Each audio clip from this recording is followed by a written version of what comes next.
because of him helping somebody out, they're still here with us today. So I just want to give you this in recognition that I think you're a local hero. And if you don't want anything more done about it, that's great, but I have to let you know that I think you are.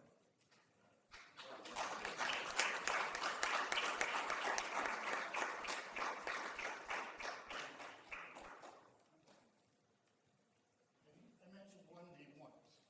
That's all. Yes. Thank you for this. It's not necessary, but it's appreciated. It was kind of a bizarre experience, actually. My wife and I were in Mark's Work Warehouse, and we're getting some stuff, and we're leaving. And as we were leaving, we could see this person is kind of like red in the face and kind of doing this, and it was it was weird. It's crazy how the training comes back, the first aid training, and the hind, as they call it, the Heimlich maneuver and stuff like that. And it was a bizarre experience, and it was gratifying in the sense that on the cook took a couple, and then on the third one it come out. There was something lodged in it, come out and hit the floor, and it was kind of like, whoa! It was bizarre. I don't know how you found out about this. This is Well, it came across my desk, and we could either acknowledge it or not, and I knew you probably didn't want it to go any bigger than this, but thank you for stepping up and doing the right thing. Thank you. Not everyone would, so thank you. With that, I need a motion to approve the agenda, please. Councillor Coleman, Councillor House, all those in favor? Pecuniary interests, if you have any, it would be good to declare them now, although I can't imagine what you would have coming into a budget. Presentation of the budget. Robin.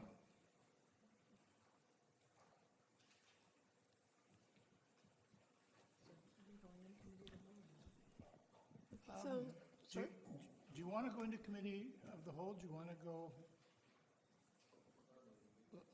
Last time we didn't. Last week we did we? All right, well, then we can convene as a committee of the whole if you like. All those in favor? We're in. Robin. through you, Mr. Mayor. Good morning, everyone. I think I'll just give you a bit of a high level of what the plan is for today, and if we don't meet the timelines, we can adjust as we go.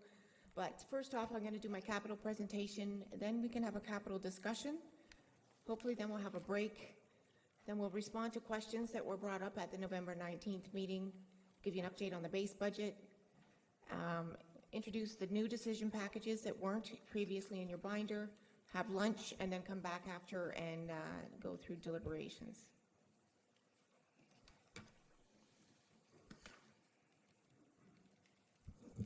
So again, you've seen this slide already. Council directed us to prepare a draft capital budget to fund maintenance and or replacement of existing assets or infrastructure with a capital tax levy of 9.8 million, and to include decision packages for the purchase or construction of new assets. We did transfer 1.357 million out of operating that was related to maintenance of capital assets, and when we applied the construction index, that came out to a 1.4 increase. So the new starting point for the capital budget was 11.256 million. So for the 2020 budget, the capital projects and decision packages have been located on a map in Canoe. We've also provided hard copies of the maps that are in your binder. There's a map for, we've broken them out into separate maps because there was just too many projects to put on one. But we have community and protective services, operations, other, and then all the decision packages on a separate map. There's a link you can see on here, which you can go to and call it up on Canoe, and I'm just going to have Tiffany Hunter come up and give a little demo on how that works. Should only be 2 or 3 minutes.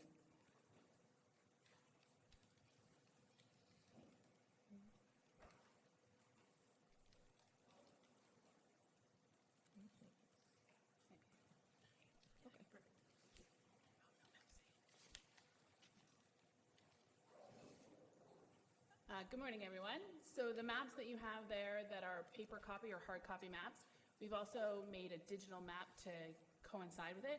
If you have your iPads, this also works on your iPads. I'm going to show you through the desktop version, and then I'm going to stick around until break so that if anybody has any questions, I can help them with their iPads as well. So what we have here is a bit of a legend. Is there a mouse? Is there a mouse? Let us know. We have a legend here just explaining what the colors mean to the side. So, oh, thank you.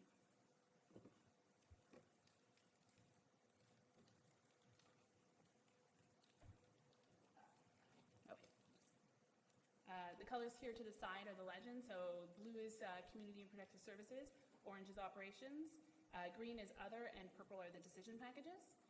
So you can see the map is a little blank. It just shows you exactly where the points and lines are on the map. But as you zoom in on the map, you'll see that the project number will start to pop up. You just have to go in enough, as well as the street names will become evident.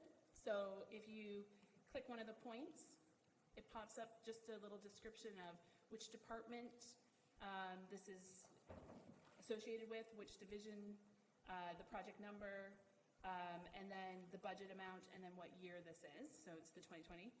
One of the things that you can do is in the search panel, if you type in one of the project numbers, like roads 246, I hope? No, 248, possibly?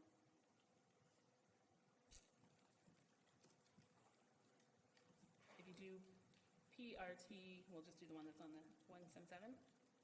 You can do the search and it'll find the one that you're looking for.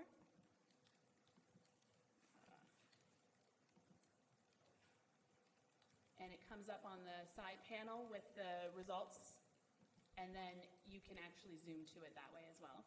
So if you're looking for one of your projects, you can actually type in anything. You can type in the project name, the project number, any of those types of things, so that it'll search it and it'll find it in this window, and then it'll give you a description along the side that tells you the same information.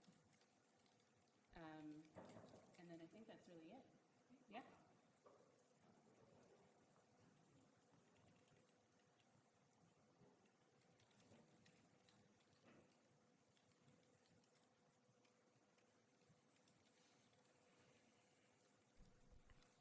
We'll take any questions as we go to. We don't need to wait until the end if there's something you're not sure of. Just ask. Okay, again through you, Mr. Mayor. This is a summary of the capital funding sources. You can see the left-hand column is the total 2020 capital, and then from the next column over, all the way over to the right, are the ways that those projects will be funded. So part of it's the capital levy, which is the starting point that we discussed on the previous slide. Reserves, federal gas tax, development charges, debentures, donations, recoveries, and other, and investment income. So we'll go through each one of those and just give you a little explanation of how those work. So the yeah. Page 5. It's Page 5, John. in the presentations. It's in there. You should see your presentations tab. Yep, there you go. So the county is consistently committed to meeting the needs of maintaining its infrastructure by committing annual funds. The funds are indexed annually by the Construction Price Index, and the funds are used to replace or maintain existing assets and are funded from the tax levy. The county continues to work towards meeting new legislation to develop a new asset management plan, and it should be noted that this year was very difficult to try to allocate the capital levy portion because there was a lot of competing needs for our existing assets, and we will address that more in the financial plan. So reserves include reserves and reserve funds. They are controlled by council and are often accumulation of net revenue not associated with any specific asset. They are generally used to mitigate the impact of fluctuations in operating costs and revenue.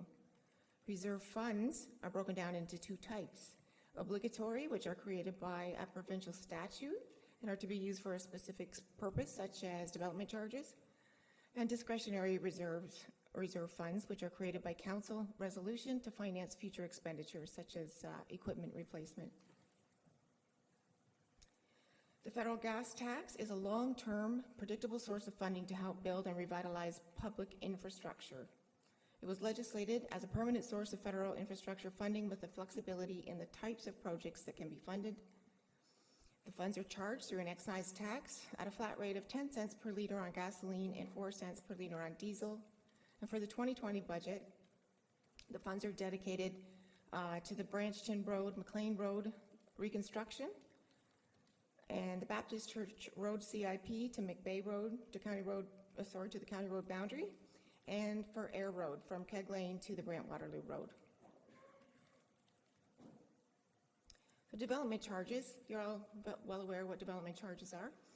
The bulk of the development charges for 2020 are going towards the Rest Acres Road widening, as well as towards transportation plan update and an official plan update, as well as the King Edward Street sanitary extension from Cedar Street to Iron Gate. So debentures can only be used for capital. And they may be issued once a project is complete or substantially complete. Debt servicing costs must be included in the operating budget. And the province caps the amount of debt that a municipality can issue by establishing an annual repayment limit. The county also established its own debt management plan, which provides guidance on what debt can be issued for. And these guidelines, the 2020 debt is budgeted at $233,000, so that's relatively low compared to other years, which is for the Rest Acres Road widening and towards fire hall constructions. So this is our debt summary. You can see that we've categorized it into the three types that are outlined in our debt management plan. That includes tax-supported, debt that's funded by development charges, and debt that is funded by DC or rates. The debt issued at the end of December is $47 million. There is approved debt that is going to be issued on December 2nd. You've already seen that report came forward. That will be an additional $9.5 million, which will bring our approved debt to $59 million. Approved debt to be issued beyond 2019, bringing our total debt to $116,724. Any questions? Councillor Miller first. Thank you, Mr. Mayor. Through you to Robin, I think it bears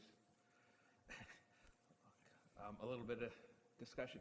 Just to be clear, that $9.5 million that we approved last night, that was for all of 2019, was it?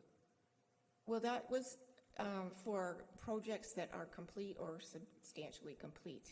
There's still more debt to be funded that's been approved. But we as the county won't be issuing more debentures this year, will Not we? in 2019. But that's what I'm saying. Was $9.5 million the total debentures that we issued? Okay, and you, based on this, you think for 2020 we'll be issuing $233,000? The $233,000 is the amount we're asking you to approve in debt for Okay. projects for 2020. That debt won't be issued until those projects are either complete or substantially complete. Oh, okay. So 2020, the debentures we issue will be based on what we've done in the past and all that. So, what would that be approximately? So, I'm sorry, What will we be issuing in debentures for 2020? in 2020? Am I gonna, Ballpark. I can't answer that off the top of my head. We can Yes, go you and look can, at that. you To It see- wouldn't be another $9.5 million though, would it be in that range? It could be. Okay. I'll leave that on the table Okay. then. Maybe we can get that later. Okay, thank you. Councillor Ferrier. I just wanted to check in through you, Mr. Mayor, maybe summarize. So of that number there, the 116 million, 65%, 65 million of that is not going to be paid for by tax levy. It's going to be paid for by development charges or by rates. And 51 million will be tax supported. That's correct. Thank you. Councillor Bell. Thank you, Mr. Mayor. Through you to Robin. Do I understand rightly that we have a debt ceiling of 222 that we can reach, but we're only at 116? Is that correct? That's correct. Thank you. Second question, if I may. The debt limit, the 20 years at 5%, the 5% is what? 5% is an estimated interest rate. Because I think if I read rightly, the last debenture that we signed off was at 2 point It was something, a really good 2.6 or rate. 2.8. It was a good Fantastic rate, but in the future, we don't know. Okay, so what this is a conservative approach? Yes, it's a conservative approach. Thank you. Michael? So, Mr. Chair, if I just could, I think Robin and I chatted a bit this morning, and I mean, and we've talked about this already, but we're going to be bringing a financial plan forward. We're going to spend our lunch hour on Friday, rather than eating. I think we're going to be doing a deep dive, what we're calling it, through the financial plan. So it's shaping up quite nicely. There's some big numbers in it. But that part of that financial plan, when it comes to council, there'll be a very significant and I think long conversation about debt. And I think that's worth acknowledging here. That the budget, there's not a lot of debt in this year's budget. There's a lot of big capital needs in the municipality's future because we're a growing municipality and we've got a community that's looking for lots of new services. So I would just caution council to be reflective that we've got a big discussion coming forward on the topic of debt, and stay tuned. Thank you. Councillor Gatwood? Thank you. I guess I'm concerned about the big jump. It says total debt approved, 116,724,000. That's totaling all of those projects that we've already approved in the last, how many years? well, I can't say off the top of my head which ones are still in that number, but since amalgamation, basically. But every year we pay off a portion of debt, which is also reflected in that number. So, can you repeat that? I guess I'm not clear as to the debt issued and outstanding at the end of this year is 47 million. Approved debt that we just approved the other evening is 9.5. And approved debt beyond 2019 is 59 million. Are those approved debts, is that total from which years? So it's cumulative over the last number of years. Any debt that's been approved through the budget process or approved through individual reports that have come to council. There's a whole list of projects in there from various years. It was always my understanding that projects that weren't completed after a number of years, the money went back and they didn't stay on the books forever. I guess I'm wondering how come we're approving all this and then not doing the work? The work is planned to be done, but for example, like the OPP station, we don't issue the debt until it's done. So sometimes these projects take years to do. So you just gave us one good example. It would be included in that 59 million. That's correct. Can you give us the list of the other 50 million? I can ask finance staff to do that, yes. Thank you. Thank you.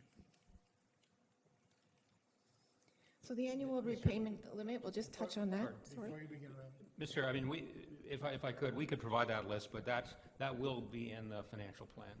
So, again, that list, you're not approving much debt in this budget. But again, I would suggest that if we can provide the list, it would be out of context for the budget, but it would be in the context of the financial plan. So I would leave that to council. If you want that list, we can do it, or you can wait a few weeks for the financial plan. It'll have all those numbers in it. Thank you. So we'll just touch briefly on the ARL limit. So that's the annual repayment limit. It's the maximum amount that a municipality can pay in principal and interest payments in a year for debt without first obtaining approval from the Ontario Municipal Board. So legislation dictates that 25% of our own source revenues, which includes property taxes, user fees, and investment income, is the legislated annual repayment limit. However, the county approved its own debt management plan and put a cap on that at 15%. So based on the approved debt, the 2019 annual repayment limit is 18.6 million, based on legislation of 25% of own source revenues, or 11.2 million, based on the 15% that is approved in the debt management plan. So the 2019 approved debt to date is 116.7 million, which equates to an ARL of 12.89%. Councillor Bell. Thank you, Mr. Mayor. Through you to Robin. When did the county approve that 15% limit? Has it been in the term of this council, or was it It was in the term of the prior council. the prior council? Thank you. Councillor Ferrier. So again, just to clarify for us somewhat newbies, the province says we can go up to 25%. We have a much lower self-imposed cap of 15%, and we're in this budget even lower than that at a little under 13%. That's correct. Thank you. And when we bring you the long-term financial plan, we'll estimate the ARL every year based on capital projects that are in the plan. Okay? So donations, recoveries, and other donations, they vary by year and are typically received from service clubs or other municipalities or developers. They're allocated based on need, and for 2020, they're being utilized to fund roads projects, Newport River access, Barker's Bush Trails, and the official plan update, and a stormwater management project for Cedar Street. And investment income. So investment income is the income that is generated from the Brant County Power Fund, which is invested with LAS. It's in the range of about $35 million. There is a policy that outlines how these funds can be used. $450,000 of the income that is generated is directed to the operating budget to replace the dividend that was previously received from Brant County Power, and the remainder is used to fund capital. In this case, it's $621,000. So for 2020, the majority is being used to fund technology projects, municipal building requirements, and for property tax software update.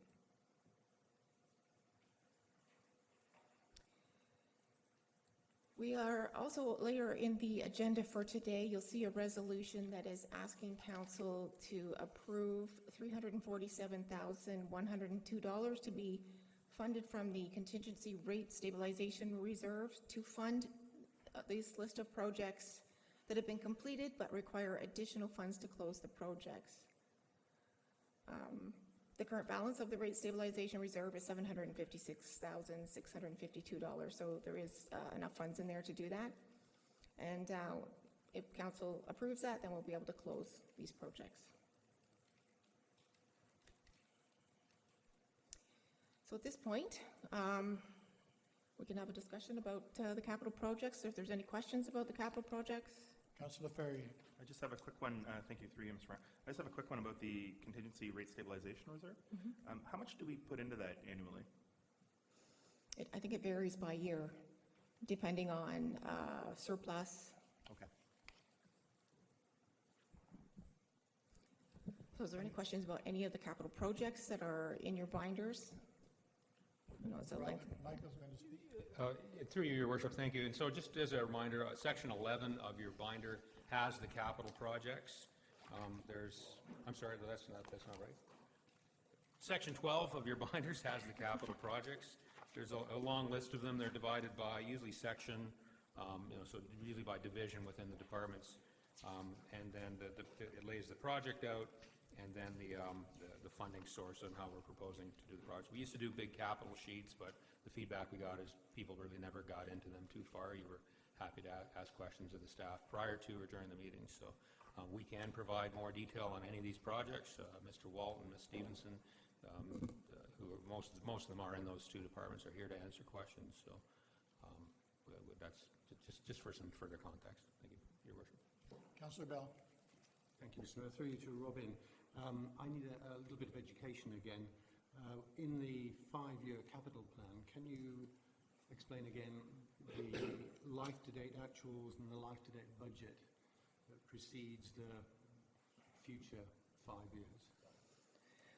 Through you, Mr. Mayor, so the life-to-date budget, often projects are budgeted over multiple years, and when you see the long-term financial plan, you'll see how some of those budgets or items are budgeted in multiple years. For example, Rest Acres Road widening, you have to do the environmental assessments ahead of time, so that might be in 1 year, and then the actual capital over the next 2 years. So the life-to-date budget is the aggregate of all of the budgets for the particular project. Life-to-date actuals are the monies that have been spent from those previous years. So, if I may, through the mayor who's in conversation, where we have life-to-date actuals that exceed a life-to-date budget, as it happens to be the very first item in that list, can you explain a little bit more about how that happens?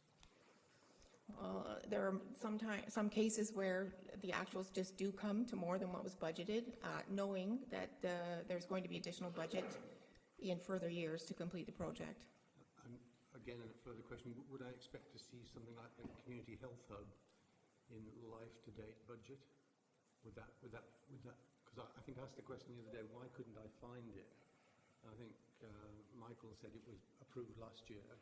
That's correct. Would it be in the life-to-date budget column? It would have been if there was, actually, that should be in here. Oh, okay, so there's no more money added to that budget because it's being funded through BME and debt. So it's out of here altogether now, is it? Pardon me? Is it out of our budget altogether and into the BME budget?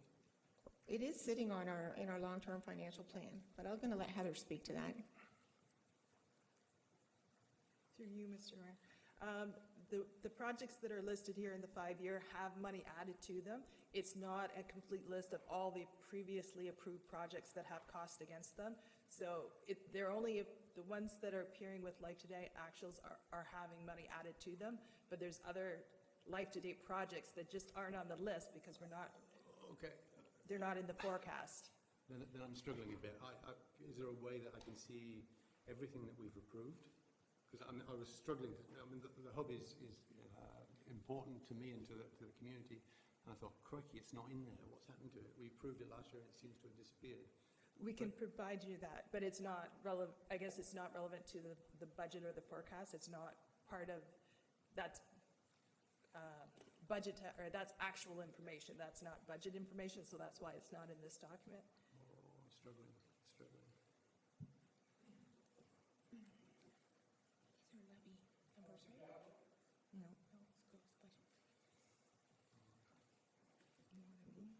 Thank you, Mr. Mayor.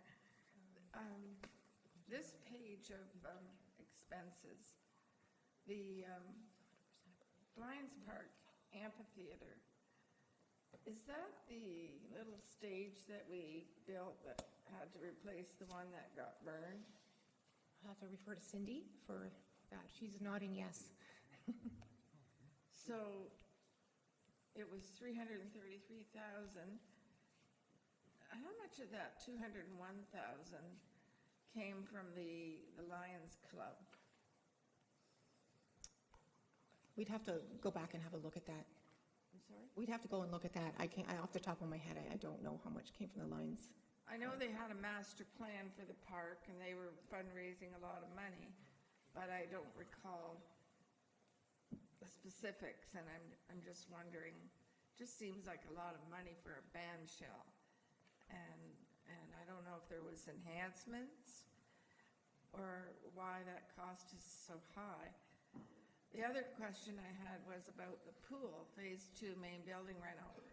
I read that they were fixing the roof on the main building, but what else did they do that was $1.1 million?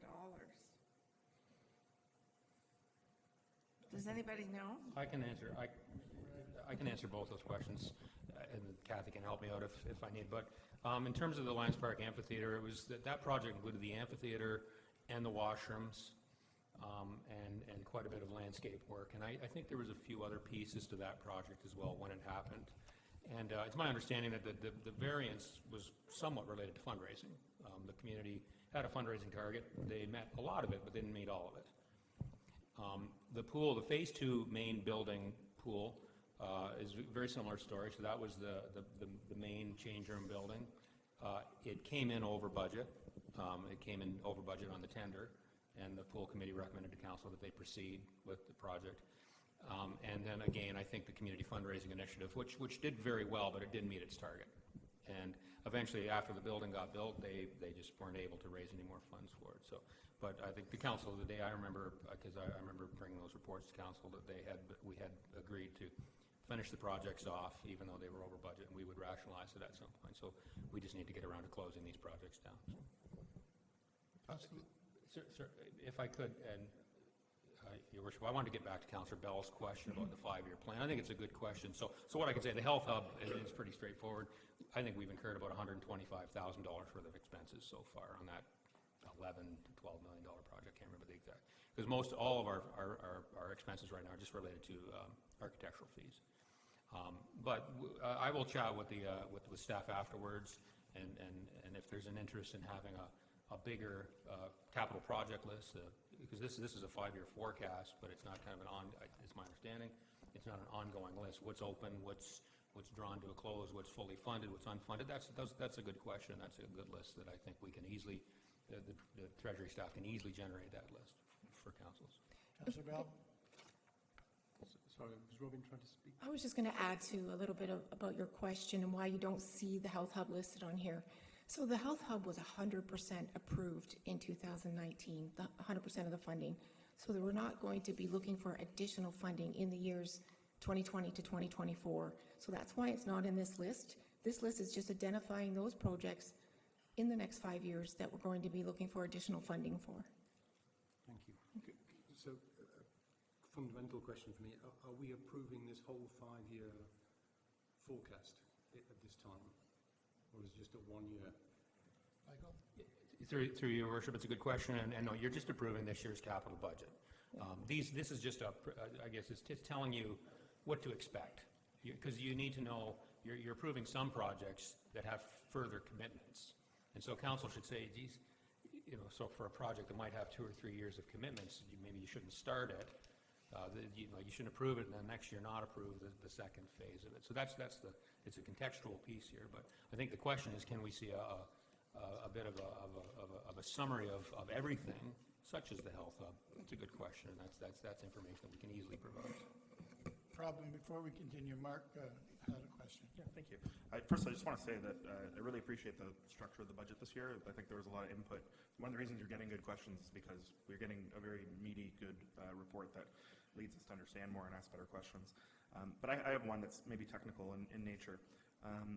When looking at the 5-year capital plan, and I know it's just a plan, I know it's not approved, but this is sort of it could be used by members of council as a bit of a forecast, not just financially, but in terms of what we're actually going to be doing in certain areas. What I mean by that is, for example, Jury Street Playground, Paris Skate Park Phase 2, both are scheduled, according to this, to have significant money, well, $175,000 and $45,000 put into them in 2021. So could I use this, and could members of the public use this as a way to sort of look at a loose timeline of when we're going to be doing some things in the community that might be smaller but related to them? Like, a lot of folks in my neighborhood really care about that skate park. It's right in our backyard.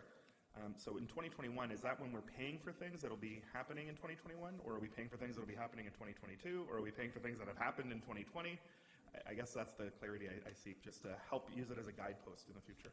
Okay, so through you, Mr. Merritt. So those items, which, like you said, are loosely put in there, are available to the public to see, with the understanding that those can change each year as we get closer, depending on what's been done, what's in the works, what's behind, what's ahead, whether or not it can be done in that year that it's listed in here.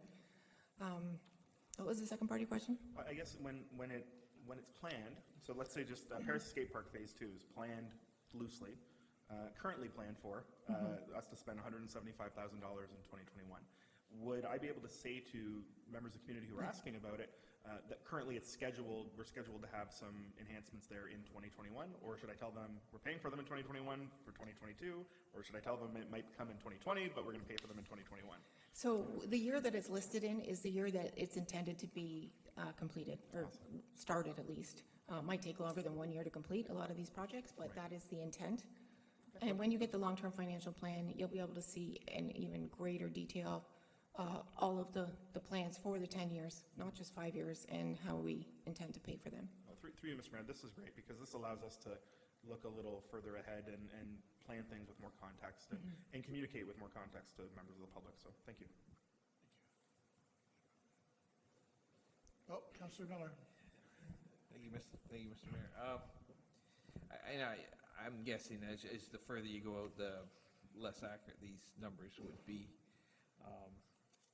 And I was shocked that the Paris downtown parking structure was going to be over $6 million just to build that. I was shocked. One thing that I've seen in past budgets, and it's here again, is the road reconstruction, Burford, in conjunction with servicing. It's $1 million in 2022. Is that $1 million intended more for servicing or more for roads? Rob Walton is nodding to the servicing piece, Okay. roads piece. But he can come and speak to that in greater detail. No, I'll take the nodding. That's okay. Okay. It's just, I keep every binder budget I've ever gotten, and I've seen $1 million placeholder there for years. So maybe 2022 will be the year we cash it in, but we've never done it so far. So. Through you, Mr. Mayor, we've been doing like a deeper dive looking at all of the projects and when they can be done. And in particular in 2022, there's a lot of projects that year. So we've been doing greater analysis on what can be done and when, because obviously you can plan all you want, but if you have too many projects in 1 year, they just won't all get done. So we are doing a deeper dive on that. Just if I could, Mr. Mayor, and I like that approach simply, and I think that fiscal economic study you guys are going to be working on will probably help us guide some of those decisions. So I look forward to that. Councillor Bell. Thank you, Mr. Mayor. Don't want to sound like a broken record, but just to help me again, in the library section, it shows a new St. George Library in forecast for 2024. When I asked Councillor Weeks, did he know about it? He didn't. So I just wondered what the interaction is between the library board and our financial staff. And I have a second question about the library, which you can answer at the same time, is where do I find the assumed costs for the new library that will go across the road? Okay, so I'm going to ask Kelly to speak to about the longer-term plan for library buildings. She will be able to answer what the communication has been with the board better than I can. So she's on her way. Okay, through you, Mr. Mayor. The St. George build has been in the works for a number of years, but when I say in the works, I mean quite theoretically. Nothing has happened concretely outside of an existing, is it the secondary plan? Forgive me. I think there's the St. George plan that is not the new plan that's about to be updated that the library has been mentioned in. All of that work happened, I understand, a few years ago before I arrived. So at this point, the money is more of a placeholder than anything. We know that the library needs to be replaced based on the population projections, and we have requested that it be included in future plans, but nothing has come before council or even before the library board in the way of a formal study.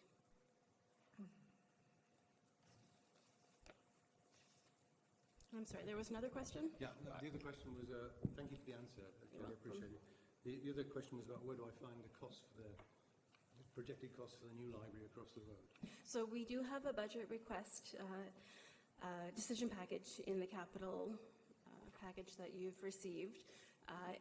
Given that plans have changed and the scope of the project is increasing, I expect that the eventual ask that the partnership between the library and the county will change, but there is a request in your package for the library's portion of that. Thank you. So it's not the line item MUB 048, which talks about $18 million in 2022 and 23? Just give me a moment, let me check the number of the package. I can, Councillor Bell, can you tell us what page you're on? I wish I could. I'm in capital 1216. Okay, so through you, Mr. Mayor, it's decision package 14 in your capital section. Decision package section. Yeah, but so then explanation from the financial staff. What does municipal offices $18 million cover? Mr. Bradley's going to speak to that. hang on, I'm still on question three questions ago, so bear with me. I think further to the St. George question, I believe that the St. George Library, you might have said this, was included in some of the planning documents. I think it's in, if I'm not mistaken, it's in the official plan. The And it's in the DCs. development charges background study as a future.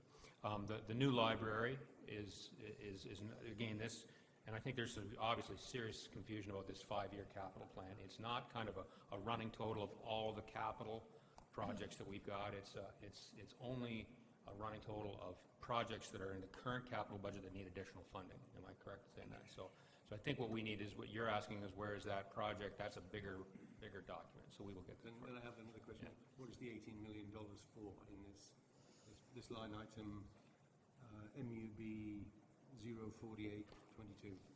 And you're talking in the 5-year capital plan?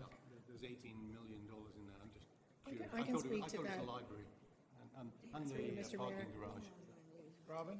So through you, Mr. Mayor, that $18 million, that is a placeholder for future municipal buildings. We do plan to bring a report to council sometime in early 2020 with options for our existing buildings and what we can do with those. But as you know, we're bursting at the seams in a lot of our buildings. I mean, even here in council chambers last night, it was standing room only. So we're looking at what other options there are. And we just set aside or put a placeholder in for that 18 million down the road, subject to change. Okay. So that's what it's for. Thank you. Appreciate it. Thank you, Robin. Continue. So I just wanted to get back to the new Paris Library question. So obviously the project has evolved. We've got in this year's decision package, there's a decision package to commence with design. And I think it was based on the original figure but I think it would be adequate to design the larger figure as well. So we'll get to that later today. Okay, so we're actually a little bit ahead of schedule. We can skip the break right now and go on to the next section. Oh, sorry, another Councillor question. Bell. I'm really sorry. Through you, Mr. Mayor. This is what I did. This is my day job when I was working, so I can't resist it. So I apologise. It's okay. Say what page? 1220, page 20, roads, very first line. It talks about Rest Acres Road interchange improvements. Is that the two extra roundabouts that are either side of the 403?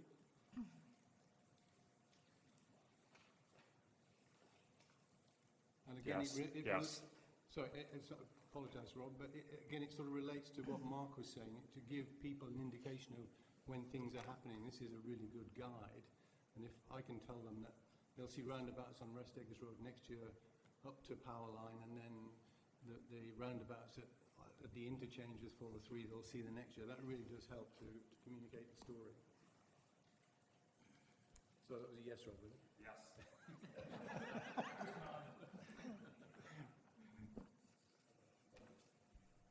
Councillor Gatward. Thank you. I'm wondering about bridges. On page 12-12,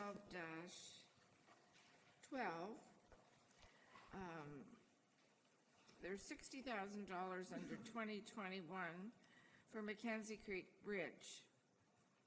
Currently, there's a hole in the road where the water where the water runs and shouldn't run. It should go through into the storm sewer, but doesn't. And I'm wondering what the $60,000 is for, and is that enough money if they have to make major improvements at that bridge? Like, I'm concerned because we have a lot of heavy traffic on that road, trucks. And you hear about water running under the ground and causing sinkholes. And the last I checked into this, there'd been no cameras yet used to look at what's wrong there. So if you could explain to me what is planned for the Mackenzie Creek Bridge and the $60,000, please? Through the mayor to Councillor Gatward, that 60,000 will be the design for the eventual rehab, which is shown in 2023. The issues you talk about right now aren't related directly to the bridge. They are to the drainage system that's in there. After you raised that concern to me, I actually have been down to the site and reviewed it with staff, and we are monitoring that and are all over making sure that it does not get to a problematic stage. We may have work to do in between now and then, but it'll be undertaken as under operations. Yeah, I guess I'm concerned because the water levels are rising, as we know, across the watershed.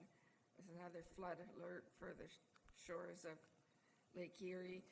And every time they try and take a camera down there, the water level's too high to see what's happening. So how are we going to see what's happening? What's wrong there? It bothers me, that's all. And I just, how are we going to tell if the water never goes down?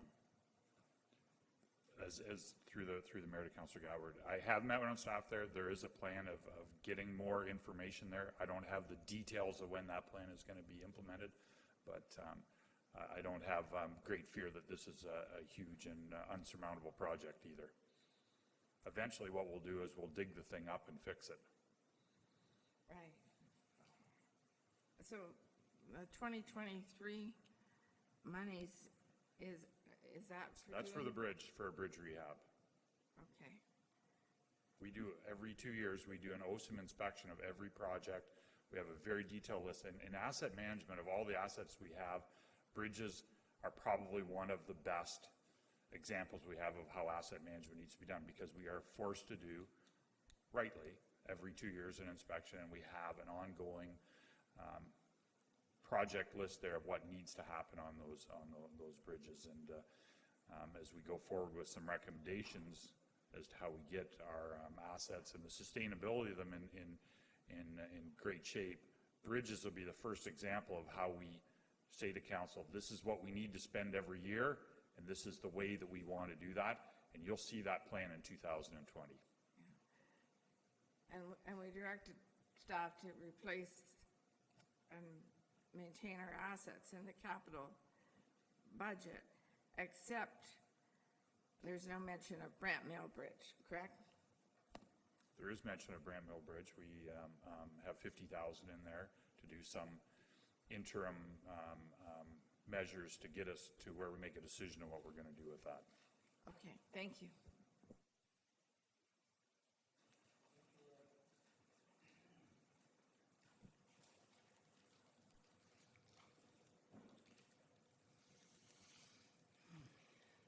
So through you, Mr. Mayor, there was a number of questions that were asked at the meeting on November 19th, so we'll just go through those and try to answer them as best we can. So the first one was a more details on breakdown on the materials and supplies budget. So in your binder, you have a more detailed breakdown than what's up here on this slide. It's broken down by division. But in essence, materials and supplies is broken down into a multitude of categories, not just pencils and erasers, but there's a lot of different things in there. So I'm going to leave it. If you have any specific questions regarding any of the materials and supplies. Councillor Gatward. What section are the more detailed materials What section are the more detailed materials and supplies I'm breakdown? just going to check. It was just handed out this morning. What pages? Section 1, 1-6 and on. It was just handed out this morning. Yes. Thank you.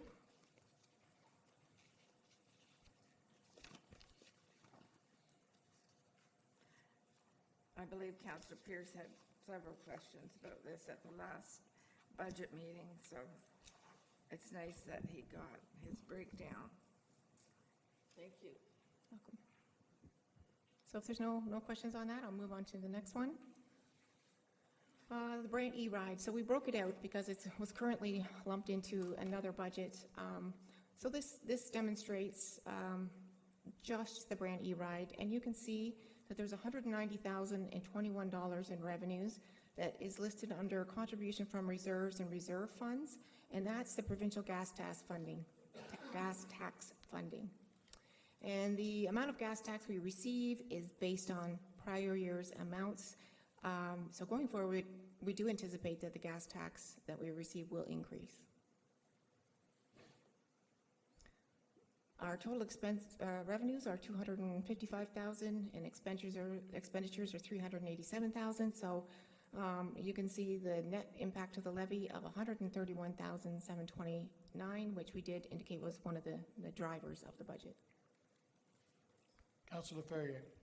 So is the number we heard earlier of 0.2 or 0.02% is of the overall proposed budget is the cost for E-Ride to the taxpayer? Is it 0.2 or 0.02? We'll just check that. I don't want to pull a John Bell here, I apologize. Mr. Bradley? It would be about 0.25%, so 0.2. Yeah, that sounds about right. Thank you. Councillor Miller. Just on that E-Ride, obviously that number would change if ridership went through the roof. That's correct. Their revenues were estimated based on anticipated ridership, but we don't really know until we get a little bit of history behind us. Would we see that when you provide those, I'm not sure how often you provide budget to actuals? Those variance reports. Yeah, how often do you do that? Every 3 months? Yeah, every 3 to 4 months. Okay, so we would pick that up. That's correct. Councillor Bell.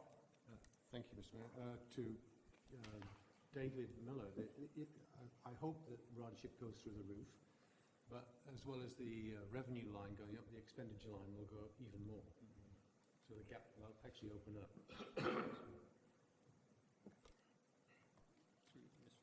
Mr. Bradley. Thank you, Your Worship, and we've talked with staff, and I think over the next year and a half, you'll get not only the variance report, but you'll get some regular updates on this, because this is new space for us. As you said, if ridership goes through the roof, so too will the expenses. But if ridership goes through the roof, it means more of our citizens are getting around to work and to medical appointments and to social appointments. So that'll be council's decision whether they want to continue to fund it or not. But I think we've committed at least for the first year and a half to providing a little more regular updates on the program than we might with a program that's got quite a bit of history behind it. So. Councillor Gatward. Thank you, Mr. Mayor. And as I mentioned when we were discussing the fees and charges bylaw, to get to work on a city bus, you can't have a ride for $1. And on our system, you can, no matter how far you're going. So I think $1 is, we could recoup more revenue if we charged more. Councillor Ferrier. I'll just speak to that, if I can, through you, Mr. Mayor. The dollar is only for hubs, and the idea of a hub is that multiple people will show up. So it'll be 3 or 4 people showing up, so you'd get $3 or $4 for the same ride from a hub to a hub. The actual cost from a door to a door is $3, which is the cost of most systems in similarly sized. It's the cost of a ride in Brantford. I will say that other systems, because we have this flexibility in terms of going from one spot to another and having these windows of pickup, but we also don't have other options for pay. And what I mean by that is, when we look at that $3 cost, Other systems have a monthly pass, which in our system wouldn't work, where you could have unlimited rides for $60 or something like that. We're not going to be able to do those systems because of the nature of it being sort of fee-for-service, ride-for-ride. But those hubs, that dollar is when multiple people show up to go ride somewhere. So we're actually going to be recouping the same cost, and it actually creates more efficiency by offering a lower price so that more people go to and from the same space. Instead of 6 people or 4 people individually asking for rides, they're carpooling, essentially. So I just want to, I think that's a misnomer out there, and I wanted to correct it. Councillor Pierce. Thank you, Mr. Mayor, through you, and if I could just add something to that, I agree with what Mark's saying there. Also, if we put the prices up, that may lower the number of people that use it, so we could be shooting ourselves in the foot with that as well, so we need to be careful. Councillor Gatward. Well, in the city, people show up at a bus stop. Several people can get on at the same place. So I don't see it as any different than that system, because people aren't picked up at their homes for $3. They have to go to the bus stop to get a ride. Good. Robin? Want to continue? I shall continue. Through you, Mr. Mayor, one of the other questions was about the price of a median home at being $350,000. Again, I just want to reconfirm that it is based on the MPAC valuation. It's assessment, it's not market value. And we went back and confirmed with MPAC that indeed the median value of a home is $350,000. Okay. So next section is the base budget. So this slide you saw in the previous presentation, demonstrating our total revenues at 1.5 million and our total, sorry, that's the change, not the total revenues. The change in revenue as 1.5 and the change in expenditures at 3.4 million, excuse me, with a net levy of 1.89 million. Since then, we've had a couple minor changes. We just wanted to bring to your attention. So there was actually a decrease to the 911 contract of $2,000 and an increase in the Police Services Board budget for a publication of $7,000. So that changed the impact to a median home of $350,000 by 25 cents. So our base budget, before we start with decision packages, is on an average home is $2,837.18, which is a $58.46 increase, or a 2.1% increase. Councillor House. Thank you. Thank you, Mr. Chair, through you. You just said this does not include the decision packages, but does it include the 387,000 or whatever for the grants? It does indeed include the grants. Thanks. And it includes the capital base amount of the 11.2 million. Thank you.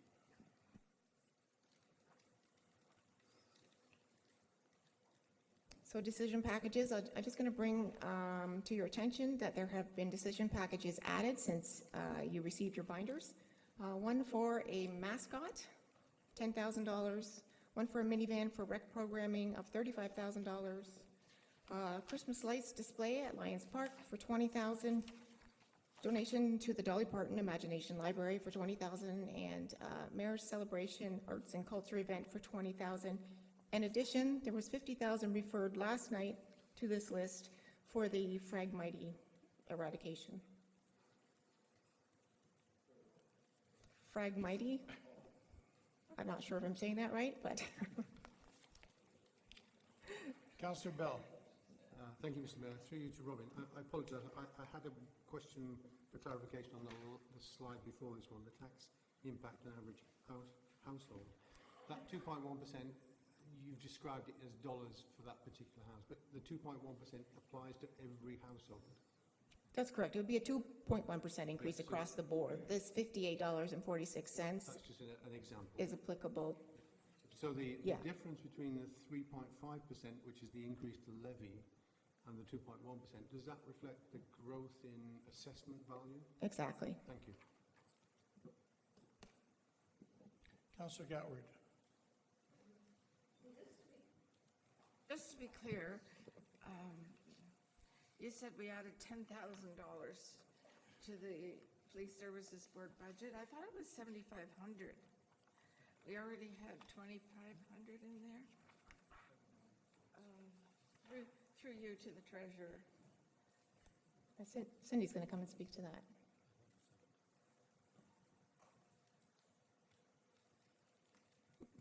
Through you, Mr. Mayor, we added $7,000 for a total of $8,500 because we already had $1,500 leading into the last Police Services Board meeting set aside for that publication. Okay.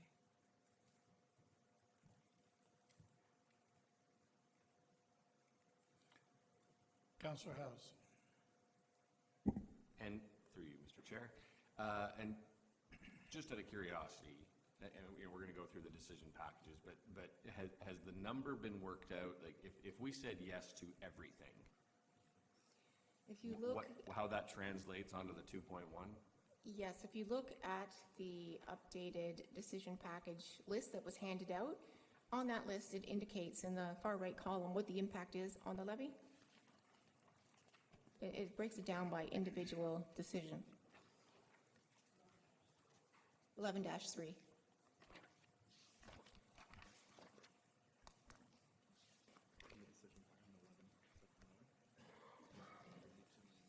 Okay, so through you, Mr. Chair, so instead of 2.1, we'd be 3.7. An additional 3.7. Oh, an additional 3.7 on top of the 2. That's correct. Okay. Thank you. Councillor Bell. Sorry, just to be clear, is that on the 3.5 number or the 2.1 number? The 2.1 number is the base budget before the decision packages. So every decision package you approve, you can see how much of an increase to the budget that will impact it. Yeah, but again, it's just that clarity of whether you talked about the increase in levy.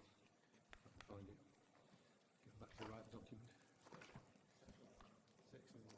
Yeah, but it was the picture you just showed us. It is the 2.1. Mr. Bradley? I can answer this. So it's, if you go to 11.2 and 11.3, that's the list of decision packages, and it's the second to last column that impacts that 2.1% tax levy increase, the median home, or the increase on a home. So that's, for example, right now we're sitting at 2.1, and then the first first decision package is police enhancements. It would increase that 2.1 by another 0.55%, so, for context.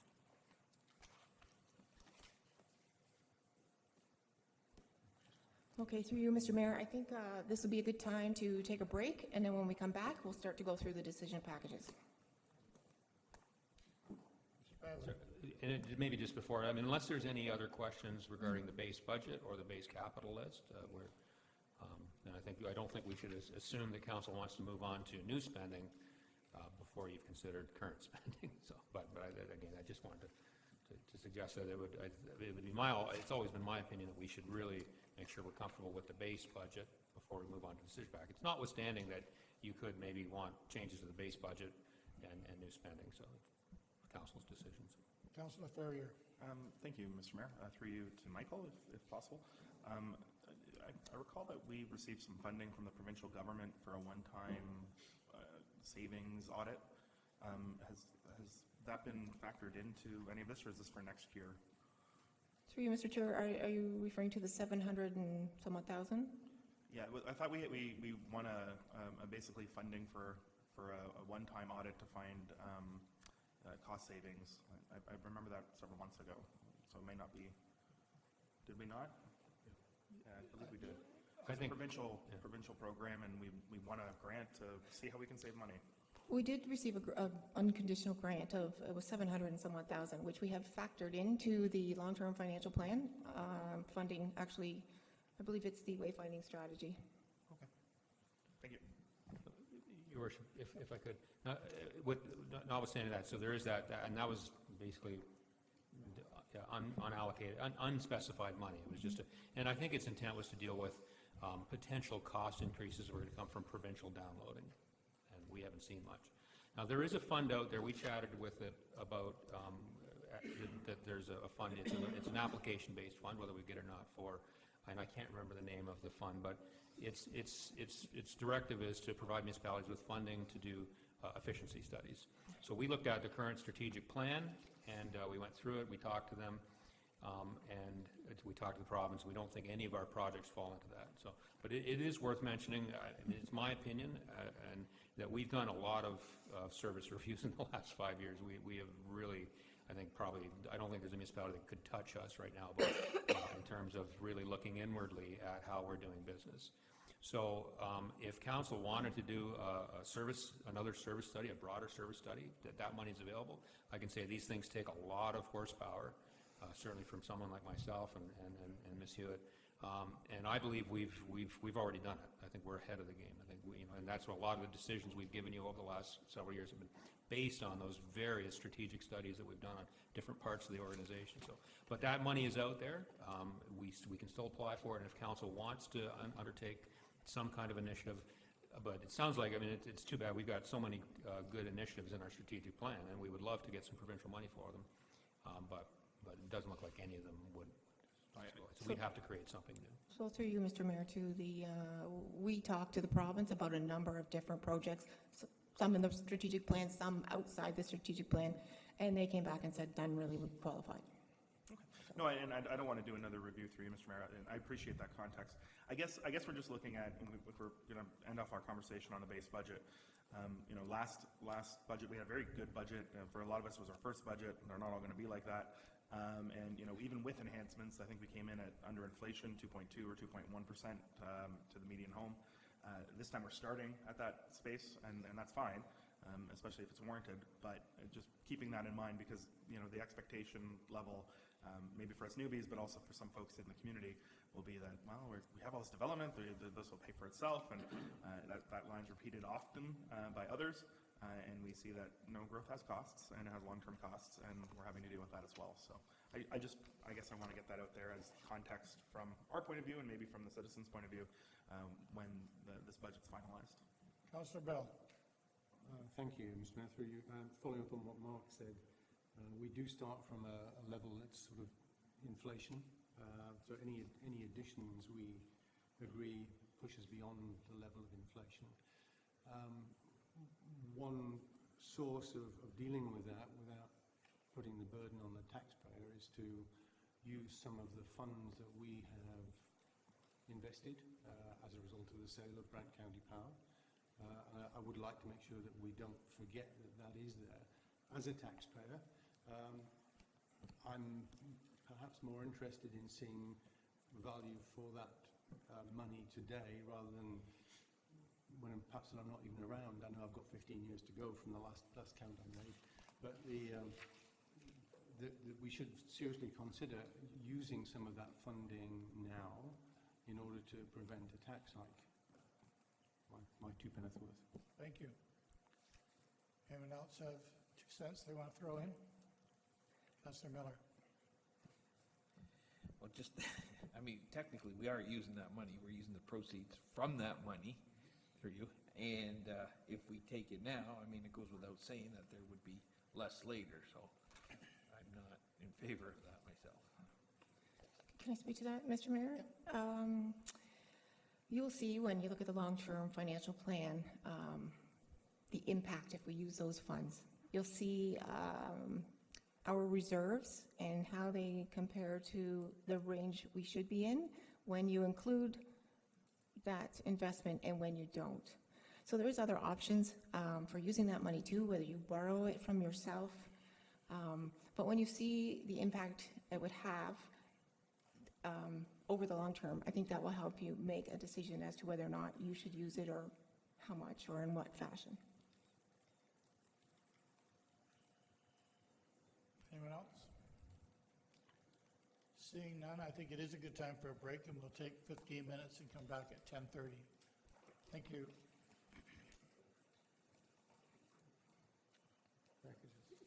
Thank you, Your Worship. So first of all, we've had some discussions at the side table. We set this budget two or 3 weeks ago, and there's all sorts of new information and new thoughts come forward.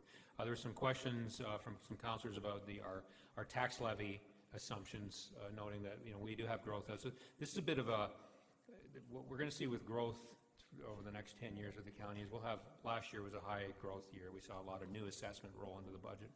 This year, there's a lot of pending new assessment, but it's been delayed, and I think you can see that on Southwest Paris and Rest Acres Road. So we've had some further discussions.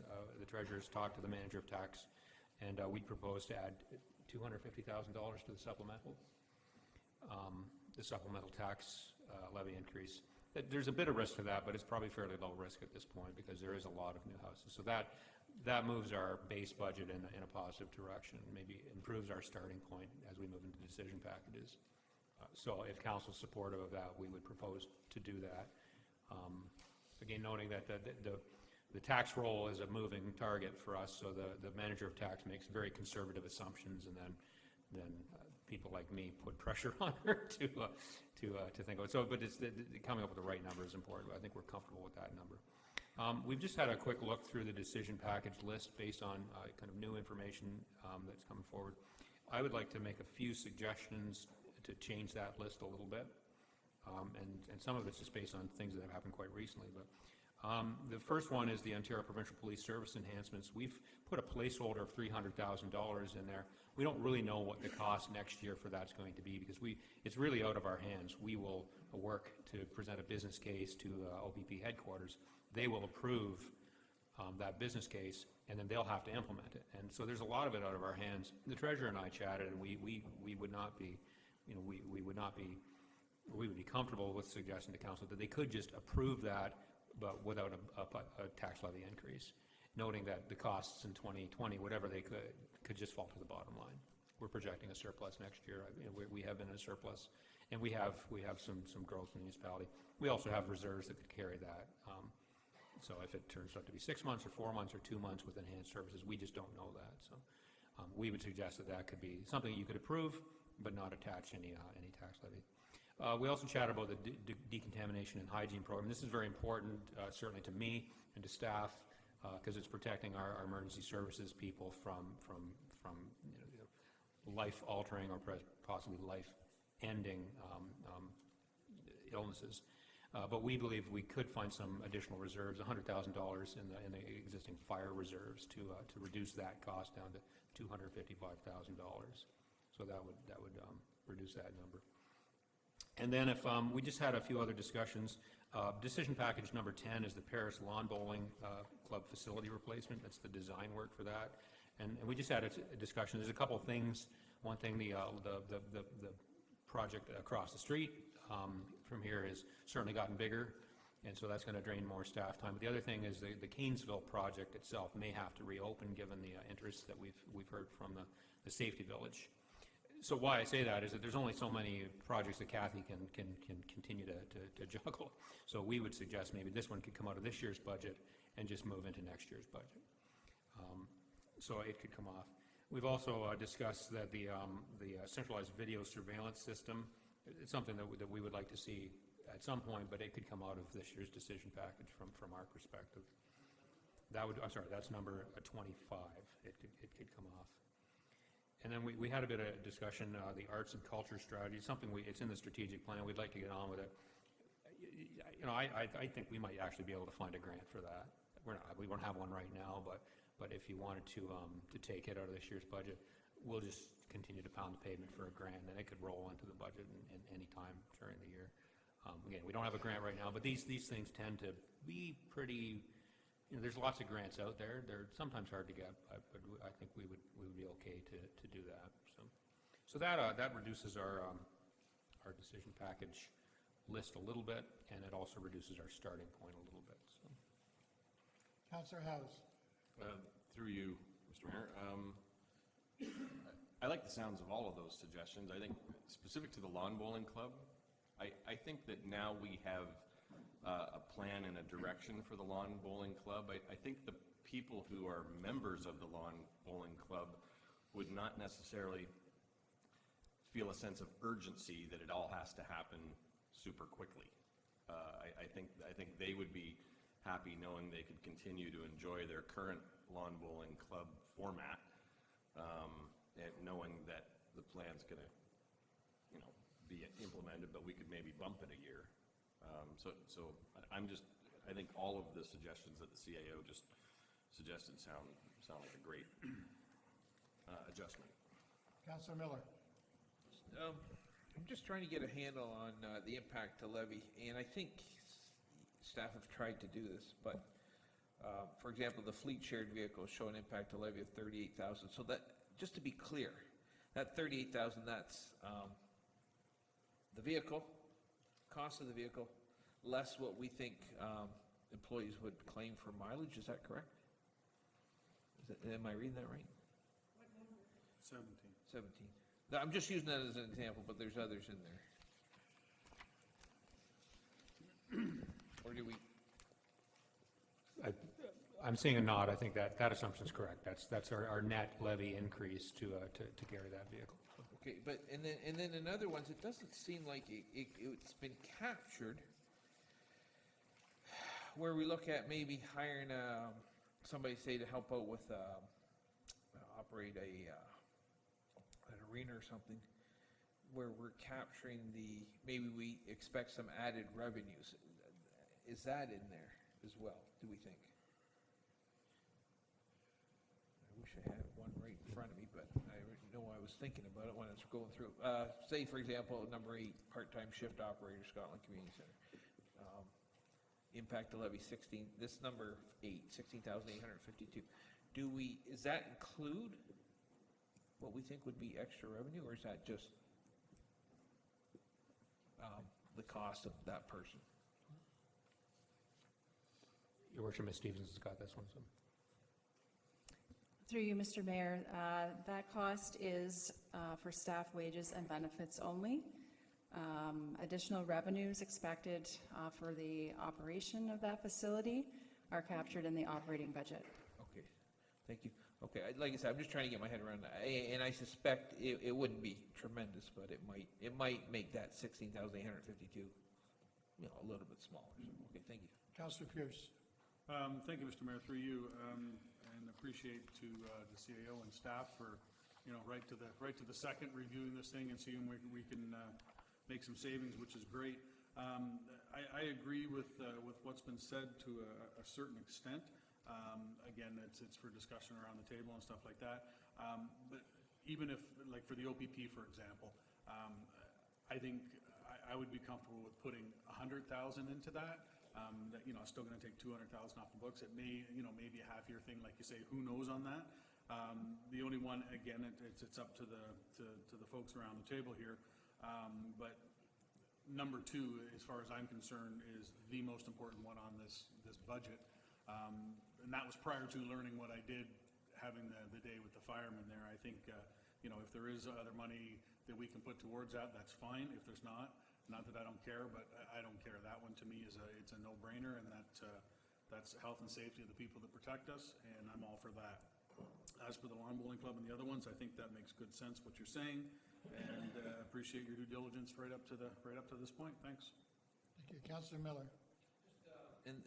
There's the Phragmites is not in our package. Phragmites, and what about the Roy Hager's presentation last night? That's obviously not here. So, are we going to discuss those today? Your Worship, through you, just reminding that the council has approved a different process for grants, so you're approving a net sum towards the grants, and then you'll do that through an advisory committee. Okay, so see, now that I didn't know that we're going to put that into the community grants package. I did not know that. Councillor Gatway.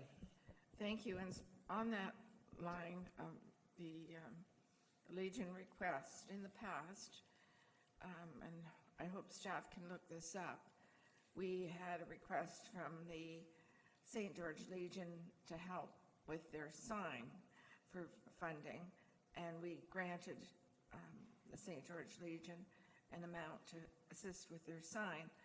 We also granted South Brant an amount to help with their chairlift in the building. It needed to be replaced. So whatever we granted in the vicinity to those two legions, I would suggest if we could get those grant numbers that we possibly grant similar to the Paris project.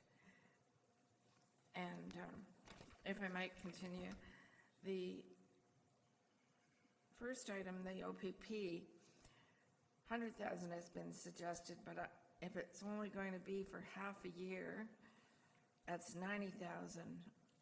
Whether they'd have an officer ready in June to go is doubtful. So I think that could be cut to, say, 60,000, in my opinion, rather than 100,000. And I had a question about the communication specialist, number 30.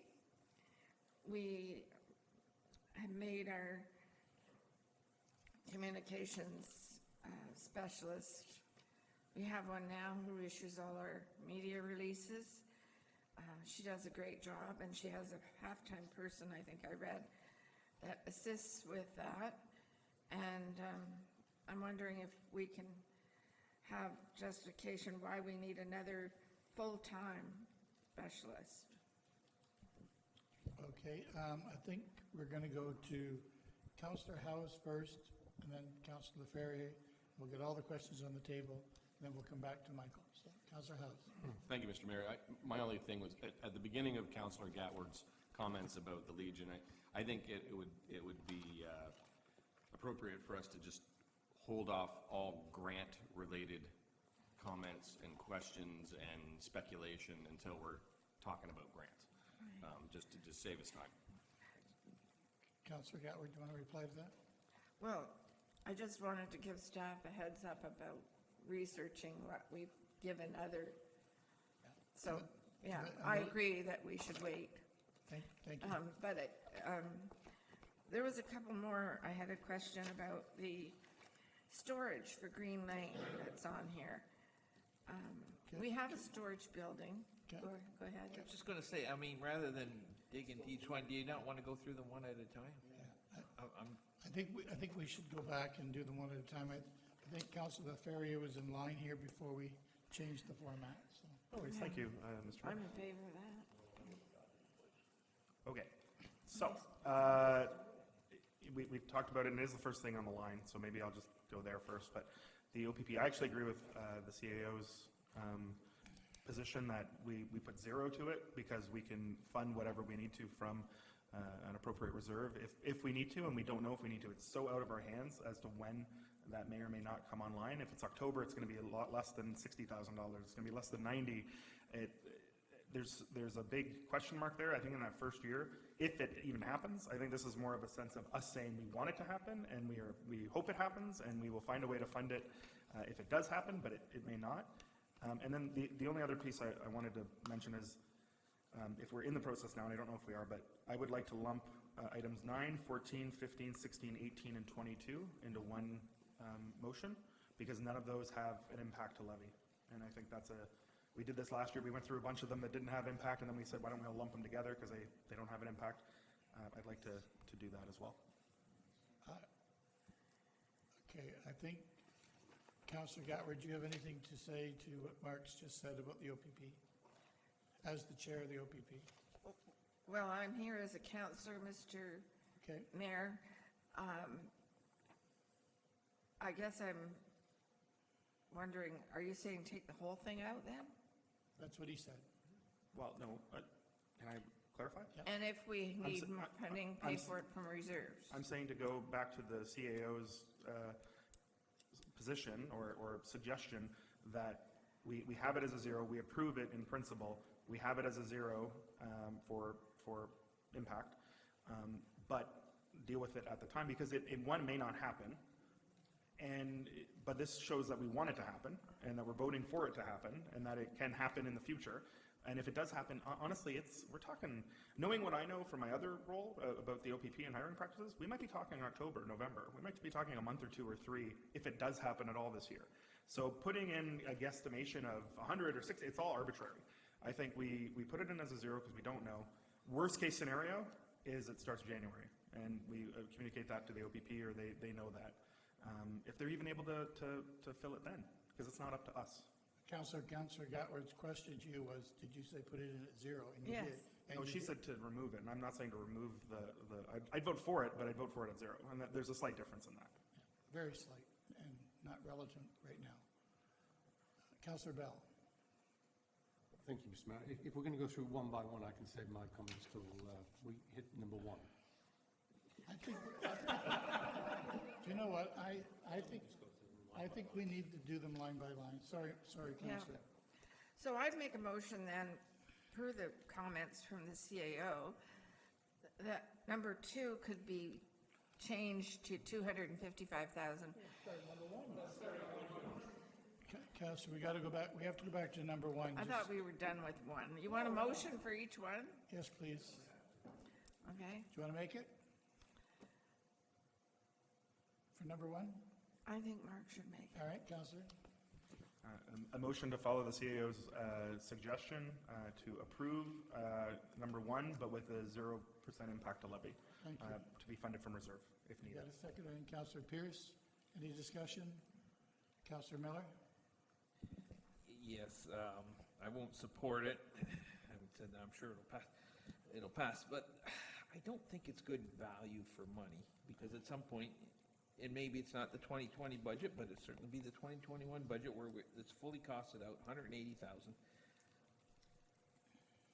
We have to increase OPP numbers as our population goes, that goes without saying. But this is extra over and above that.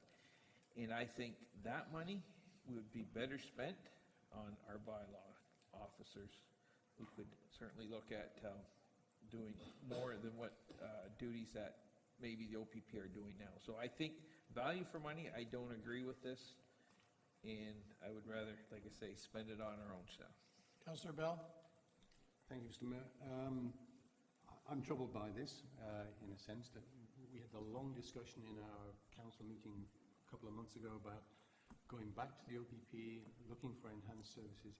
If we just end up back where we started, I think we just failed. And I take Michael's point that it may take time for this to happen. I wouldn't like to see this disappear from the decision package. I think it actually transcends the budget. I think it's a bigger issue that we have to resolve. Are we going to get what we want from the OPP, or are we just going to end up back where we started and feel disgruntled? We've told our residents that we're trying to get more out of the OPP. If we don't even include something in the budget that reflects that, I think they're right to ask questions, and they'll be very, very disappointed if we don't actually use some of this money. Councillor House? Specifically in response, through you, Mr. Chair, specifically in response to Councillor Miller's position on this, I am in opposition to his position. We've determined that our county bylaw staff cannot deliver the Highway Traffic Act enforcement function that is a large part of the enhanced services we're looking for from the OPP. They just can't do it. It's not allowed. Even if we had more of them, even if we paid them more, we just hired one who's an ex-RCMP officer. He can't do it. I'm very much in favor of us supporting the OPP service enhancements, and I also agree that from a financial perspective, I believe it can go in solidly as a zero, and as and when we determine the actual cost, we can find that through other sources. Thank you. Councillor Miller? If I could just clarify what I mean, I'm not asking bylaw to do traffic enforcement. The suggestion is that they could pick up things that the OPP investigate now, noise complaints, smoke complaints, those kind of things could be taken off the OPP so that they do have time to do those other things. And that is something the inspector thought we could pick up, our bylaw people could pick up quite easily. Councillor Gatward? Thank you, Mr. Mayor, and I agree with the noise complaints and minor things that our bylaw enforcement officers can handle. And perhaps that's a separate report that we need to look at CDC in adjusting who does what within our bylaw and policing duties. Because if there's things that bylaw can handle, we did have bylaw working on weekends to police the canoe program down at the river. So why can't we have bylaw on call on weekends in case there's a noise complaint at midnight that Joe's party is still raging and I can't sleep? To me, a bylaw enforcement officer could handle that and at a much lower cost than sending an officer or two out to that house with a patrol car. So I think Councillor Miller has a valid point, but we need to have a report on that so that we can help reduce our calls for service, which in turn reduces our cost for the OPP, and it benefits everyone, including the taxpayers. Mr. Bradley.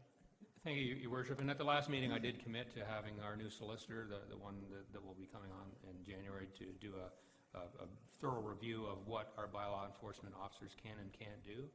And we would certainly be open to including a discussion with the OPP about, whether there's some of their workload we can take on. I would fully agree.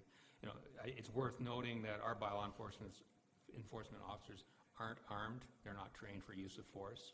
So nighttime duties would be of great concern to me personally, and to, I think, from a health and safety perspective of significant concern. But notwithstanding that, I don't think we should assume that the bylaw enforcement, non-sworn bylaw enforcement officers can pick up a bunch of stuff from the OPP, but probably, I think I would agree. So I've already committed to that report, and that may be able to free up some additional OPP resources. Notwithstanding that, I think there's a recognition, it's supported in some discussions I've had with the detachment commander, that enhanced services, mostly around traffic enforcement, would be welcome at the detachment, welcome here in the community. So, Councillor Ferrier. Through you, Mr. Mayor. Michael said everything I was going to say. Thank you, Councillor House.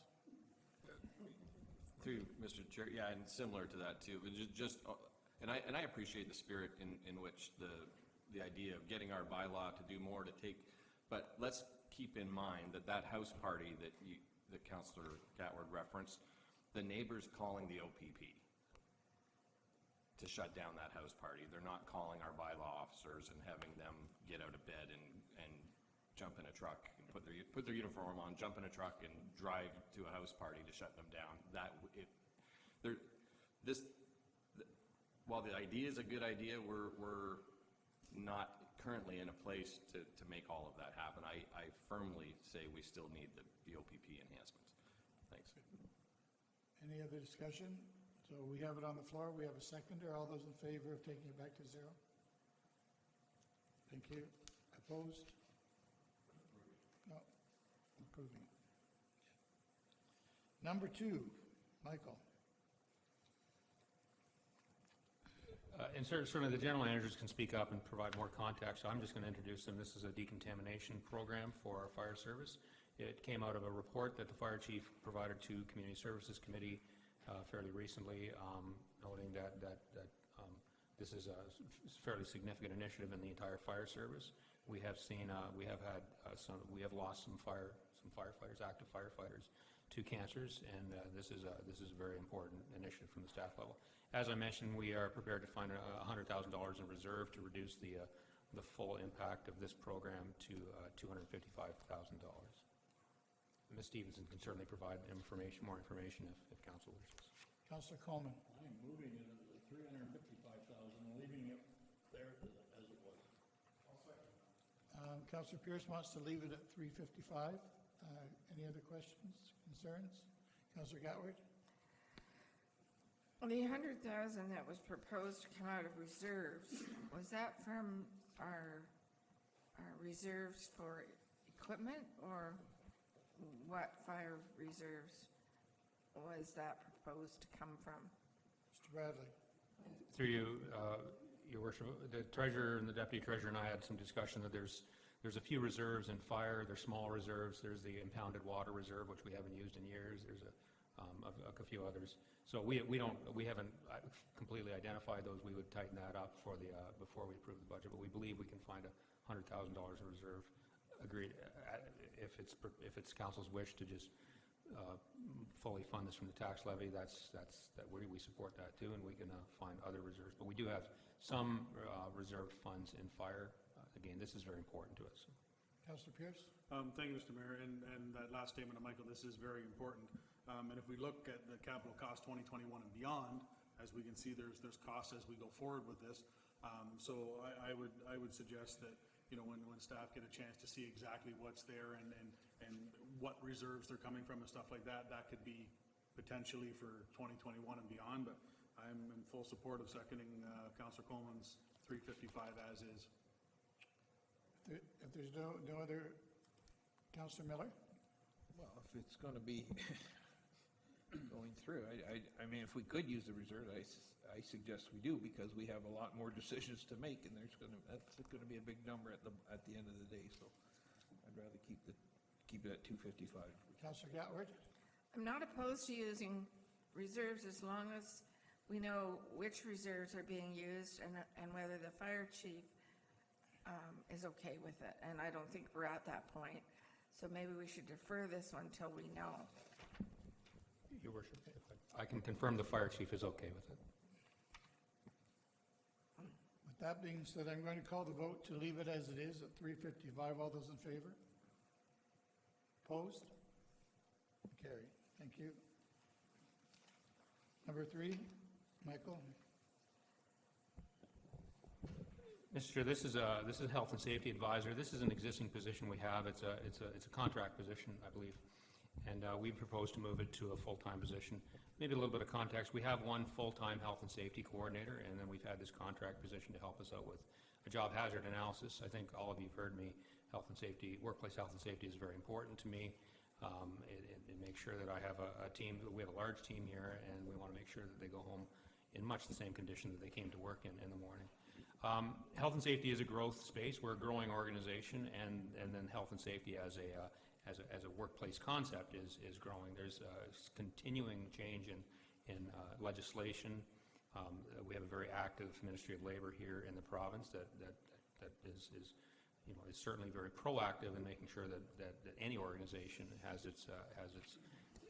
appropriate programs in place to ensure that workers are safe at work. Unfortunately, in Ontario, accidents and fatalities are going in the wrong direction. And I think, so organizations such as ours need to be proactive to make sure that we have all the good programs and background for supervisors and employees to be safe in the workplace. So again, we would like to, one of the problems with a contract position is that we move people in and out of them a lot. And so we'd like to stabilize that. We do need that talent in-house. And our focus certainly is moving into the emergency services. The current health and safety program has very much been focused on what I would call the public works and community services group, which is where our highest risks are. But we are putting more effort into the two emergency services groups, fire and paramedic services. So Ms. Hewitt can certainly provide more information on that, or I can. It's moved by Councillor Councillor Gatward. Through you, Mr. Mayor, to the General Manager of Corporate Services, how much overtime has the current full-time health and safety advisor worked in the past year that we need to hire a new person? Through you, Mr. Mayor, they haven't worked overtime. We have had a temporary person in place in this role that we're looking to make permanent. Because if we didn't have that role, then our one full-time person would be working a lot of overtime. So you have a temporary person now? That's correct. So in the 2019 budget, you approved a temporary person to start partway through the year. So now we want to make that temporary person permanent, and then we need to annualize their salary. That's why it equates to the increase in FTE. I thought, So in 2019, when the position was approved, it was only approved for part of the year. right, but I thought the CAO just said that this is a contract position. That's correct. It was a contract position. We still have the person working in that contract position, but we would like to convert it into a permanent position. Permanent, full-time. Correct. Thank you. Yeah, it's been moved, it's on the floor, it has a seconder, and Councillor House. I'm sorry, did you want to say anything? No, no? Okay, all those in favor? Opposed? Carried. Thank you. Number 4, Michael. Thank you, Your Worship. This is a document management system. It's a piece of software. It would basically allow easier and more effortless access to all of the county records and other documents, which right now is fairly cumbersome. We have some electronic platforms, not total, and certainly the clerk could provide additional information if there is an interest. But this is something we hear quite often. This is part of the broader open government initiative that most municipalities are trying to push forward to make their very large. Most municipalities have very large amounts of documents within their organization, making them easier for everyone to access. Any questions? Councillor Miller? Do we need it this year? I'll call on the clerk. Over the past couple of years, we've done a few piecemeal kind of digitization projects, mostly because there's been office space crunches. The hope is that in a few years, there will be some significant savings that come about from doing this, and that we can reduce our records footprint overall. But right now, what we've got is all the documents that we've digitized on this piecemeal basis. It's hard to jive those with the paper records. Like if you're looking for something specific, right now we're checking electronic and paper records. So also moving forward, the meeting management system, it would greatly help if we could combine the meeting management system so it works with the document management system, and then everything would eventually start flowing seamlessly, and then we'd move into digitization of our many, many paper records. That's a yes. Councillor House? Following along the same line of questioning, and just because, and I'm going to ask this same question a couple times throughout this process. If we see something like this, which is a good idea, and to answer the question, does it have to be this year? Sounds like maybe yes. But what if we adopted it halfway through the year? Does that, maybe in this case it doesn't because it's not a staffing issue, but is there a way of having it cost the tax burden less by bringing it in partway through the year rather than the full year? Thank you.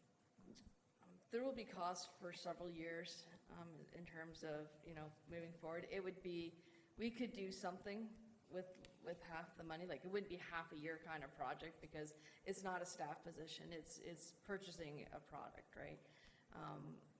But we could do a portion of the work. It's just eventually, it's just going to it'll just increase what we have to pay in the future years.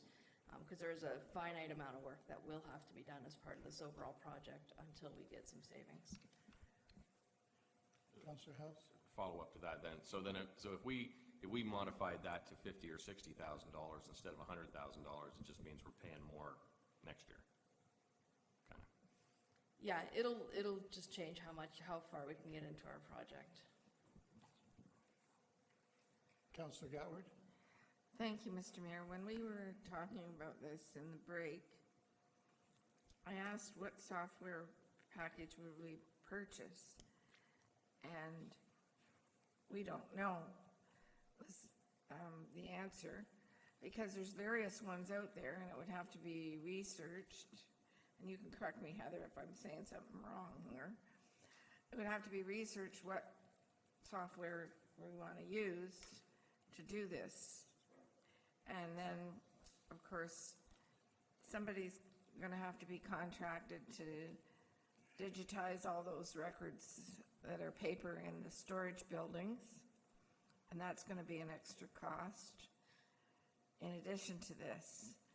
So it's something to think about, but maybe we should defer it till we get to the end and see where we're at. Because it's a lot of money for converting records, and I can recall, the library did a lot of things on microfiche, but they hired students to do it, and it was cost effective. I don't know what a contract's gonna cost to take an entire building worth of records and convert it to the computer. So this is the software to do that. Is that correct, Heather?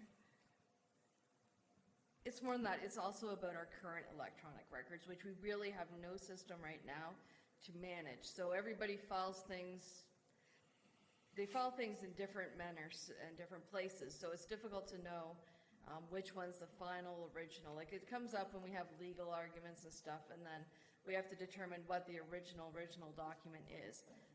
Part of this is, taking those electronic records, which just aren't the greatest managed right now, and coming up with a system that will do that. No, we don't know what company exactly we're going with yet, as Councillor Garber said, but we have been certainly looking into that in pretty good detail so far. Councillor Ferrier. I'd like to move this at $50,000 for the year, and seeking a seconder. I'd also like to say I'm a big believer of open gov work, and it sounds like this will actually save us storage cost, space, and staff time in the future, but we can start it as a half measure, in my opinion, for this year as a 2-year project instead of a 1-year. So I'd like to move it at 50 if I can get a seconder. Councillor House seconded. Councillor Pierce? Thank you, Mr. Mayor. Now it's on the floor. I'm not going to support the 50. I would support it at the 100 because it is, I've kind of been through it with my own work as well. It's a huge undertaking. Absolutely it is, and there'll be a lot of hours put into it. But you can't look at this as a 2020 item per se. This is going to continue to save money and time as we move forward. And as Heather says, it's going to get everything in order. So not only can we as a county retrieve something quicker for one of the constituents, but also they're able to find it themselves if need be. So I'm in support of this, and it's something that has been talked about for a couple of years. Thank you. Councillor Coleman. Thank you, Mr. Mayor. Well, everybody knows I'm such a computer-oriented person. So, but I am supporting this at 100,000 because I think that staff has researched this enough, and it wouldn't be here if it wasn't needed. Seeing no other conversation, we're going to call the vote at 50. It's been seconded. All those in favor?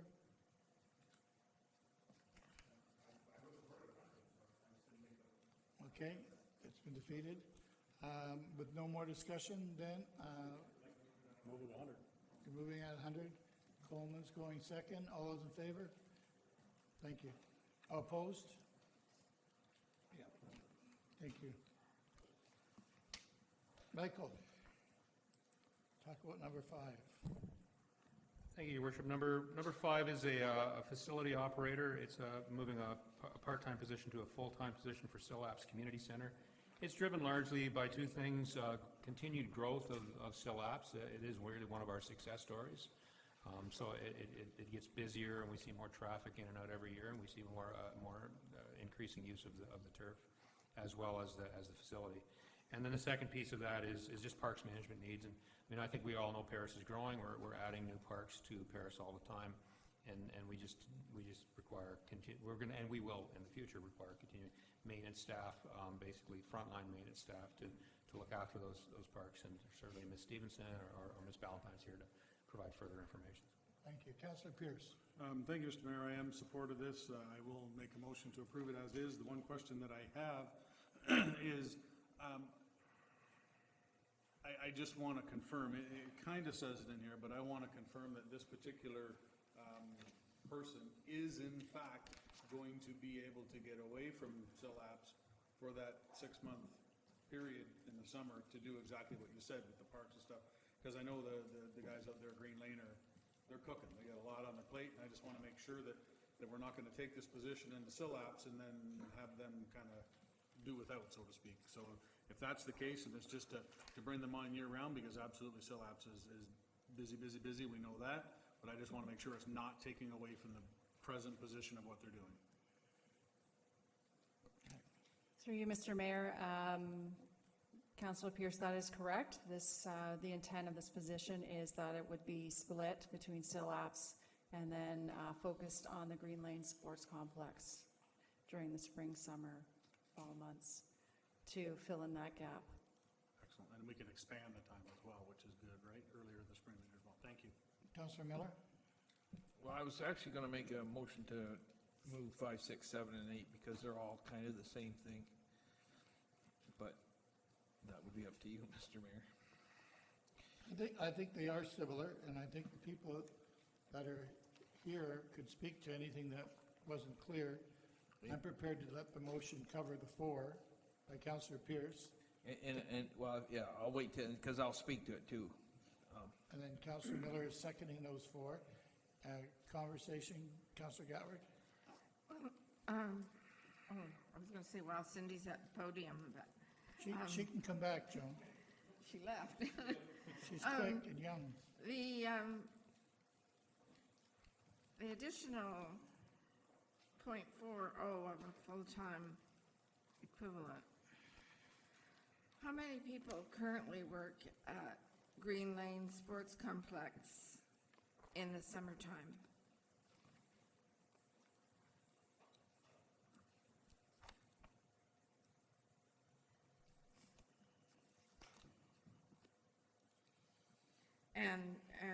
And SILAPS, the same thing.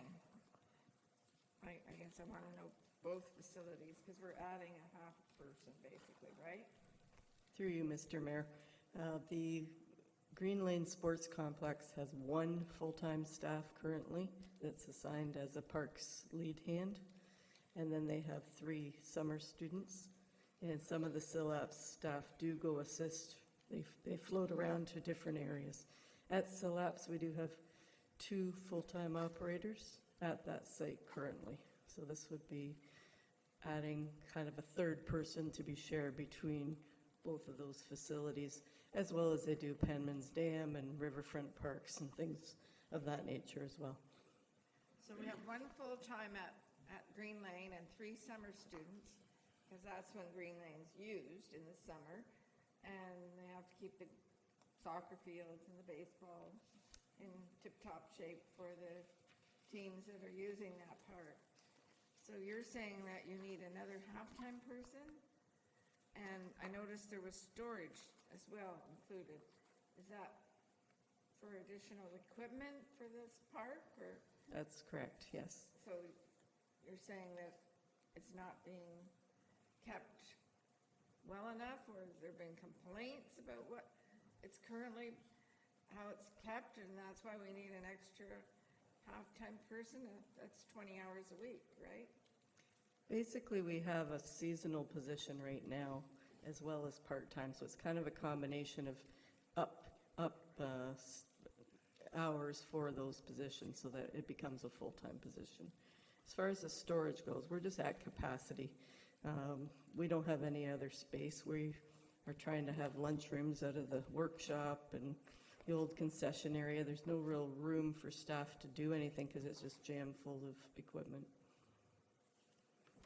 Thank you. Councillor Bell? Thank you, Mr. Mayor. Taking David's suggestion of 5, 6, 7, and 8, there's a question I'd like to ask, and I think Cindy may have answered it, that there are no additional revenues we can attribute to this, but can I ask the reverse situation? If we don't approve these, should we be taking revenues out of our base budget?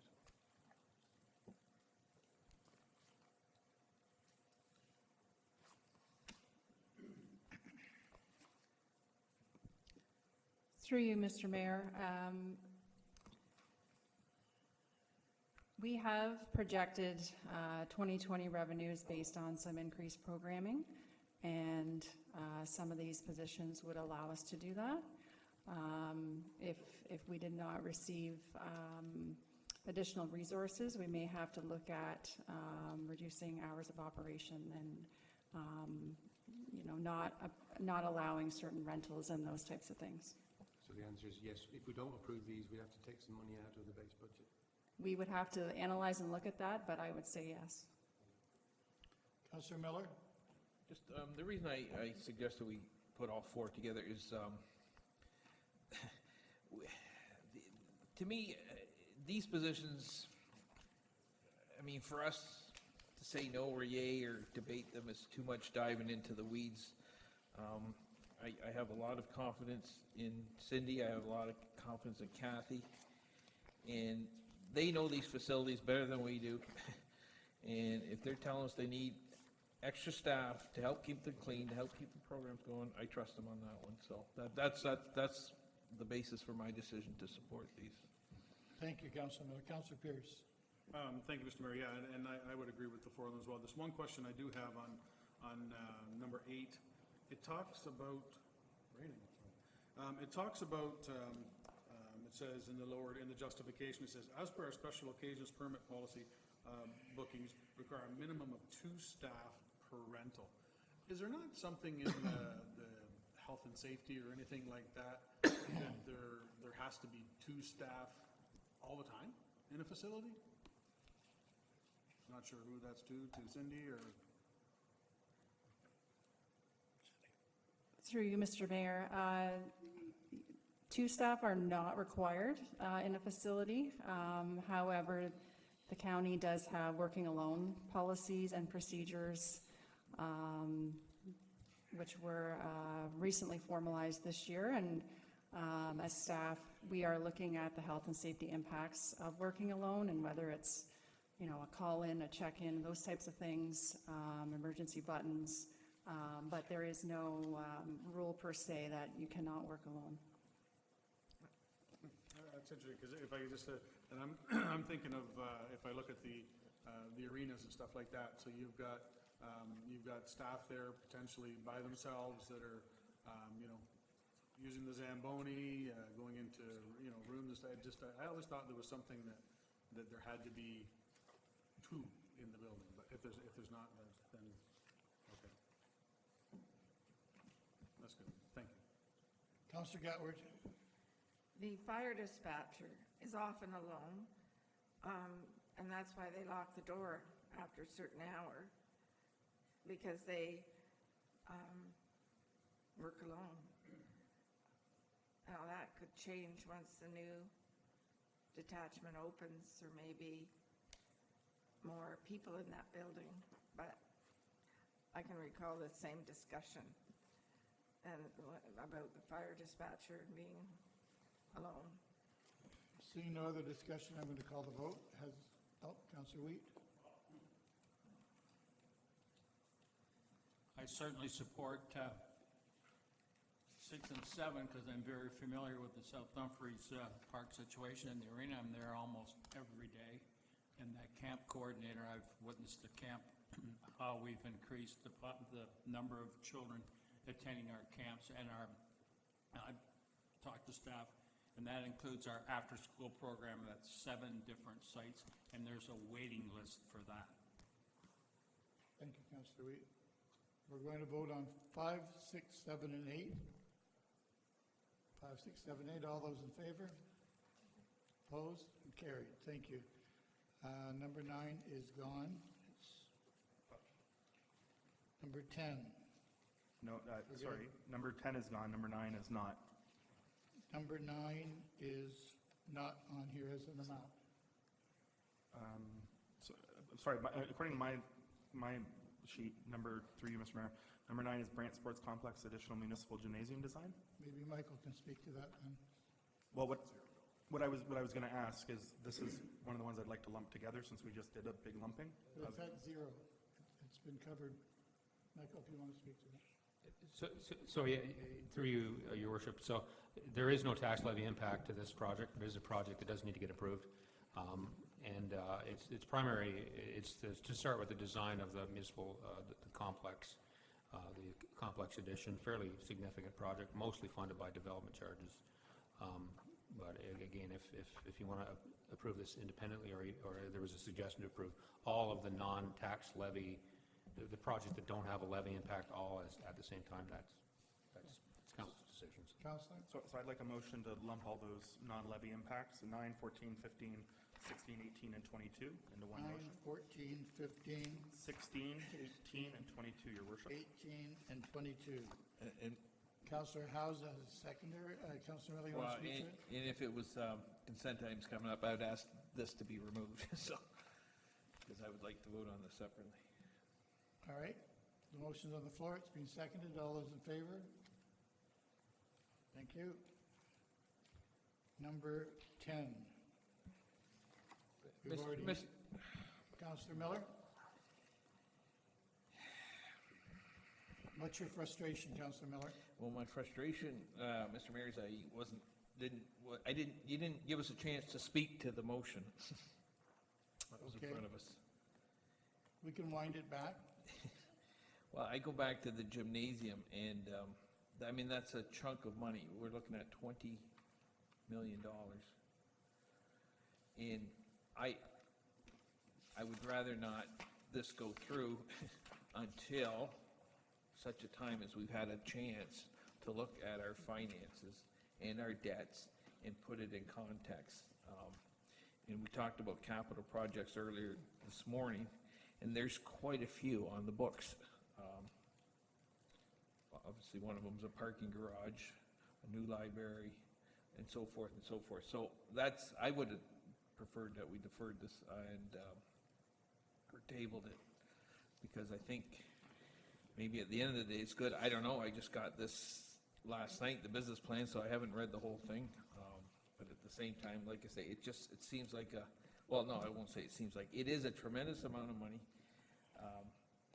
And I certainly don't feel comfortable approving $20 million plus for something that we're not quite sure how it fits into the overall financial picture.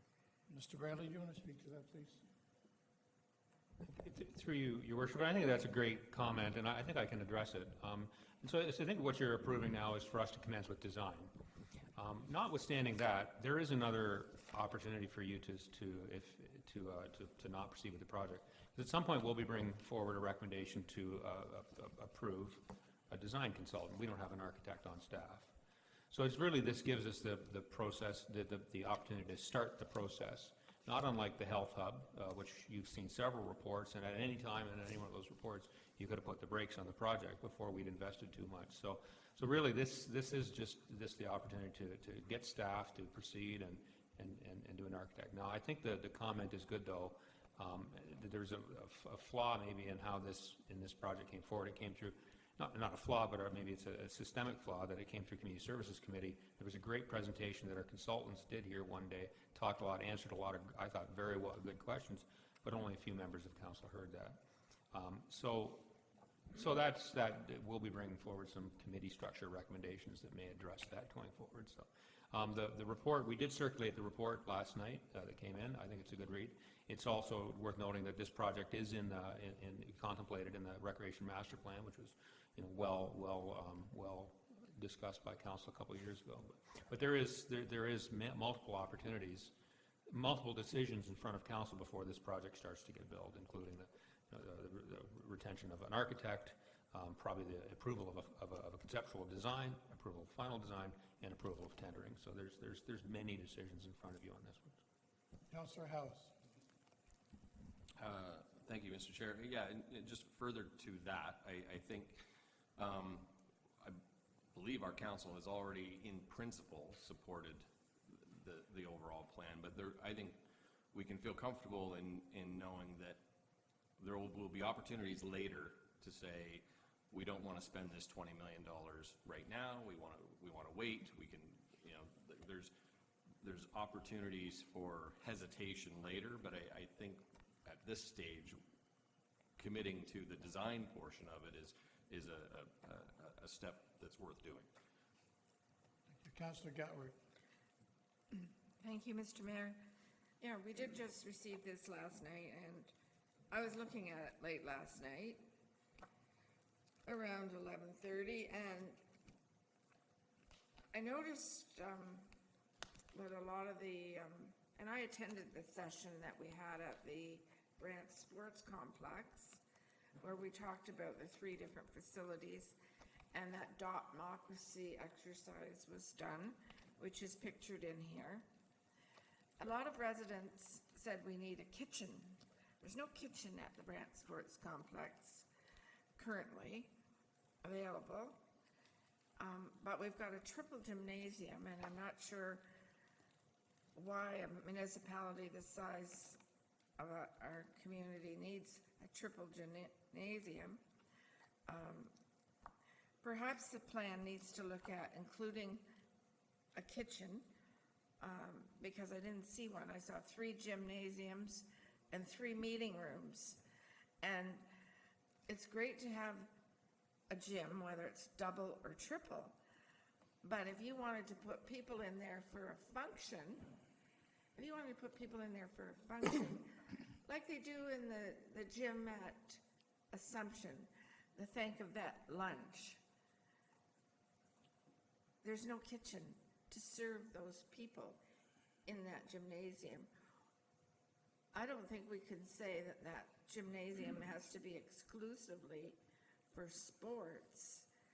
When the Brant Sports Complex was designed, the Lafarge room only fits 150 people, and there's no kitchen.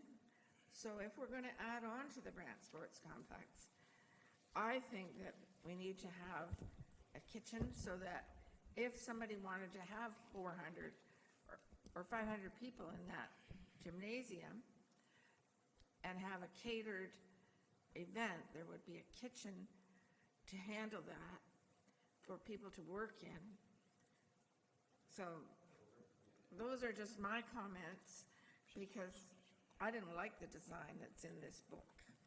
Councillor Gatwood, I think all of those, I think you've made a perfect argument as to why we should let this go through and why we're voting on them all at the same time, is all those things are going to be recognized when we do the layouts and the architect's renderings and all of that, so. Well, I hope so, because they're not recognized right now in this book.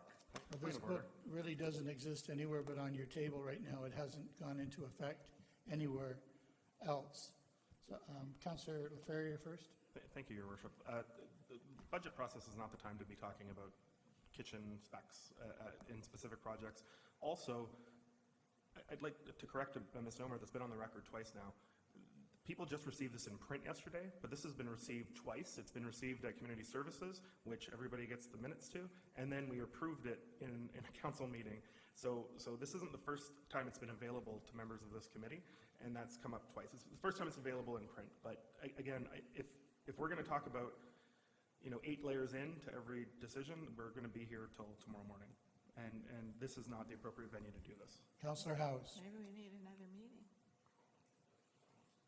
No, that covered basically what I thought we were wading into the weeds a little bit in terms of starting to talk about details of the design of the building. I wanted to just try to bring us back into. Thank you very much. Councillor Pierce. Thank you, Mr. Mayor. And just a reminder for everybody as well, yes, this is a $20 million project, but that's not a $20 million hit on the tax. A lot of it is covered by developmental charges, right? Development fees, stuff like that. So we need to remember that. Sure, the overall price tag could be 20 million, but there's over 15 million of it covered by DCs. So let's keep that in mind as well. Any other conversation? Call the vote to accept all the ones mentioned and circled on my piece of paper all at once. All those in favor? Opposed? Thank you. Number 10, we've taken the lawn bowling out right now. Number 11, Mr. Bradley. Thank you, Your Worship. This is another conversion from part-time to full-time. It's a position that we've been carrying for a number of years. It's a Human Resources Administrative Assistant. This person provides support for the Human Resources staff to set up interviews and help administer our benefits and all sorts of human resources related programs. I have a couple numbers here I think might help to kind of qualify this ask. So, and this is a pretty big number, but we have 703 active employees here at the county. They're not all full-time, but they are a mix of part-time employees, contract employees, full-time employees, as well as 183 volunteer firefighters. So that's a big group, and so right now, if we think about our human resources group, we have about 1 person per 100 employees, and, you know, it's amazing. One part-time employee can generate just as much challenge or work, shouldn't say challenge, but work for the HR group, but workload for the HR group as a full-time employee. And so, you know, our organizations like this are big, they're complicated, there's lots of rules, there's lots of issues, and this group is a very busy group. It's mentioned that we do about 100 recruitments a year. A lot of those are students. We are seeing some transition in the organization as the retirement wave sweeps through the public sector right now. We're not going to be immune to that. And so having this group strong and well-staffed is certainly important from my perspective as CAO, and I would hope would be from council as well. So Ms. Hewitt can certainly provide more context, but that's my thoughts. Your Worship, thank you. How do you want to handle this? Motion, yep. Need a seconder? Councillor Bell, any discussion? Councillor Gatward? Maybe I missed it when I was trying to find my page. Did the CAO give us a number of HR staff we have currently? And how does that compare to other municipalities our size?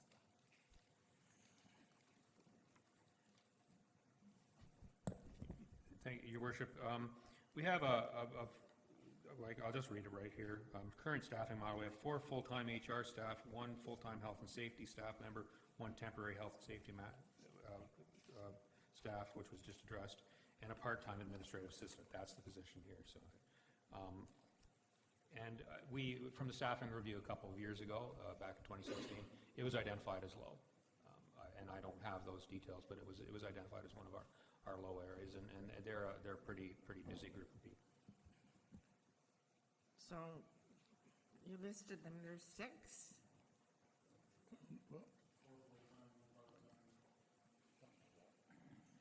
Administrative assistant. There's 4 full-time HR people. There's now 2 full-time health and safety people and 1 part-time administrative assistant. That's 6.5, I guess. 6.5. Do we know how that compares to other municipalities currently? Michael just said it was low, Councillor Gatward. Low? Your Worship, I don't have the specific numbers, but from the staffing review, it was identified as our staffing model is low for human resources, given the size of our organization. Thank you. I think too, as we go through this list, maybe more quickly, we have to remember, just as our first year, we're just completing our first year, just imagine even what the county was like a year ago and how we've grown and how we need people. And as Councillor Wheat said, these daycare, every department and every division of the county needs to have people there so that when the citizens come and want to do things, we're fitted for them. As someone who was on the Boys and Girls Club for over 20 years, I know what it's like to have kids lined up at the door and nobody inside so we can open the doors. There's no bigger disappointment in life than to advertise for something and then when they come, you can't service them. So remember the growth that we're going through. This is not just 5 years ago when we were just starting to get a plan. This is now, it's happening, we're moving, we're growing, and these people are working hard in all departments. I've done tours of all the departments. I've met the people that are doing the work. Everyone's trying hard, everyone's getting tired. So when we need a part-time person now and then, whether it's a counselor for a summer program or whether it's someone else to check water meters, if we need them, they're telling us they need them because they're tired and because they're overworked. So please, let's trust our staff to know what they need to service us as a council properly.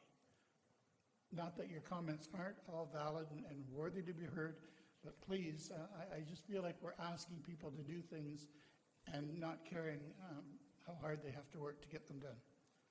That's my 2 cents worth. Call the vote. All those in favor? Thank you. Michael? Thank you, Your Worship. I'll just point to the screen. So the treasurer, as you approve these, is totaling them up, and right now the tax increase on a medium home is at 2.8%. So we're pushing a little bit past CPI at this point. The next one is decision package number 12, and it's a purchase order system. It's pretty straightforward, and the county right now doesn't have a purchase order system. Our inflows and outflows are just tracked by supervisors. It's certainly not a great model. It's something that I've wanted since I got here. And this allows us to basically allows the finance to have much better control on the outflows of funds from the organization through purchases. I don't know how many purchases we would do a year, but it would be in the tens of thousands.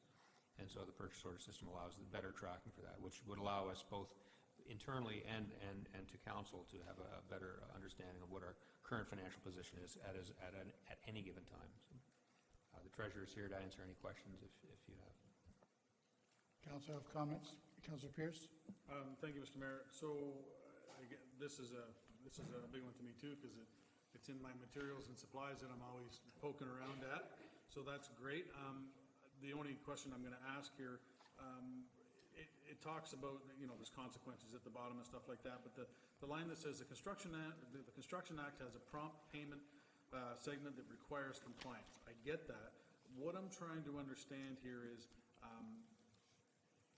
a failure to do so, a failure to comply with that, is that a dollar figure, or is that when we get into potential LPAT systems and stuff like that? Because I'm curious here that the notes I made here, if we failed to do this in the past, is there fines? Obviously, this is a time saver.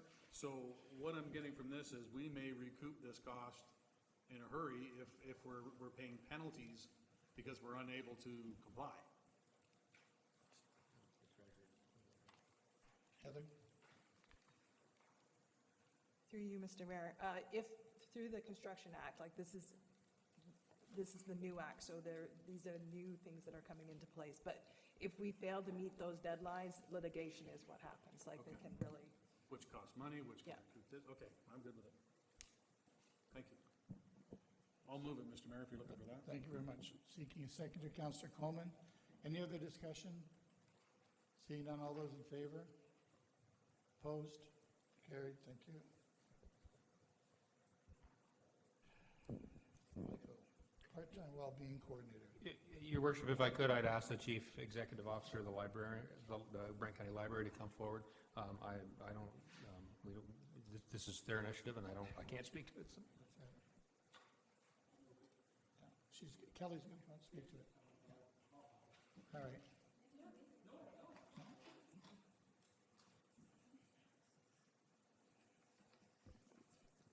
Thank you, Mr. Mayor. So we are asking for a part-time well-being coordinator position for the library. This is an administrative support / HR position. We currently have 0 staff allocated to administration support or HR within the library.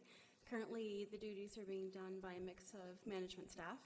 We're finding that that's increasingly cumbersome, like any organization that's growing.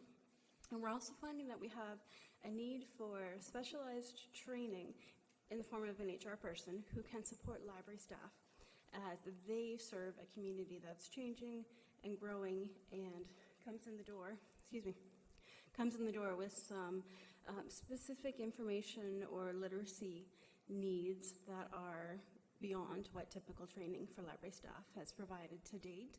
So this person we're calling the Wellbeing Coordinator because we are tasking this person with being responsible for staff well-being in the form of training and HR support, and also the well-being of the community, which we know will tie into the larger projects that are happening in the county with well-being.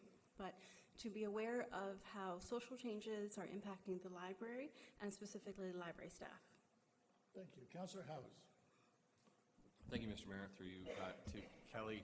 And this is a question that I ask, I will be asking again and have asked. And the mayor's speech a few minutes ago about supporting our staff in a growing community and supporting our growing community certainly applies to the library staff in addition to the rest of the staff mentioned. I'm just, and certainly as we're getting into a lot of changes within the library, the main branch library, and we want our staff to be well, and we want our engagement with the community to be well. My question is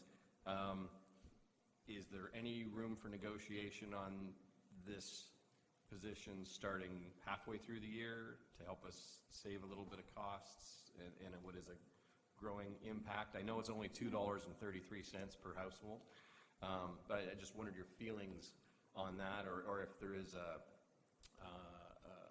little more rationale you can give us on why it needs to start sooner rather than later. Sure. Well, the impact we're already seeing on staff. We have been doing focused training recently to help with issues that staff are seeing come through the door and are asking for support with. We've done LGBTQ inclusive space training. We've just completed a homelessness for librarians training course. The more that we're able to identify the community needs, the sooner we're able to identify the community needs, the sooner we can prepare the staff adequately. So should we wait until June for the position to be implemented, that's simply 6 more months that we'll be limping along trying to do the best we can. If we have a staff member start earlier in the year, staff will be that much better prepared to deal with it. Thank you. Councillor Pierce. Thank you, Mr. Mayor. Through you. So, a couple questions on this. First of all, in the description of it, the very last sentence of the description of it says, this position will also provide administrative support to the library management. So that means I'm not quite sure what that entails. But then you get into the justification that says library staff, and these are the words that are in here. Library staff often encounter situations which they are not trained to handle. So that being said, this isn't something that is new, correct? This has been ongoing for a long time. Is that a fair statement? So through you, Mr. Mayor, that's absolutely true. And library staff are resourceful and intelligent, and they've done the best that they can. We're finding that the pace of change in the community is moving faster than staff's ability to adapt without some kind of additional support. Okay, so that being said, and I appreciate the fact that the staff's been trying to do the best they can and stuff like that, but this is, I guess this is technically my 6th budget. I've never seen any of this. I've never seen a request for any of this, so I'm just wondering why now. You've kind of alluded to that because it's getting to the point where you can't handle it, but then I go to what Councillor Howe said there in the sense that and don't get me wrong, I'm not saying that this is a small issue, but if this has been an issue that's been going on for years, what has put it over the top? That's where I'm trying to go. And it's not a ton of money here we're looking at. I'm just trying to understand what pulled the trigger on this. And that being said, if I could, Mr. Mayor, I'm trying to understand while Kelly's up there. So this is for number 13. Is this not the same type of thing as number 27 that we're going to see later? Like, is it? It's another thing that's for programming outreach assistance. So I'm trying to understand here. Are we able to? If this person here is going to be able to provide administrator support to the library, and it talks in here about outreach assistance, are we able to combine these two? So I know that's kind of a lot of questions there. The biggest one I want to understand is what's the catalyst that's put this over that you're asking for this now and not in the previous 5-6 years or whatever? Sure. So through you, Mr. Mayor, I can't speak to what's happened in previous years since this is the first budget that I've been involved in preparing for the library in the county. But I think that library staff and the administration of the library have simply, as you mentioned, adapted over the years. And we have probably reached a point where something's got to give. So you asked about the administrative support. Currently, the minutiae of things like time cards even are collected by management staff and checked by management staff. There are lots of steps that could be done faster and cheaper by an administrative support person rather than management itself. So and I think Fred's about to speak to the need for administrative support in general. Yes, thank you, Kelly, and through you, Mr. Mayor. I'd just like to address to Councillor Pearson and the rest of council. In the previous council, you had your staff measurement done by a consultant across the county, which included the public library staff in that report. And you might remember, Councillor Pierce, that on the night that the consultant made his report to council, he pointed out the library organization in the county specifically, and what he said was, and I'm paraphrasing, never in his experience had he ever encountered a library system of the scale of the county of Brant that had no administrative support for the CEO. And that hasn't changed. And this is the beginning of a change for that. And as chair of the board, I'd like my CEO to be able to have her head up and be thinking strategically and doing the leadership function and not have herself or her leadership team caught with administrative duties. And I was respectfully suggesting that this is way overdue. Thank you. Councillor Weed. Well, Fred, you just said everything I was going to say, and you had to walk, 100 feet to say it. I just could have sat right here because the library's been understaffed ever since I've been on the library board. And that consultant report clearly indicated we were low in staff. Kelly's bringing it forward tonight because she wasn't here 5 years ago. That's why it's coming forward today. Thank you, Kelly, for bringing it, but I was going to do all that for you. Thank you. Councillor Gatward. Thank you, Mr. Mayor. Excuse me. When I read this, I thought immediately of social services when they're talking about aging, loneliness, and homelessness. And I'm wondering if the library CEO works at all with, I believe it's Ms. Head, who looks after our social services portfolio from the county. Do we connect with them? When I saw the well-being coordinator, I thought to myself, so this is more of from what I'm hearing in the conversation, it's more of a administrative person than coordinating programs for this type of description, and that comes later, the program coordinator in the budget. If I can ask you, who does the program coordinating now? We have an assistant. You have, is there a deputy librarian, or you're the librarian, and then we have children's services and all the different departments, correct? Maybe we need an overview so that we understand better.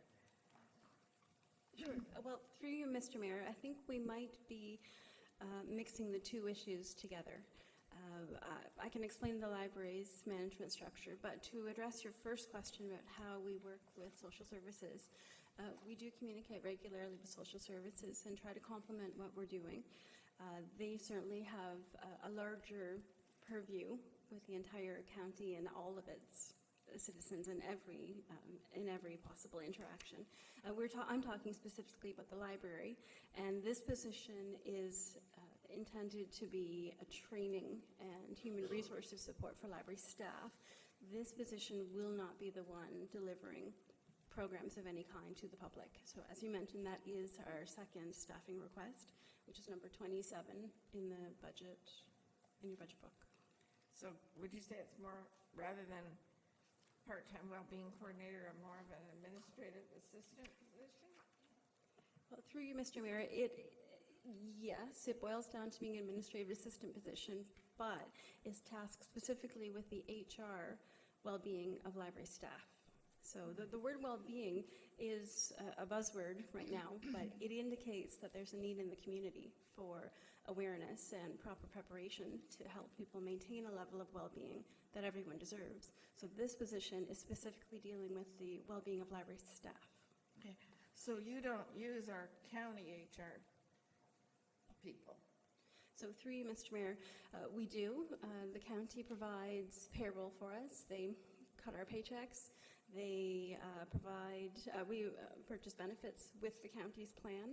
But in terms of day-to-day support for library staff to ask questions or, there is nobody at the county who does that. They come to library staff, and currently that's library administration. It's the management team, which is often appropriate, but there may be times when library staff may not want to approach management directly with a question. This provides that alternative support position for them. Thank you. You're welcome. Councillor Ferrier. Thank you, Mr. Mayor. Through you, to our executive CEO, CAO, executive, the library head honcho, Kelly. I'm going to support this. Two reasons. One, the trend in libraries broadly, and I speak as a social worker on this, is getting into this because they become community hubs for people who are lonely, homeless, troubled. We talked a lot earlier about how we can have potentially bylaw help police. Well, police are saying they're dealing with all these social disorder calls, and they could actually be directed to library on top of social services. And that's the trend. The libraries are one of the few public spaces for people to spend amounts of time in. Also, I'm going to support this because, and this is just context for the rest of council when they make their decision, we're asking the library to do quite a lot of the heavy lifting on the community well-being plan as a social service agency, not just a literacy agency, and this fits into that. But Councillor Pierce had a question, and I have a similar question that I'd like to have answered before we decide. Is there a potential that we could make this, instead of 2 part-time positions that are being asked for, 1 full-time position that looks at, because when I look at the reference number 27 here, programming and outreach, some of this outreach is about delivering library programming to adults, social disorder, and the rest of it. To me, 1 full-time position might have a cost savings compared to 2 part-time positions, and over time have better benefits. Can you comment on that through the mayor? Of course. So through you, Mr. Mayor, the library board asked exactly the same question of us, because it does seem to be a no-brainer, combine the 2 positions. But they are different skill sets. I suspect that the well-being coordinator the business position will attract somebody with a background in HR, possibly with social work as well. And as we'll discuss later in 27, the outreach and programming position will require more library-based skills in delivering of the programs. So this position, the well-being coordinator, think of it as the trainer of the person who will deliver the programs. It's 2 different skill sets. So if you could only have 1, because it might come down to that, is this the one you want? That would be up to the library board. I'm afraid I can't speak to that. Okay, well, thought it's relevant. Thank you. Councillor Miller. Thank you, Mr. Mayor. There's a lot of questions on this, and it was a head scratcher for me when I read it. If you, as the CEO, say you need an administrative assistant, I don't have a problem with that. You're the CEO, you know how it works better than I do. If you said you needed a well-being coordinator, okay, well, you need a well-being coordinator. It's just where I'm having trouble is putting the 2 together. A well-being coordinator / administrative support / plumber. Like, it just, you know what I mean? It just seems, it's confusing to me, that's all. I'd almost push to table this until it was, better defined, but I won't ask for that. But like I say, if you just come out and said, yeah, I need administrative support, that's fine. But like I say, the way it's worded, I find it confusing. I think based on the number of questions you got, I think other people do too. Councillor Wheat has it on the floor. I'm seeking a seconder. Councillor Wheat, Councillor Howes. Any other discussion? Call the vote. All those in favor? Opposed? Carried. Thank you. We're going to go down to thanks, Kelly. See you, Fred. Number 17. Thank you, Your Worship. This is something that we've been talking about for a while, which is to have a pool vehicle. I call it a pool vehicle. Where I used to work, we had about 6 of these, and so rather than having assigned vehicles to people that do a lot of field services, people that do a lot of inspections or construction site work, have a pool vehicle. There's a sign-out process, and they can take that. There's a lot of value to this. First of all, it keeps us having people with the personal vehicles on construction sites where they get damaged. We've paid many damage claims to staff over the years through this. It also encourages more ride sharing because people can have a pool vehicle if they're going off site, get 3 or 4 people into the vehicle, and in the grand scheme of things, it does have a net savings for the municipality. It takes a while to realize because right now we pay mileage to staff. If we have a pooled vehicle, then we pay for the pool vehicle, and that it's a lot cheaper to operate a pool vehicle than it is cost. So we're not reflecting any of those in this initial, but I would suspect that our carrying costs for the vehicle and future replacement would be lower because we'll see offsetting savings. So something we'd like to try for the Burford office because right now everyone there is basically using their own vehicles to do their field work. So Mr. Waldens here can add further to that. Any questions to purchasing the new vehicle? Councillor Pierce. Thank you, Mr. Mayor. I'm in support of this, and part of the reason is, if we go back to the materials and supply, there's a line item on there that talks about mileage and stuff like that, and I was talking to our good staff over here and got a few of the numbers, and I don't think it would take long to recoup the money being paid out to this as we're paying out to staff for using their personal cars. And we also get into the situation where if a staff is using their personal car and something happens to it, that's a whole different story. But now I'm going to throw a wrench into this here. I'm thinking it is because you only asked for one, but is one vehicle enough? Through you, Your Worship, no, I think we're going to need more vehicles, but what we're in the process, and we've had some discussions about doing a bit of a fleet review. We've got some vehicles here, and they may not be fully optimized, so we may be able to find additional pool vehicles from the existing fleet. Some of them are uniquely assigned that could become pool vehicles. Some of them should be uniquely assigned. So we're going to do that over the next year, and then we might be asking for another pool vehicle next year. But I think this is a good start for us. We do know we probably don't have enough to cover everyone, and again, this is a pilot for us. But I think probably the start of what you'll see a bit of a different a shift on how we go about getting our folks around our very large municipalities. So. Right. And thank you for touching on that, if I may, Mr. Mayor. Thank you for touching on that second part there, because we do have vehicles at different facilities and stuff like that. So if that's being looked into to potentially shuffle them around, perfect. I'm good with it. I'll move it to the floor. Councillor Gatward. Why is it, if it's going to be used by many people, why is it totally under the operations budget? Because corporate services could use it to go to a meeting from Burford over to here. How do we allocate the true costs of who's using this vehicle in their budget?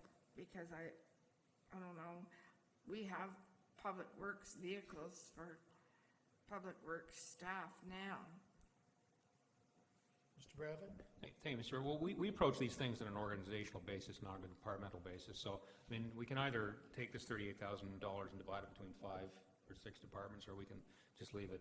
The fleet is housed in operations. The operations staff will have carriage of the vehicle, but it'll be available for staff in Burford, or it could be available for staff in other facilities as well that they want to take it somewhere. So. Again, it's a $38,000 cost regardless of how we break it up. Now, and at this point, we don't have a recovery mechanism in place. We'll buy this. It'll be budgeted. But we may over time, as we go through this fleet review, develop a bit of a billing model, and eventually probably what I would call a vehicle reserve, so that we can be buying these things from that, so the departments are paying it. There's a lot that's the system we had where I used to work. A lot of work to that. It's a lot of work, but it's also a very good model. We don't have that in place right now, and I don't think it's right now. Setting up that model is not a priority for us, but probably in the next couple of years. Thank you, Councillor Miller. Yeah, and just to follow up on that, there'd have to be some sort of booking system. I need it for a meeting on Wednesday to go blah blah blah, and if anybody wants to ride share to go over to Paris and plan their day so that we can all go in the same. It's a pool vehicle. Otherwise, staff are going to be using their own vehicles anyway, because Mrs. XYZ took it to go wherever, and it's gone for the day, so they have to use their own car. I'm thinking about the logistics, that's all. And the planners, when they go out to visit sites for all the planning applications, the building department has their own vehicles, but the planners use their own vehicles? Thank you. So that review that I talked about, we're gonna be analyzing the building vehicles, because that discussion has come up, so maybe making the building vehicles a little more available to the other groups. So what we wanna see is, we wanna see a good balance of people using fleet vehicles when they can, when it's more efficient for them to use their own vehicle, they would. Right now we have IT staff transporting servers in their own vehicles, we'd like to see that, a corporate vehicle being used for that, because there's lots of downside insurance risk to those kind of scenarios. So again, we'll pull this all together. We do have a sign-out strategy ready to go for this, so the logistics are all taken care of. Thank you. Councillor Miller. Thank you, Mr. Mayor. I'm guessing, based on the 4,000 fuel and maintenance, this would be an ICE vehicle? An internal combustion versus, say, an electric vehicle? And what I would ask, in light of the motion we passed last night, that to at least maybe price out an electric vehicle, and I know we could knock that fuel and maintenance cost down probably by 3,000, and now the purchase price would go up a little, but I'm just wondering if that's something that's entered the thought process is. Absolutely. Councillor Wheat. I support this. My personal feeling is the County of Brant does not have enough vehicles, period. Last week, Thursday, Friday, I was asked to attend a potential problem up in Schuyler, at the north end of Paris. A disagreement between some residents up there, and the builder was Jimmy Spielzak.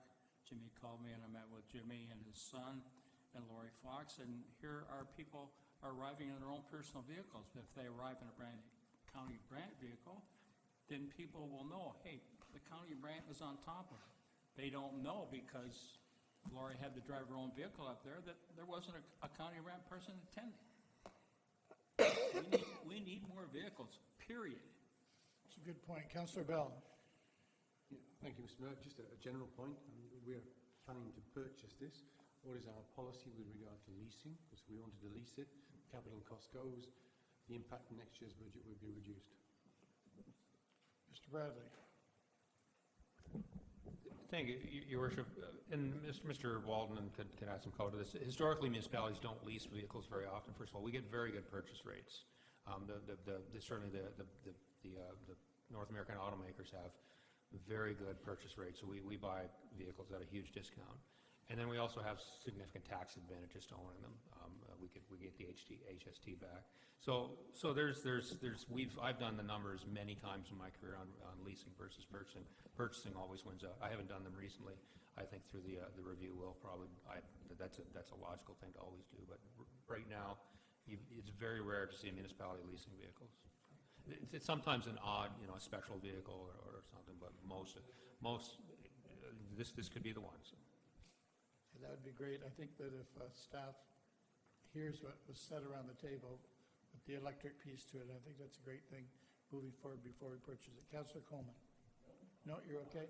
I need a motion. I need a motion. Councillor Wheat, Councillor Coleman, any other conversation? All those in favor? We just bought a car. Truck, electric truck, maybe. Oh my God, number 19.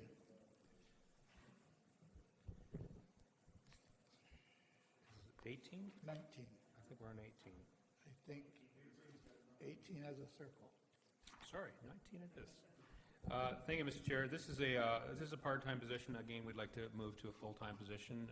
Obviously, you're seeing a theme with this. One of our objectives as a senior management team is to improve the stability of our organization, and part of that process is to create full-time positions that are currently part-time, because those positions roll a lot. So, I'll preface this with the idea that with the notion that, and it was already mentioned, we A couple of years ago, we had a half-time communications person, now we have a full-time communications manager, and a part-time graphic communications specialist. But this is a huge growth space for us, and I think it's probably never been more, and pardon me for doing a bit of, but this was our 2011 strategic plan, and this is our new strategic plan. And both were done in-house. And I think it's really a testament to where we've come over 8 years in terms of how we communicate with our public. It is one of the biggest things we heard. It's the second priority in our strategic plan. It was barely mentioned in the original strategic plan. And this is a big part of that. Making our outbound communications look great is a good way to get people to consume it. So you're going to see 2 decision packages in this for upstaffing in this. I know that's a lot to ask. It is, the manager of communications, who's doing an amazing job, said, hey, look, we're struggling to keep up with what's being asked of us. And I think if you look at some of the initiatives we've released recently, the Brand E-Ride program, the Brand Safe Streets strategy, these were all done in-house. Normally, we would have farmed all that out at I don't know what cost. So, I mean, we're really up in our game, if I could say that, Mr. Chair, in the communications field.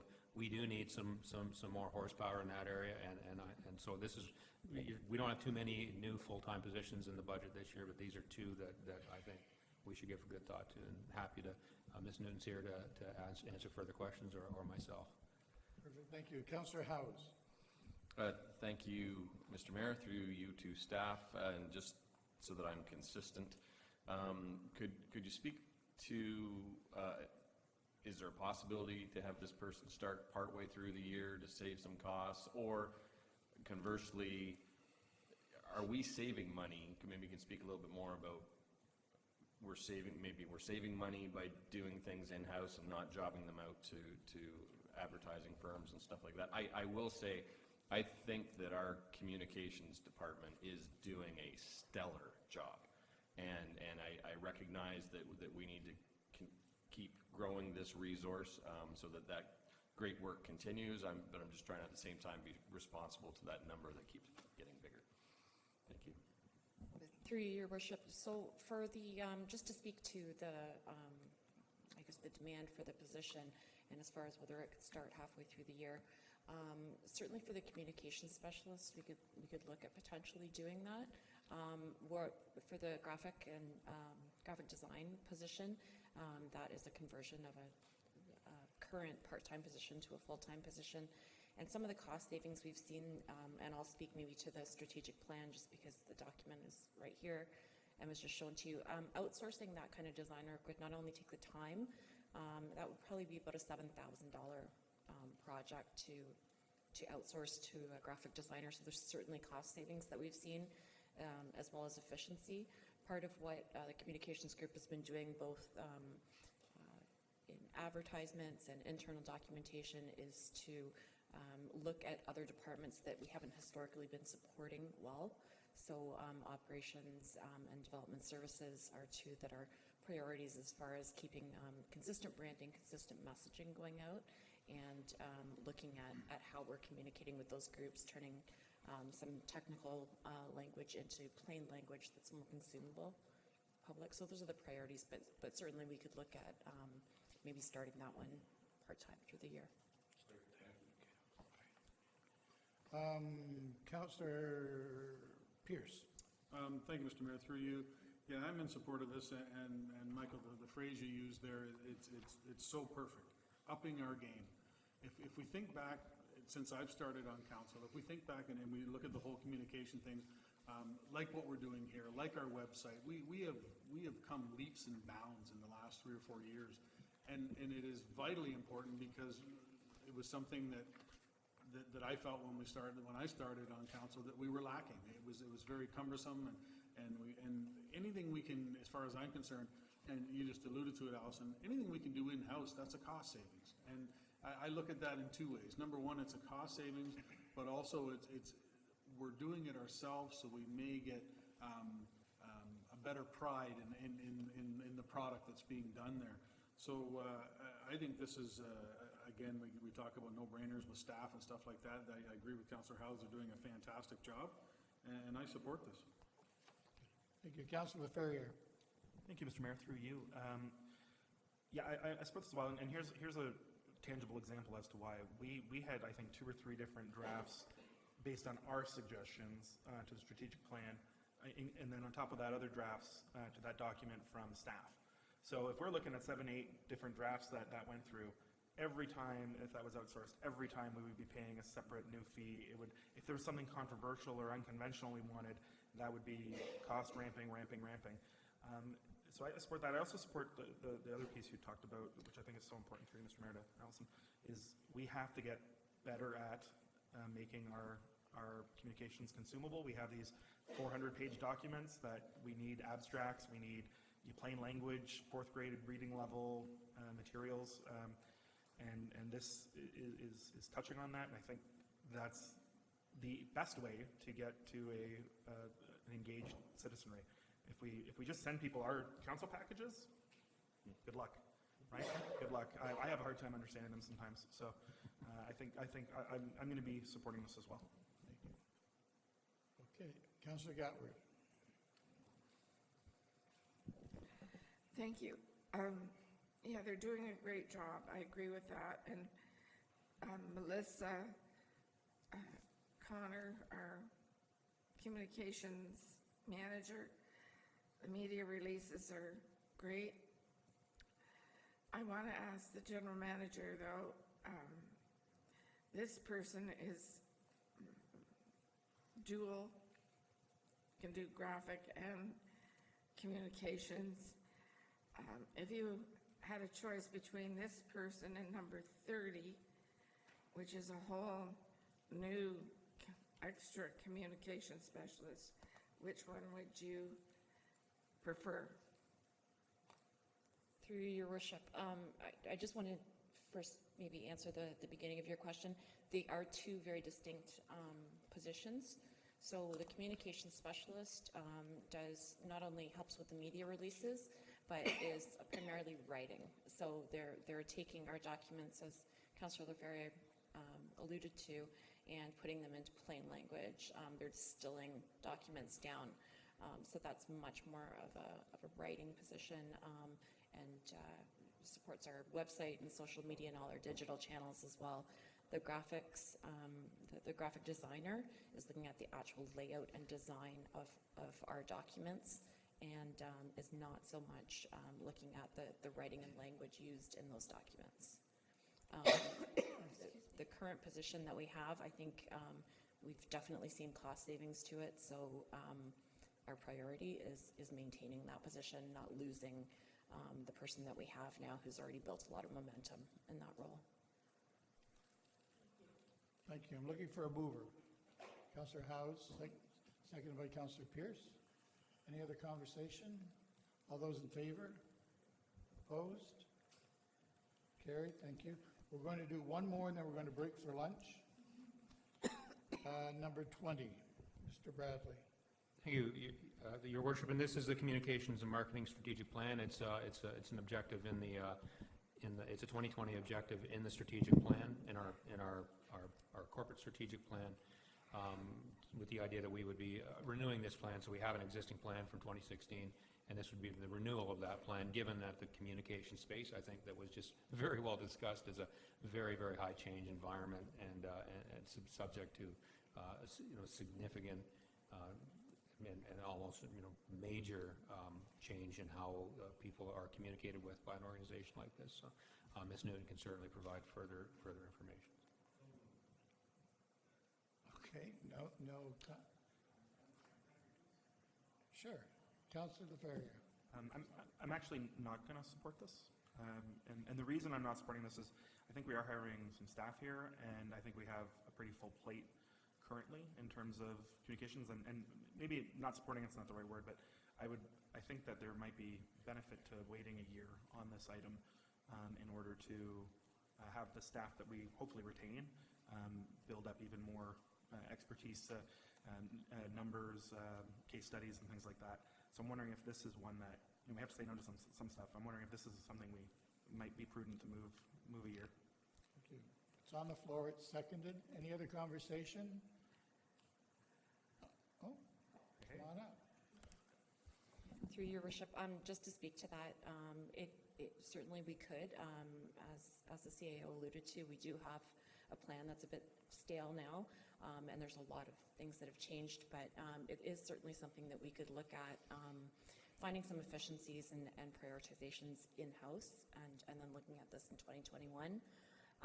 This plan was really, again, as the CAO alluded to, we've got almost endless possibilities. This plan was meant to sort of prioritize some of those and weed out, where those efforts should be focused and what areas, are not. But we could certainly look at doing that. Councillor Pierce? Thank you, Mr. Mayor. So, just so I'm understanding here, you would be okay to pull this then? Is that what I'm hearing? Through your worship, I mean, that's not my preference, but I think that we could survive through this year and certainly look at doing some strategy work in-house potentially through 2020 and then doing a full-blown plan on 2021. Councillor Gatward? Yeah, I guess my question, and maybe, so this $40,000 is to hire a consultant to do that strategic plan? Through In a your worship? nutshell? Yes. Yeah, I don't support it either. I agree with I think we need a made in Brant strategy and we could do it ourselves. Thank you. Going back to Councillor Pierce, do you want to let your motion stand? Sure. Okay, it still has a seconder. All those in favor? The motion is to approve this. All those in favor? Opposed? Are we going to defer it then to the next budget? Yeah. Yeah, okay, we're going to deal with it. Yeah.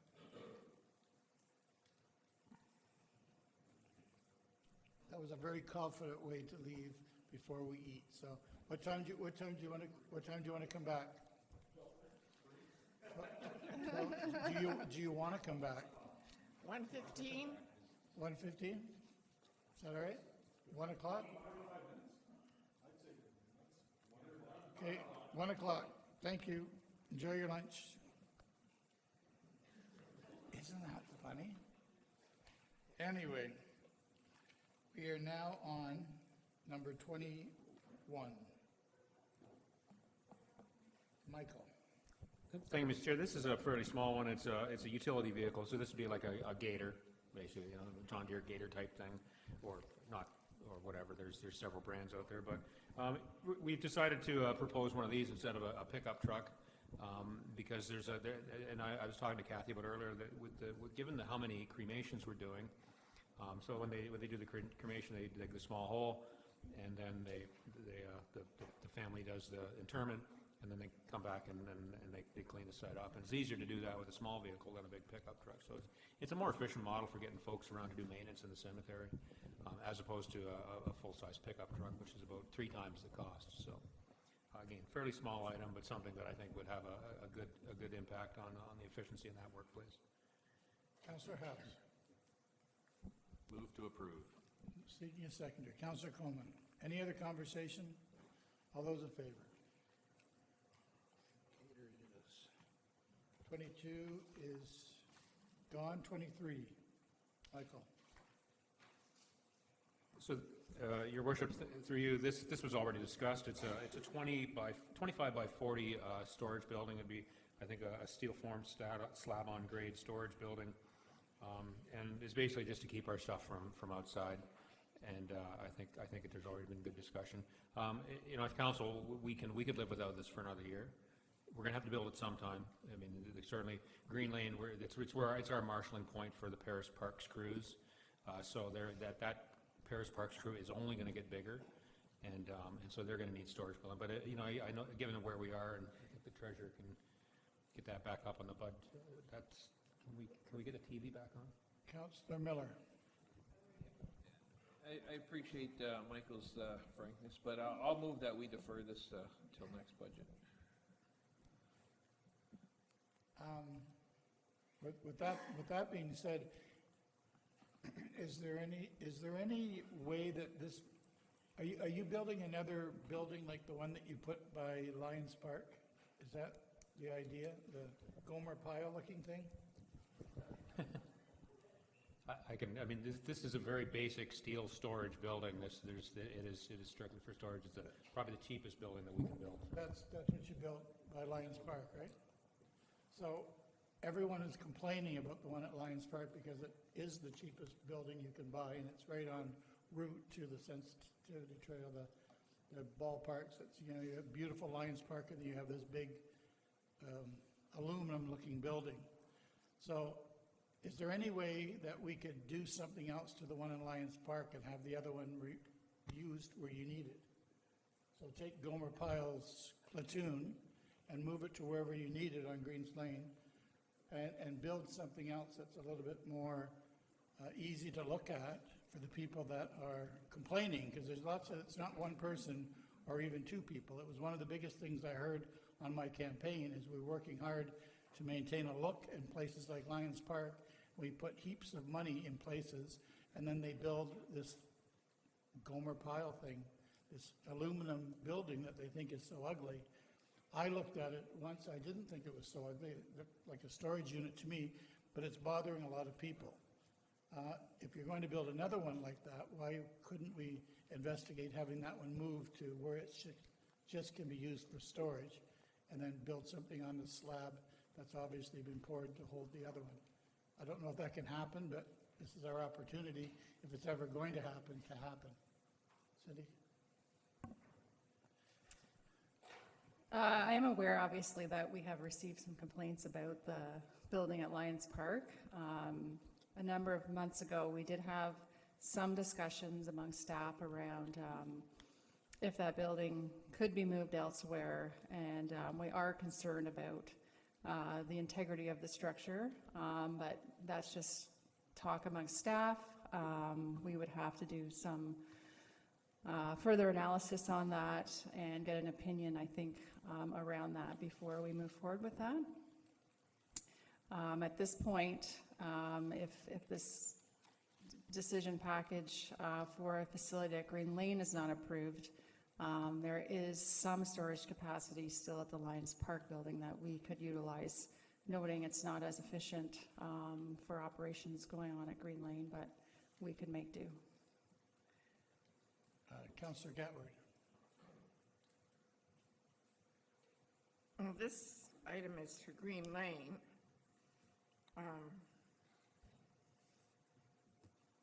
I guess what I'd like to know, are all the parks within the Paris community maintained by county staff, including St. George and Burford? Because other areas, aren't some of them done by contractors? Or how many are done by contractors? I guess I've lost track since I'm not on community services, and if we keep buying equipment that we need more buildings to put it in, maybe we need to look at contracting out some of the grass cutting. I don't know what the answer is, but could you answer that about the three communities and the parks? Through you, Mr. Mayor, we have two park lead hands who have different geography that they look after across the county. This is complemented by our community services staff at the three facilities. We do have some work contracted out, some grass cutting. Off the top of my head, I don't know how many that would be, but it is a mix between some contracted out services and staff fulfilling the turf management piece. Typically, we try and keep the turf in-house where it is more public space that attracts more people, and make sure that, you know, we have a high level of maintenance in those areas. Councillor Ferrier. Through you, Mr. Mayor, we're now literally getting in the weeds. There's a motion to defer. I'd like to second the motion and maybe vote on it. Any other, maybe? Well, the reason for my question was, like, we need an additional storage building. We don't know some of the details why we need it. Thank you. So I didn't hear that you seconded it. I often don't hear you across here. Sorry. Councillor Coleman? Thank you, Mr. Mayor.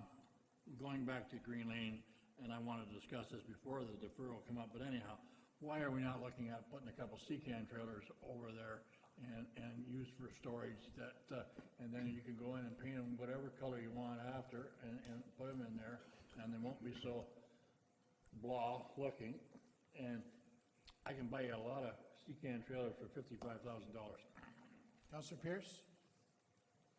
Thank you, Mr. Mayor. Just a very quick point to Councillor Gatward there. The justification as to why it's needed is right in the middle of the page. So we've had this discussion, we've had a motion to defer, we have a seconder. We'll call the vote to defer first. All those in favor to defer? All opposed? Carried. It's going to be deferred. Number 24, trail room. Thank you, Your Worship. We have one trail grimmer. We have a fairly significant trail network, and this is what keeps the trail surface smooth for most of the major trails or stone dust trails. So we have one, and all the staff share it. It kind of bounces around the different areas, which is fairly inefficient, and we have no redundancy in case that one has any problems. So we're proposing to buy another one, and then we've got the staff aren't dragging this thing around town all the time, and we've got some backup in case we have a problem. Councillor House? Thank you, Mr. Mayor. Through you, we are encouraging our residents to be more active and outdoors and walkers and bicyclers instead of car drivers, so I would move to approve. It's a fairly small amount of money. Thank you. Seconder, Councillor Bell. Any other discussion? Calling the vote. All those in favor? Opposed? Carried. 25, video surveillance. It was deferred.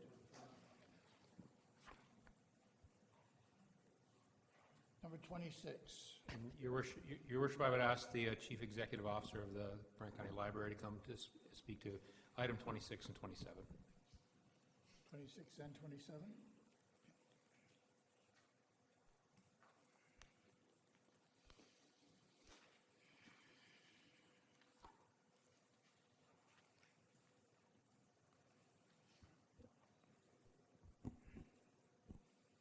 Okay, thank you. So through you, Your Worship, item 26 is a request to eliminate overdue fines, which might seem a little out of the box for a public library, given that I think if most of us recall childhood memories of the library, probably, I would bet everyone has a story about how the librarian made them pay a fine that wasn't fair, or made them feel guilty for keeping a book overdue. So what we're proposing is a change in the way the library operates, essentially. So instead of focusing on enforcement and penalizing people for their library use, we instead want to encourage library use in everyone. So for us, our income from library fines is a total of $12,000 a year. So for a relatively small change in our budget, we believe that providing access, unlimited access to every person in the county to their library services will have a far greater impact on their own personal well-being and enjoyment than $12,000 in income provides. Thank you. Councillor Pierce. Thank you, Mr. Mayor. Through you to Kelly. So, just so I'm clear here, the overdue are on physical books, right? It's not on the online stuff and anything like that, correct? Yeah, so through you, Mr. Mayor, that's absolutely correct, and is part of why this number is so low. Our income from fines in previous years, many years ago, was significantly higher before the advent of e-books, for which we do not charge overdue fines. So it's becoming the new normal to not have library fines on new materials. Right, okay, so we're talking on the physical books here, that's fine, because like on the ebooks and stuff like that, and on the online stuff, you can probably just cut off access to it or something, That's right. right? So my point here is, so what we're doing is, and you make a statement here that people, 28% of users stop using the library when a fine is incurred. So that being said, we've got 28% of the people who are keeping things too long. So what is to prevent them from keeping it, period? Then we have to replace the asset. And if we look at this, this is $12,000 of, if we want to look at it as income for the library, which could go towards the two positions that you're looking at here. So I'm puzzled by this thing. Looking for some feedback. Sure. So through you, Mr. Mayor, we would still enforce policies that would encourage material to come back. So we would choose a date. Currently, it's 6 weeks of overdue before we bill you for the item. We'll consult among our admin team and choose a number. We'll still bill you if you keep the item so long that we assume that you're keeping it, or if you lose it or damage it. So there is still accountability for ultimate use of the items. And forgive me, I've forgotten your second part of your question. No, I'm trying to understand why you would want to eliminate income when you're requesting two positions. Sure. So through you, Mr. Mayor, we are proposing that we look at the value of the library in a different way. So instead of seeing value in the income from overdue fines, we're placing a greater value in the use of the library. So we're expecting use of the library to go up. And to answer your question about whether or not the materials come back, there have been studies done in Canada and the United States of libraries who have done this. None of them has seen any significant difference in the length of time materials are kept overdue. So we're capitalizing and growing the well-being, or the good nature of users, and counting on the fact that they value the library more and will hold a personal responsibility in a different way. So instead of paying the library money for keeping the items longer, they'll be more encouraged to bring the items back. Thank you. Councillor Ferrier. Thank you. Through you, Mr. Mayor.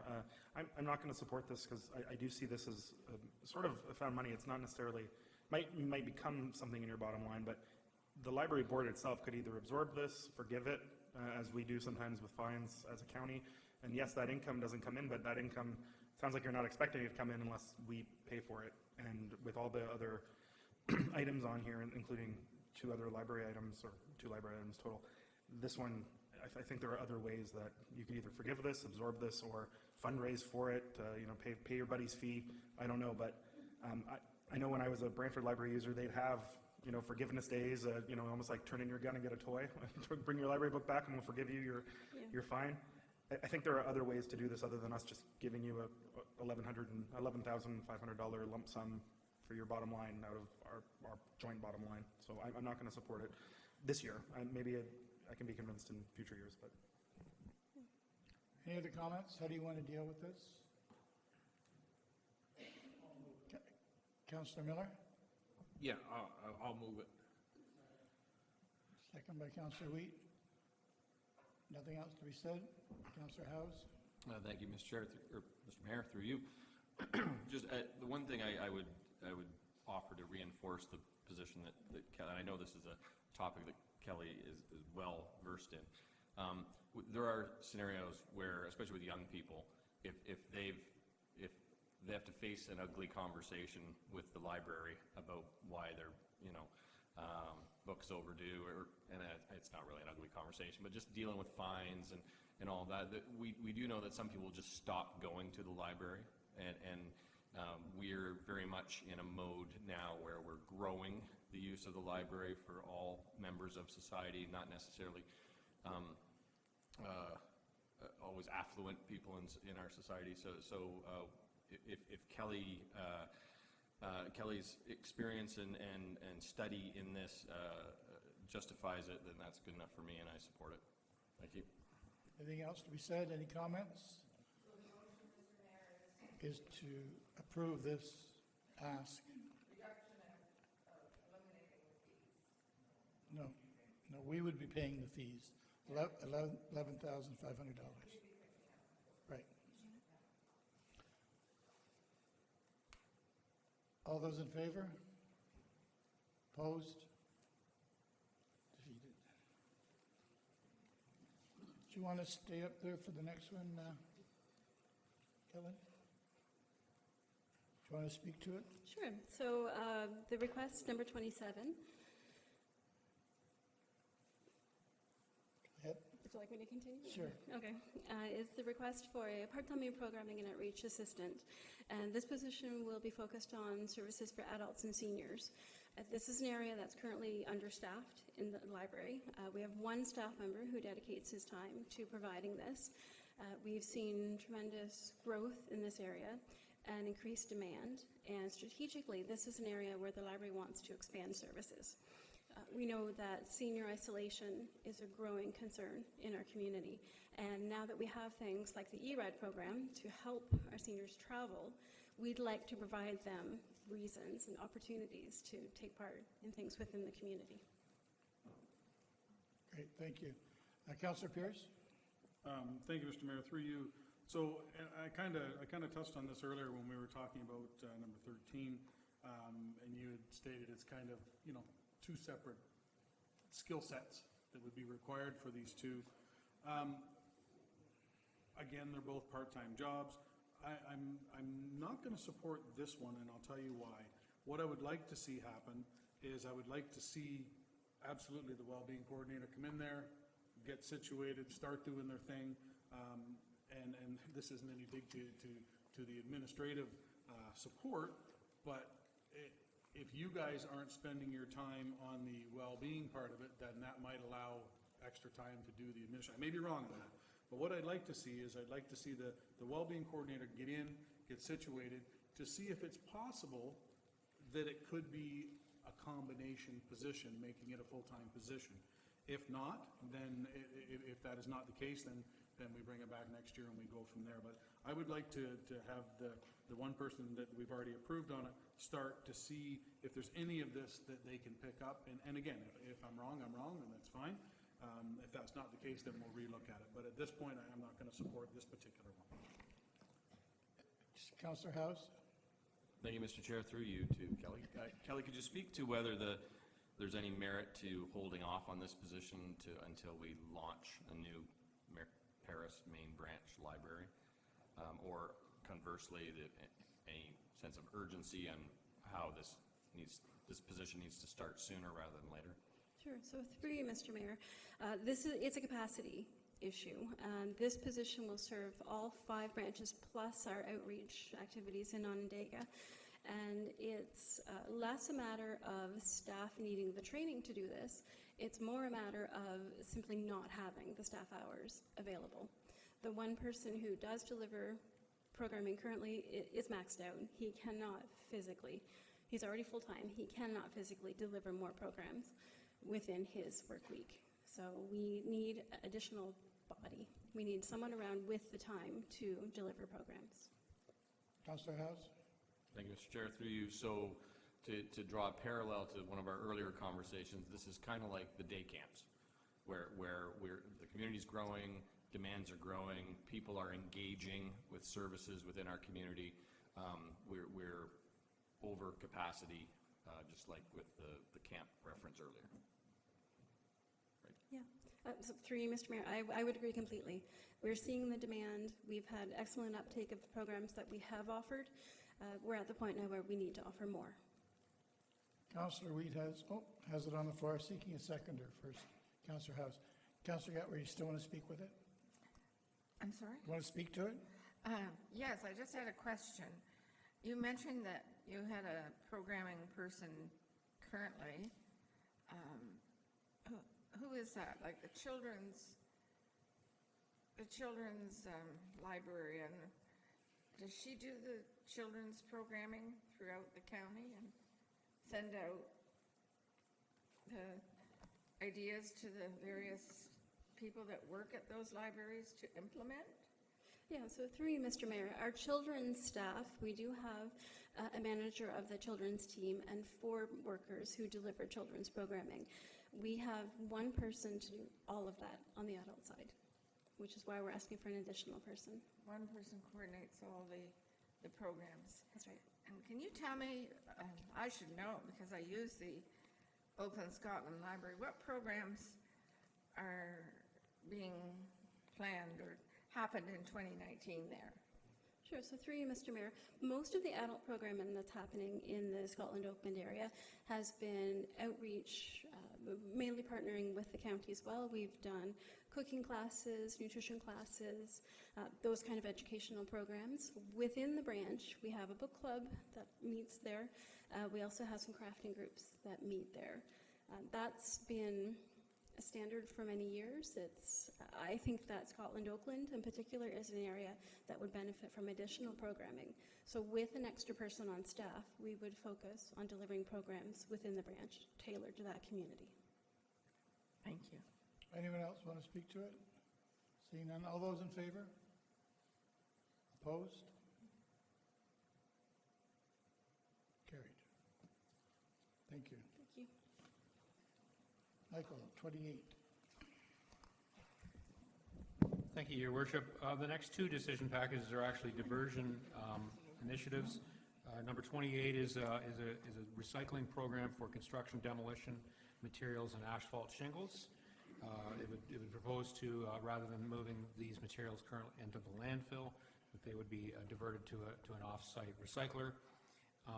It would result in a 4% decrease or increase in diversion rates, or 4% decrease in landfilling rates. And there's a longer-term benefit to this as well, because it does free up landfill capacity. We don't have a price tag on that. That's a hard one to estimate. But it's not. It shouldn't be forgotten that this does free up landfill capacity and stretch the life of our landfill, existing landfill, further. So, Mr. Wald is certainly available to answer further questions on it. Any questions, Councillor Bell? Not so much, through you, Mr. Mayor, not so much a question, more of a comment. For the spending of $24,000, we can increase our diversion rate by 4%. I don't think there's a cheaper way of increasing the diversion rate than that. I think it's absolutely a really good thing to do. Councillor Pierce? Thank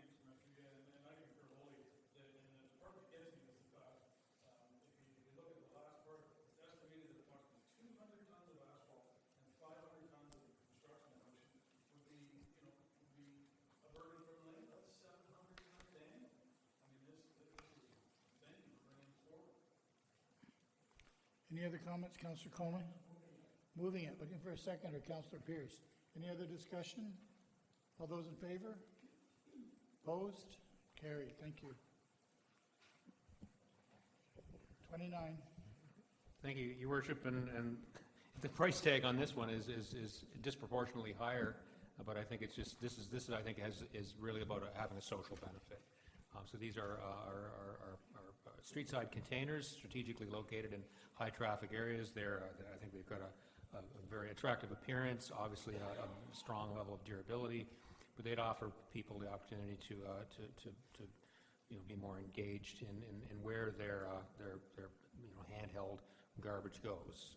So if it would discourage people from dropping their recyclables into a garbage container. So the proposal is to put 15 of them. I'm sorry, 10 of them, 10 street side and 15 community park containers. So. Councillor Ferrier. Seconded. Councillor Bell. Any other discussion? Councillor Gatward?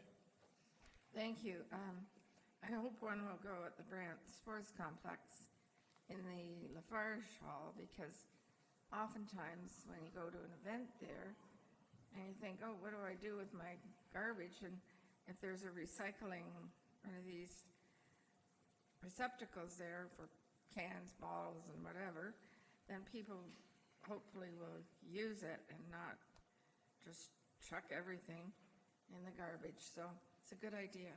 Thank you. Councillor Pierce. you, Mr. Mayor, and through you, the way I'm reading this, these are for outdoor use, are they not? They're not for in the Lafarge Hall, that type of thing. Well, they do have blue bins there by the door for recycling, but at any rate. Any other comments? Councillor Coleman? How big are these things? I'm a little concerned on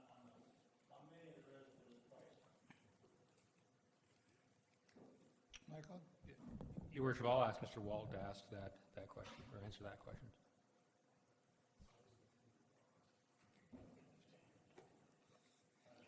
Through the mayor to Councillor Coleman. They'd be about 4 feet wide, 3 to 4 feet wide. Pardon? Yeah.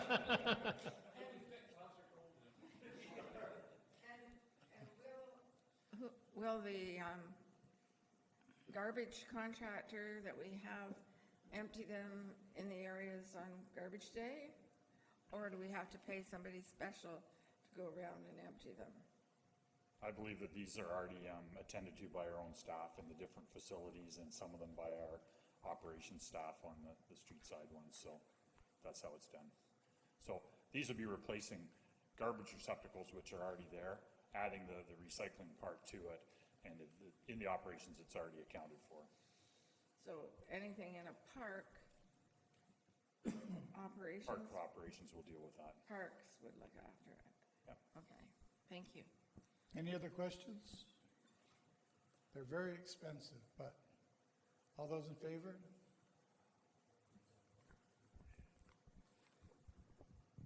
Number 30, Michael.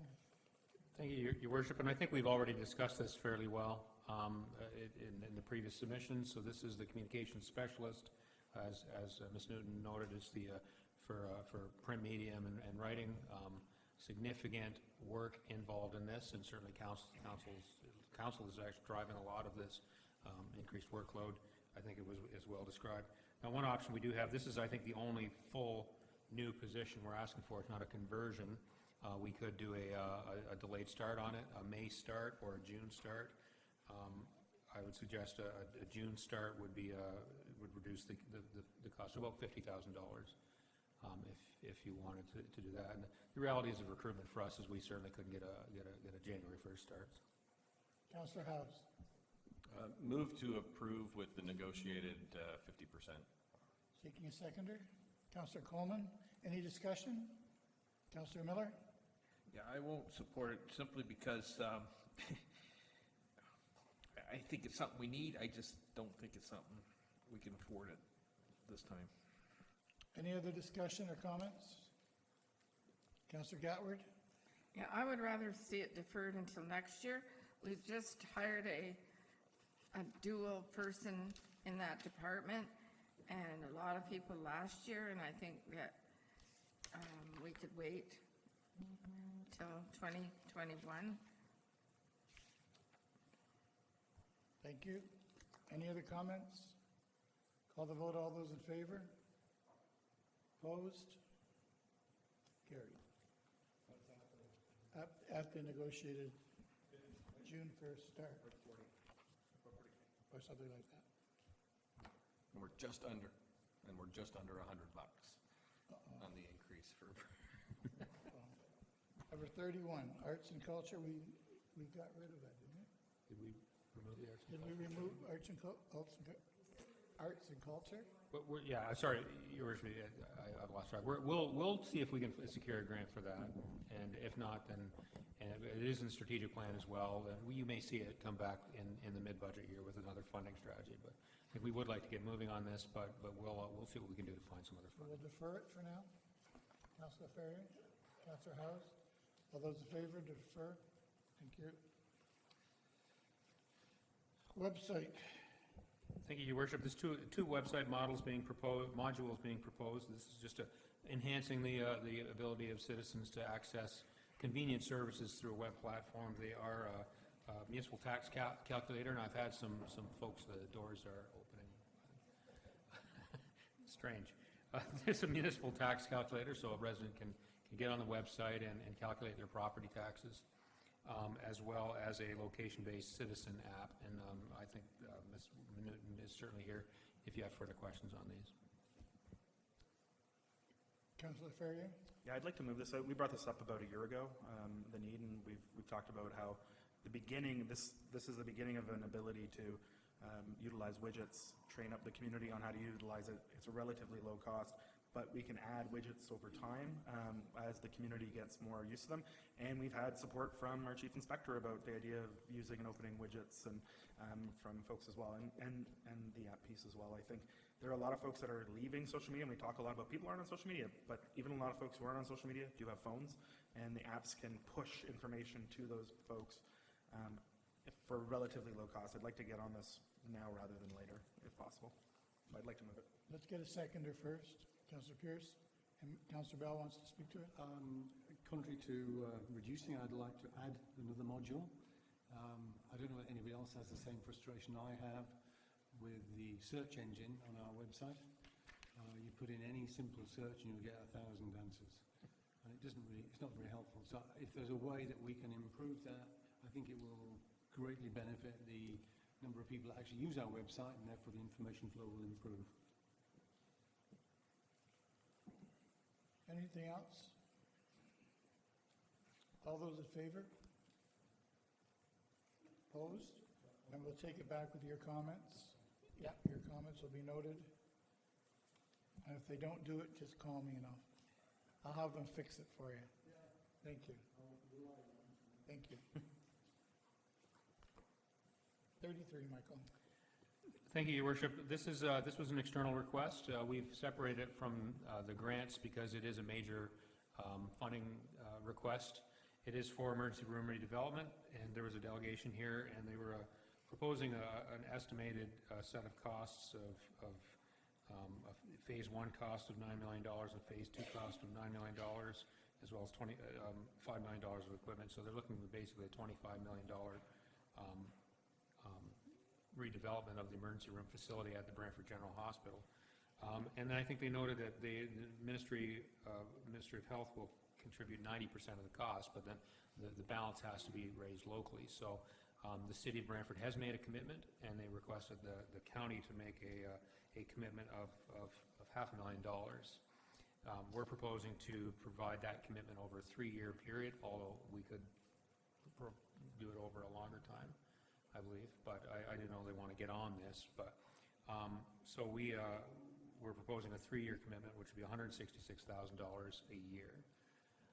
So I'm happy to try to answer any questions. The delegation was here, and I think did answer a number of questions. So. Councillor Gatward. Thank you, Mr. Mayor. Well, while I think the emergency department is very important, we're already up to 3.6% increase, and I think this responsibility is the provincial government's mandate to supply the funding for this emergency room work, and it's not the local taxpayer, and I won't support this for that reason. Councillor Pierce. Thank you, Mr. Mayor. Through you, so the province / government, whatever you want to call, is paying 90% of this, Councillor Gatward. So I don't think it's appropriate for them to pay the whole thing. It's got to be some local in there as well. Can I just ask if we were to, like, what is it? We're at 3.6 now, and obviously that's important, but I don't think it's as important as what we're dealing with here. Can I just see, if we were to approve this, what it would change it to? I can't see that from here. 3.9. 3.9, and that's fine too. Okay, I'm willing to support this. As Michael said, if we could, potentially over 4 years, if that's possible, to reduce it, I don't know. If not, I'm willing to support it as is. Councillor Ferrier. Thank you, Mr. Mayor, to you and through you. I'm not going to support it as is, but what I'd like to do is refer it back to grants. I think that we have $381,000 there, not necessarily this whole line, but if we could even look at a portion of it and a portion of it over time, I think that might make a little more sense in the current landscape. Steve first, please, Councillor House. Thank you, Mr. Mayor. Through you, I have a question, and it's, I don't even know if this is allowed, but at the very beginning of the decision packages today, we had an opportunity to save $100,000 on the firefighter decontamination program. by utilizing reserves that the fire chief, I understand, was in support of. If we went back and re-looked at that decision, we could find $100,000 to go towards, go towards part of this expense. And I don't even, are we allowed to revisit decisions that we've already made? Councillor Coleman?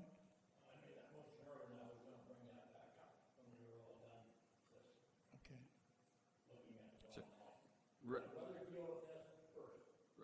Okay, so we could, I guess part of what I'm saying is, we could find $100,000 to go through this, which would not bump us on this, and take the balance and put it into the grant process that Mark was suggesting.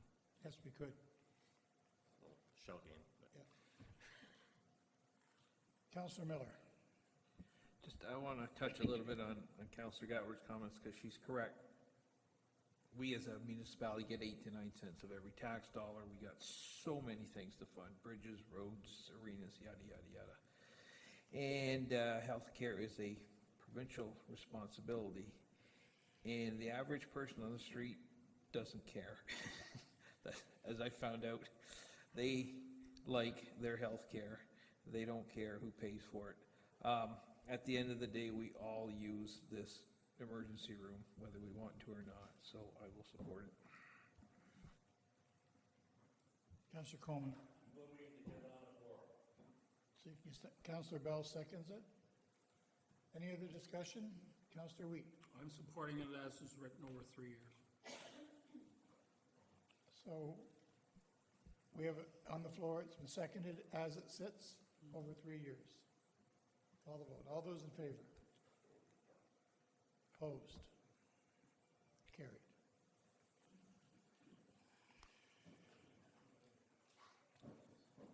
County of Brant mascot. Michael. Your worship, I would propose we will do what we can to fund this in this year's budget. So this can come out. I think we can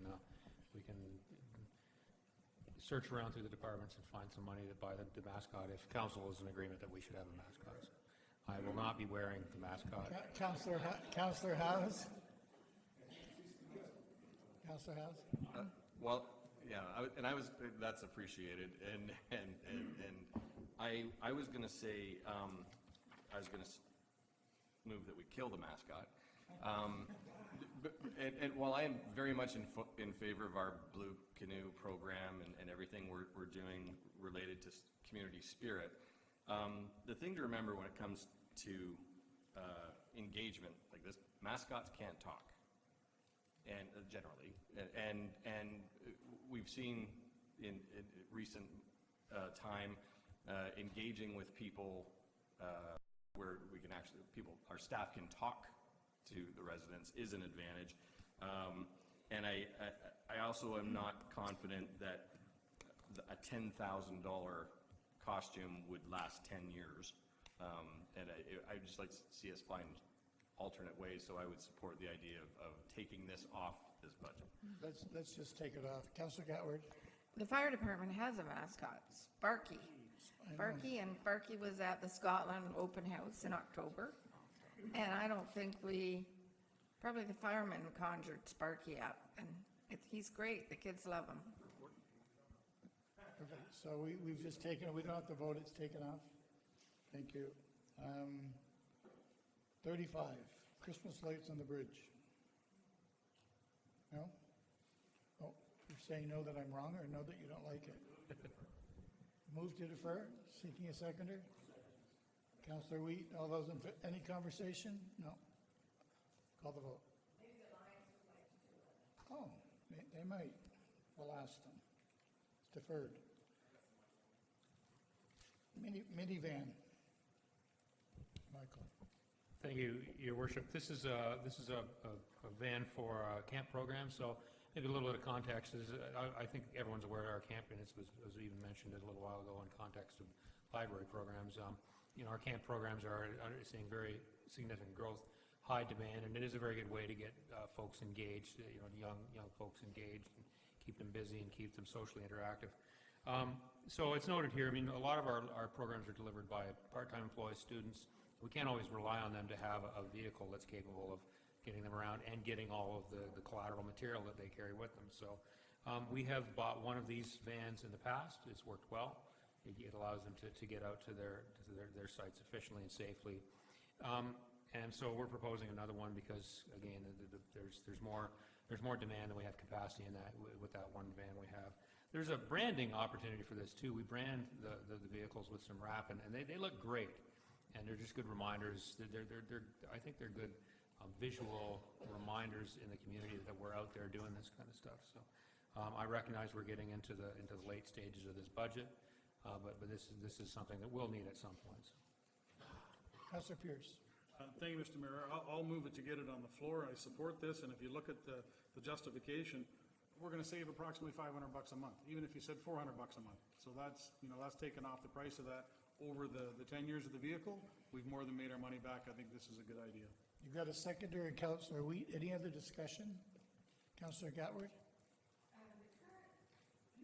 The current recreation van that we have, when will it need replacement? And could this, if this is approved, this vehicle, as Councillor Miller mentioned earlier, can we look at an electric vehicle to save money on fuel and emissions? Mr. Bradley. Through you, Your Worship, we will certainly look into electric vehicles. I think that's a great idea, and when we start shopping these things out, I think that's something that we should do, because it not only could it be a proactive way to save some money, it sends a positive message, so we can do that. Any other discussion? Seeing none, all those in favor? Opposed? Carried. Number 37, Mayor's Celebration Arts and Culture. I'll speak to this. So, as the county grows, the mayors of the surrounding counties and cities all have a mayor's levy and a mayor's gala. The one in Brantford, which is the closest one, so the comparable, is where they have a $250 a plate dinner at the Golf and Country Club, and 300 of the same people go and pay $250 each, and they call it and then the money goes to a charity, and Mayor Davis, his money goes to the hospital foundation right now. But anyway, that doesn't suit me. I don't want that. I don't want any big banquet or anything like that. So what I'm proposing is a week-long arts and cultural event, which would be taken off the model of the fashion show that we had, the Walmart fashion show, and it'll be a whole week of diversity in art in the mayor's name, and then we will raise money at those events, and then I'll donate it back to the charity of my choice in the county. That way I don't need a levy at New Year's. That doesn't suit me either. I don't want to be doing a levy on New Year's Day or New Year's Eve. And I certainly don't want to be at any country club or convention center for seeing the same 300 people that are privileged enough to be there. It just isn't my thing. So this is my thing, and if there's any money that would have been going to the mayor's levy and or the mayor's gala, I would rather you direct it into something that we can advertise as a week of arts and culture in the mayor's name with a donation going to the charity of my choice. So that's the history behind this ask. And it was something that we've talked to. Russell Press is very excited, and his department is very excited.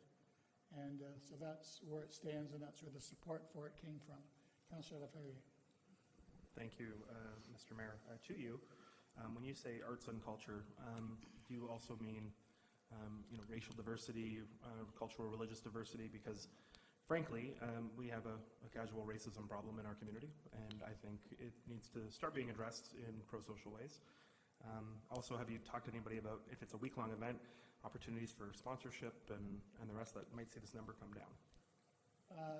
The sponsorship would be on top of that too, but it's going to involve people. The fashion show will involve local stores and local people, fabric stores, and there'll be different categories of people making clothing and displaying it. There'll be judging. There'll all of that. But the diversity and religious piece to it is going to be big, and probably the main reason why we decided to do this.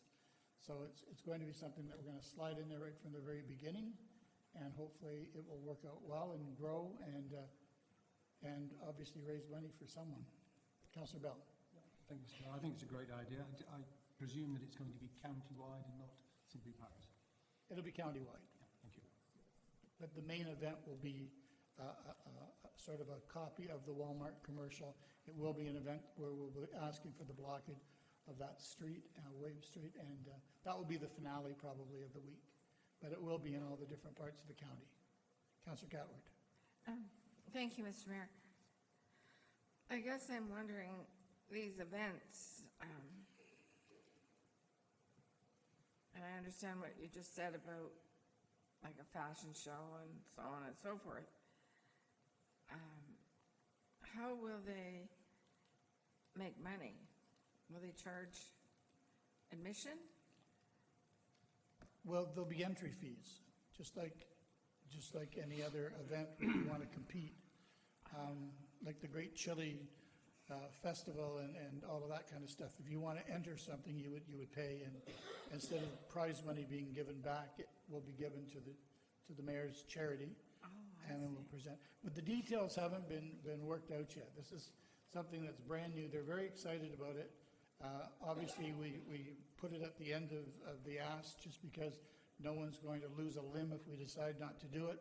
I think it would be a shame not to do it just because it is a new time, it is a new mayor, it is a new attitude, and it is an injection of different kinds of people that are coming here. And I think if we can include them right from the very beginning, it's going to pay off in spades going forward. So, it doesn't have to be 20,000. I think that's what they would like, just because they'd like to make it a great event.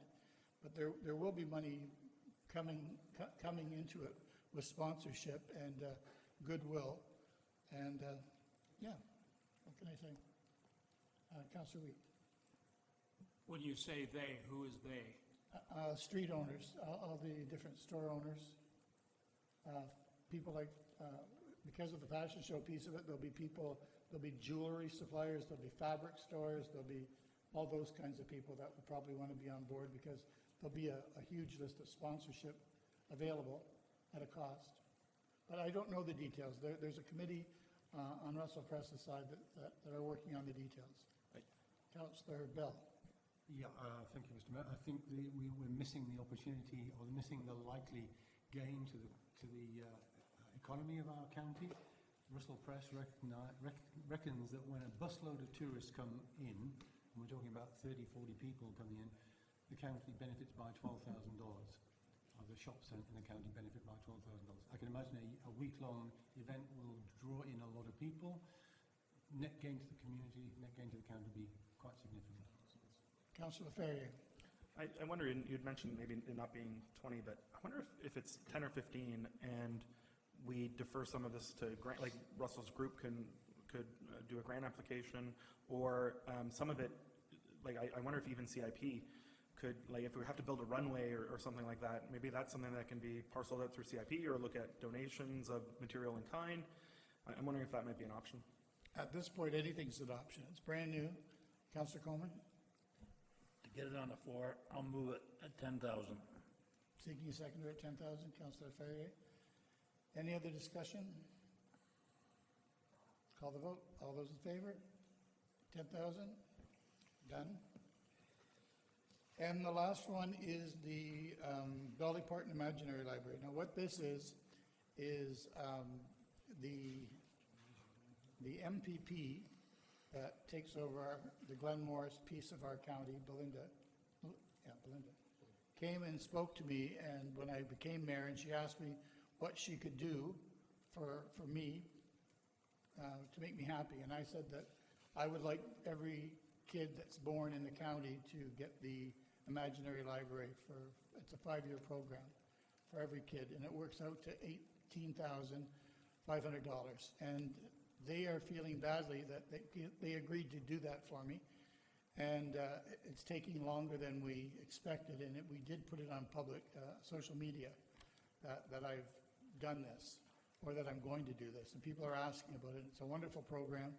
So I need the 20,000 for this to make that happen, knowing that when the Ontario government gets their act together, it has been gifted to me and will come back to us, and we will just put it wherever we need to put it to offset this ask. Councillor House. Were you done? I didn't want to interrupt you. Thank you, Mr. Chair, through you.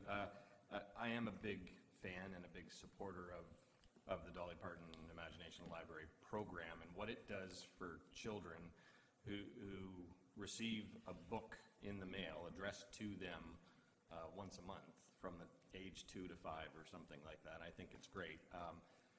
Out of fairness, I'm going to ask you the same question that I've asked some other people in this, and it is in that this is a new initiative.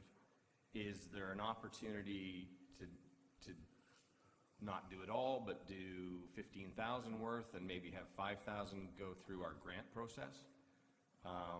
Or the fact that this money might come back to us from the province, I'm asking staff how that mechanism works in terms of us putting $20,000 into the budget that we might get back. So I'm just wondering about the mechanics of that. Councillor Coleman. Mayor, I was wondering this should be referred to the grants and be dealt with there. The thing about this program is I don't want anything unless I can, the big plug was every kid in the county. And now I can't say every boy in the county, any girl in the county, anybody over 3. It takes the sort of the sail, the wind out of the sails of the program. I would rather take my chances and wait for the government if we can't do it now. I was hoping to do it now because it's been a year since I've announced that that's what I wanted after I was told I was getting it from the province. So I'm feeling like it's time to act on this because people are wondering why I said it. And I said it because I was told I could, and now apparently I should have waited. So I believe in the program, and I was prepared to raise the money myself for this program, but I was advised by staff that I shouldn't be raising money myself for programs. I mean, I've raised, this kind of money in a weekend. I can do it myself, but I've been advised I shouldn't, so I haven't. So, Councillor House? I move that we approve $15,000 and defer 5,000 to the budget, or sorry, the grant program. Is that, or does that, like, I want to support this, I want to see it happen, I'm just trying to find a mechanism that is responsible. Seeking a seconder for 15,000? Councillor Gatward? Mr. Mayor, just for the new people around the table, the Dolly Parton Imagination Library is not new. We've had delegations come before council previously about this program, and we didn't support it because we have 5 libraries in the county, and we spend a lot of money on those libraries to provide books for children. Now, seems to be a little different scenario. So I like Councillor Coleman's idea where we refer the whole request to the grant program. So I'm not going to support 15 and 5, the split. I would rather see the whole thing referred to the grant program when we go through that. You don't consider that a friendly amendment, or? Councillor? We don't have a seconder yet. We haven't got a seconder yet. Oh, okay. Councillor Pierce? So if we haven't got a second, I'll second it to get it on the table, and then I'll speak to it. So, I just lost my train of thought there. One thing we need to remember, though, is if we're, as per grants, we don't necessarily have to give the whole 20 as well, and I think that's what the mayor's saying here, is it needs 20 in order to complete the task at hand here. So whether we do it here or whether we do it at the grants, the key here is the $20,000, or am I wrong on that? That's right, and there's a very good chance you're going to get the money back. Councillor Laferriere. Thank you. I'd rather see this at grants, and here's why, to you, Mr. Mayor. Because I think if we put the call out as a general council, I think we could actually see someone in the community take this up as a fundraising opportunity to get that number down.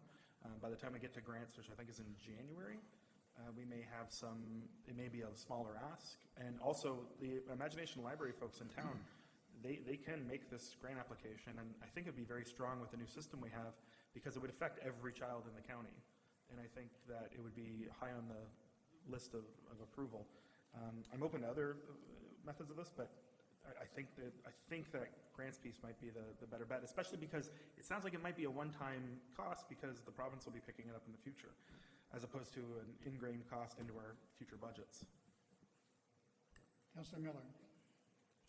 Question, is this just for 1 year?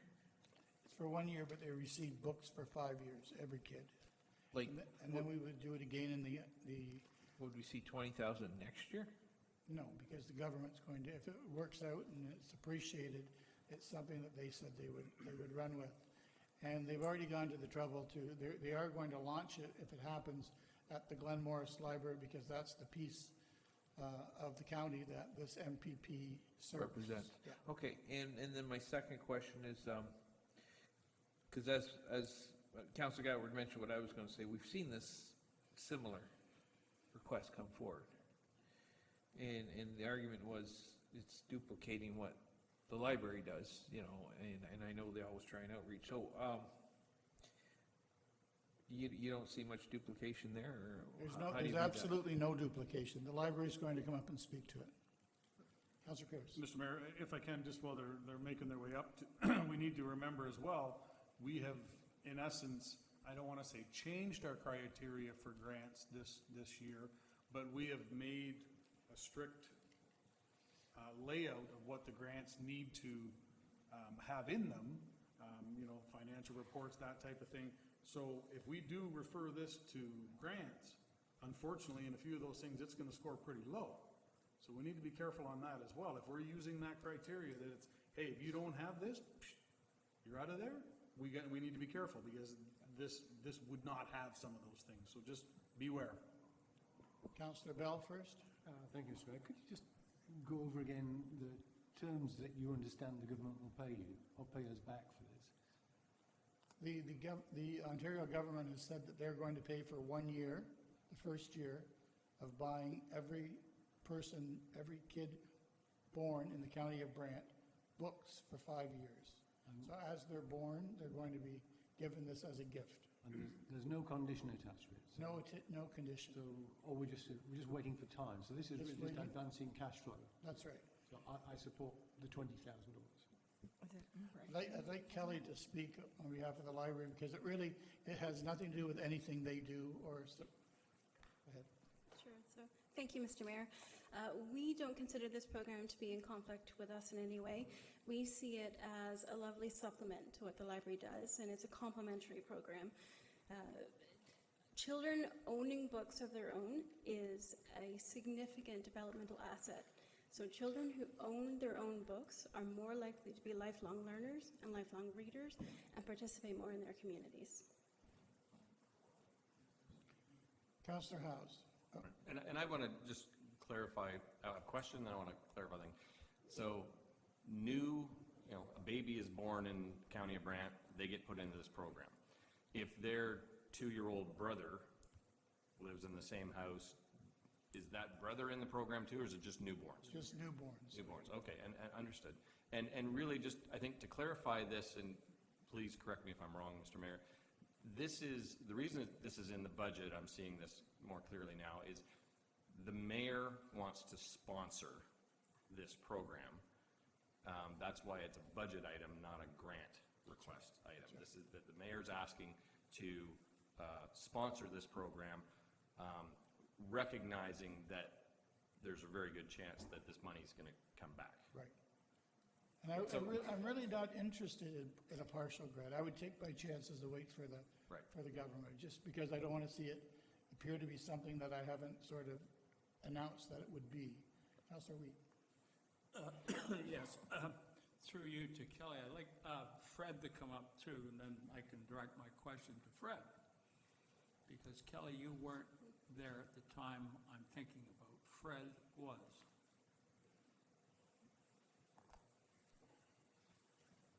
I hope my memory's as good as yours. Well, Fred, I always thought your memory was better than mine at library stuff. Didn't this come forward to us probably 3 or 4 years ago to library board through the Dolly Parton Foundation, and the library board turned it down? Am I correct? You can refresh my memory on that situation. I don't recall. You don't. I honestly. But that's on the witness stand. No, If there but ever was one. Kelly has further to add, but I do want to make sure council is aware that the library has very happily hosted the Dolly Parton Imagination Library events. And as Kelly said earlier, we see it as a compliment and a validation of kids and literacy, so. So, through you, Mr. Mayor, my understanding is there were previous requests of the library board for funding like this. The library board at the time felt it wasn't appropriate for the library, a recipient of public money, to be granting money to other organizations, and suggested that Imagination Library look elsewhere. But we do work closely with Imagination Library and Kids Can Fly, their local group. We offer them staff cooperation and staff support. As Fred said, we host their programs when they happen at the libraries. Councillor Bell. Yeah, on the basis that we have great expectation that the money will come from government, I propose we take the full $20,000. Seeking a seconder. Councillor Pierce. Any? Sorry, we do still have Steve's recommendation. I will withdraw my motion. There was no second.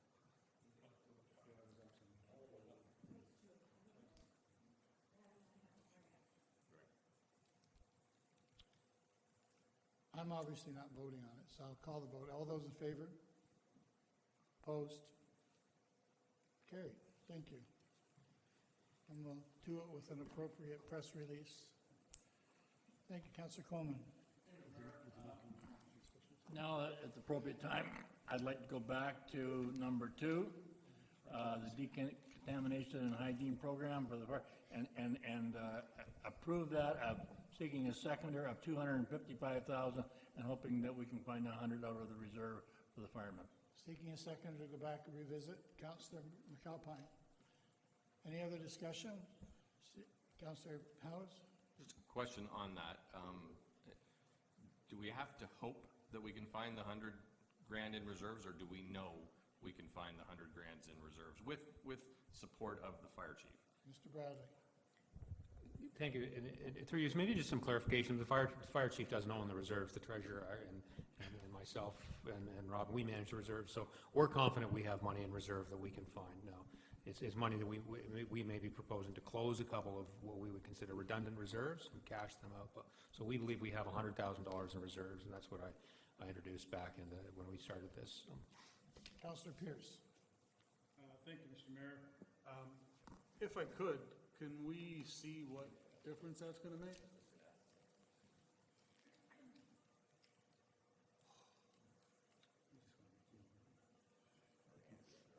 Councillor Wheat was next. Oh, I'm sorry, I wasn't. So I wasn't here this morning, I apologize for that, but I was on county business. Potential county business. So this morning then, we did approve 355, okay. So you're looking to drop the 255. Knowing that we have the other 100,000.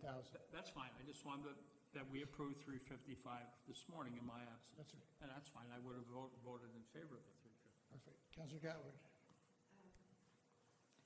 And while we're looking at reducing the percent tax increase, we do have contingency reserve funds that can be used to help keep the taxes down. Point of order, Mr. Mayor, we are discussing number 2. Sorry, Let's Councillor. stay with it. Sorry, Councillor Okay, Gatwood. I'd like to know what's in that fund. Are you asking staff what's in that fund? Yeah, but we can vote on this first. Thank you. Okay, anything else to be said before we vote on that? So we're taking it back by $100,000. All those in favor? Opposed? And carried. you have something you want to Yeah, ask? the contingency reserve fund. And who are you speaking to? A treasurer? Robin? Or Robin, yeah, one of them. Through you, Mr. Mayor. Currently, there's $756,652 in there. However, we have asked for you to approve $374,102 of that to close those capital projects that need additional funding. So the net of that is 374,000. Did we go through those capital projects? Yes, Was that last time? this morning. Oh, that was that list that you gave us in here? That's correct, yeah. I didn't realize it totaled that high. Thank you. So that brings us down to 352,000 that's available That's correct. in the contingency reserve. So if we took another 150,000 out of the contingency reserve, what would that bring it to?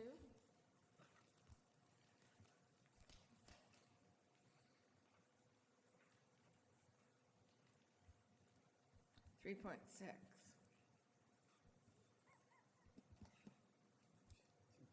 A little better. Councillor House? Yeah, and before we start, through you, Mr. Mayor, before we start playing around with reserve funds and things like that, it's, you know, like most here, I was hoping, or what I assume most were hoping that we'd be under $100. That's a round number.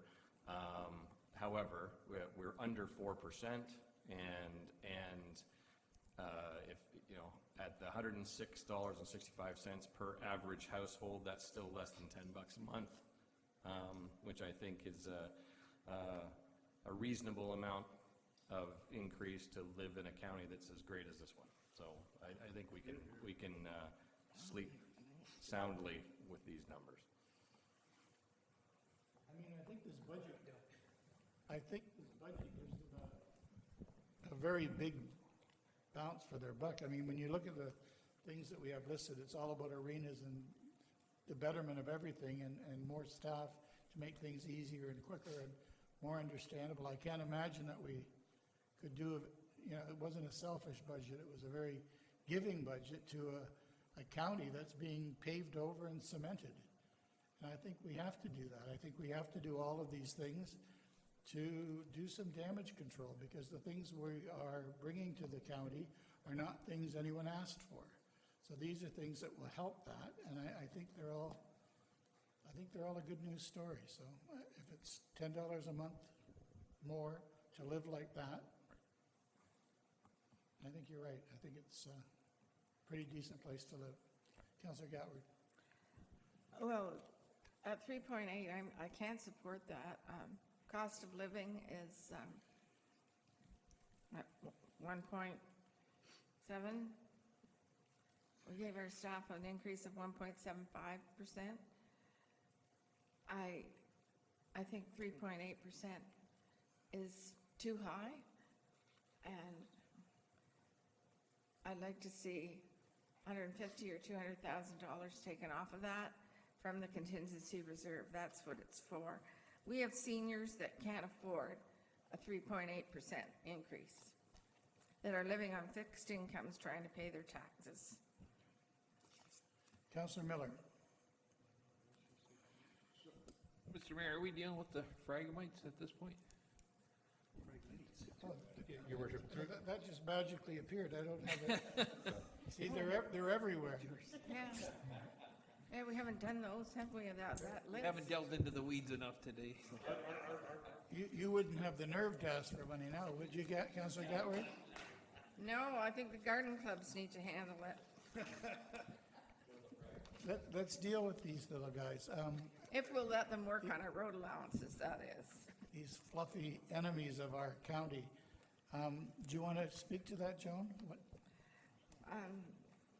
Where is that list? There was other things as well, wasn't there? Oh, we dealt with them all, except the Phragmites. Well, right now, I can't support $50,000. I think that they have some good ideas, but I think we need to depend on volunteers to help with this issue. I don't know whether we would consider as a county letting volunteers work on our road allowances. There's been a lot of discussion about the programs where volunteers picked up garbage along our roadways, and then that kind of disappeared for liability reasons. I don't know whether the county would allow that or not, but yeah, right now, I don't know how the rest of council feels, but the budget's too high already, and it's unfortunate that we can't cut some of those other items and fit this in. Councillor Miller. I don't want to diminish the importance of it, because I think Councillor Gatler brought up what I consider to be a very important issue.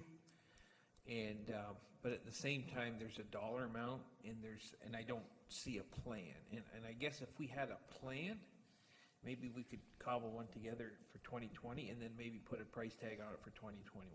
That's just a suggestion, but I do consider it a serious issue. It's not necessarily a high-profile one people think about, but it's a lot cheaper if we get to it early enough than if we wait. So, but like I say, at the same time, if we're going to put a number to it, let's have a plan, and let's maybe use 2020 to do that plan. Is there any interest at the table to defer it to staff for Councillor House? I move that we put the Phragmites on the same island with the mascot and let them duke it out. Basically. Seconder?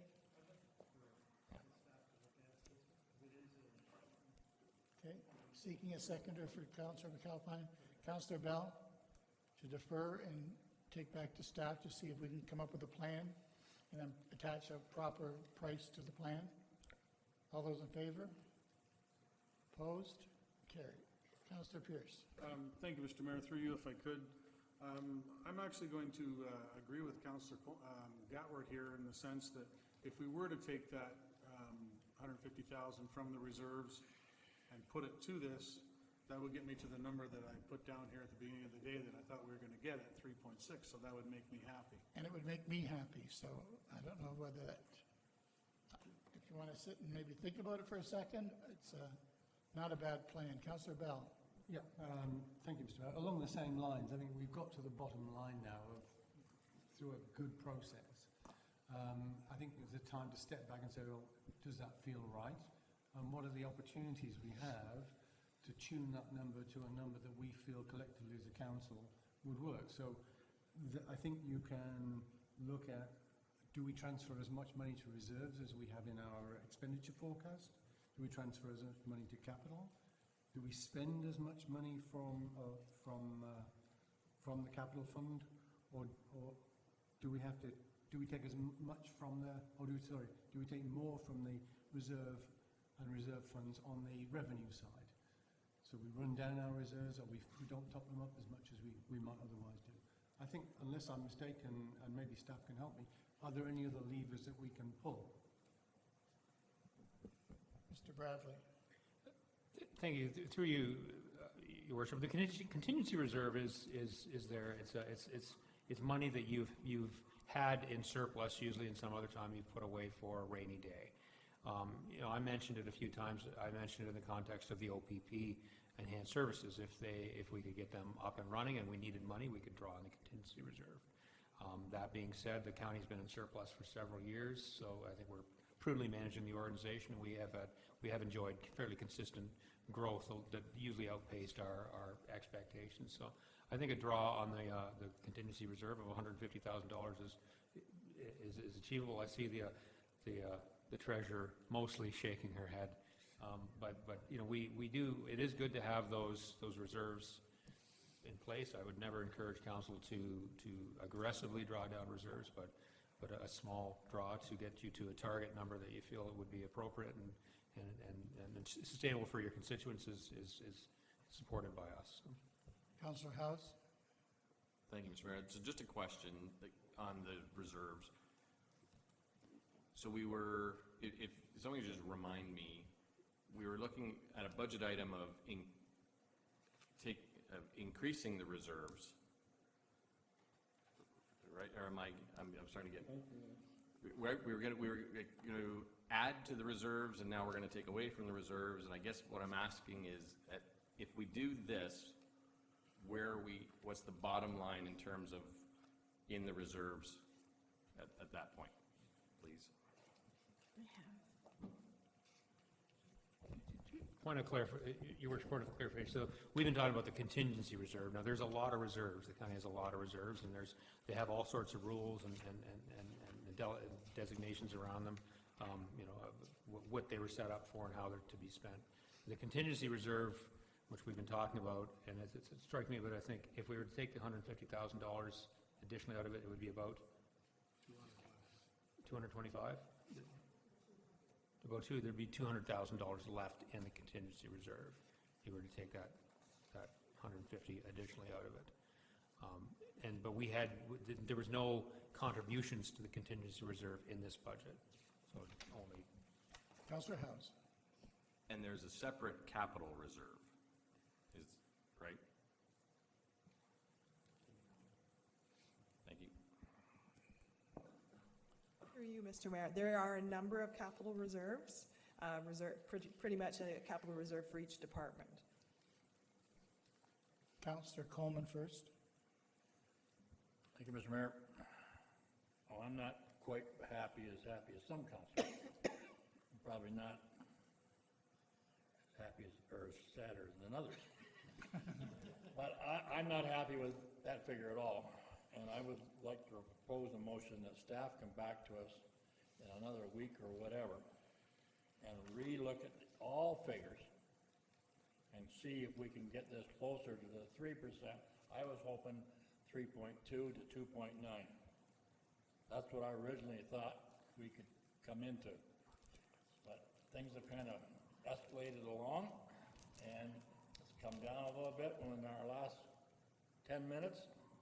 And I was wondering if there is a better opportunity that we can look at this and have staff look at this and then come back. Seeking a second, Mr. Mayor. I'll second it. Councillor Gatward. And you want to speak to it, Councillor Gatward? Yes, before Councillor Coleman made that motion, I wanted to ask Treasury staff now that we're at the end of November and there's only 1 month left, is there a projected surplus for 2019? Because that surplus will go to some of it, the contingency reserve? They're at the podium. Oh, there you are. Through you, Mr. Mayor, there is actually 200,000 already included in that base number. I can look at it more broadly and the weather forecast and see what we can come up with. And that could come back if we pass this motion okay, thank you. Councillor Miller? Well, the Mark McCann says weather's going to be, it's going to be a bad winter, but I guess we'll wait and see. Just, I've said this in other previous budget meetings.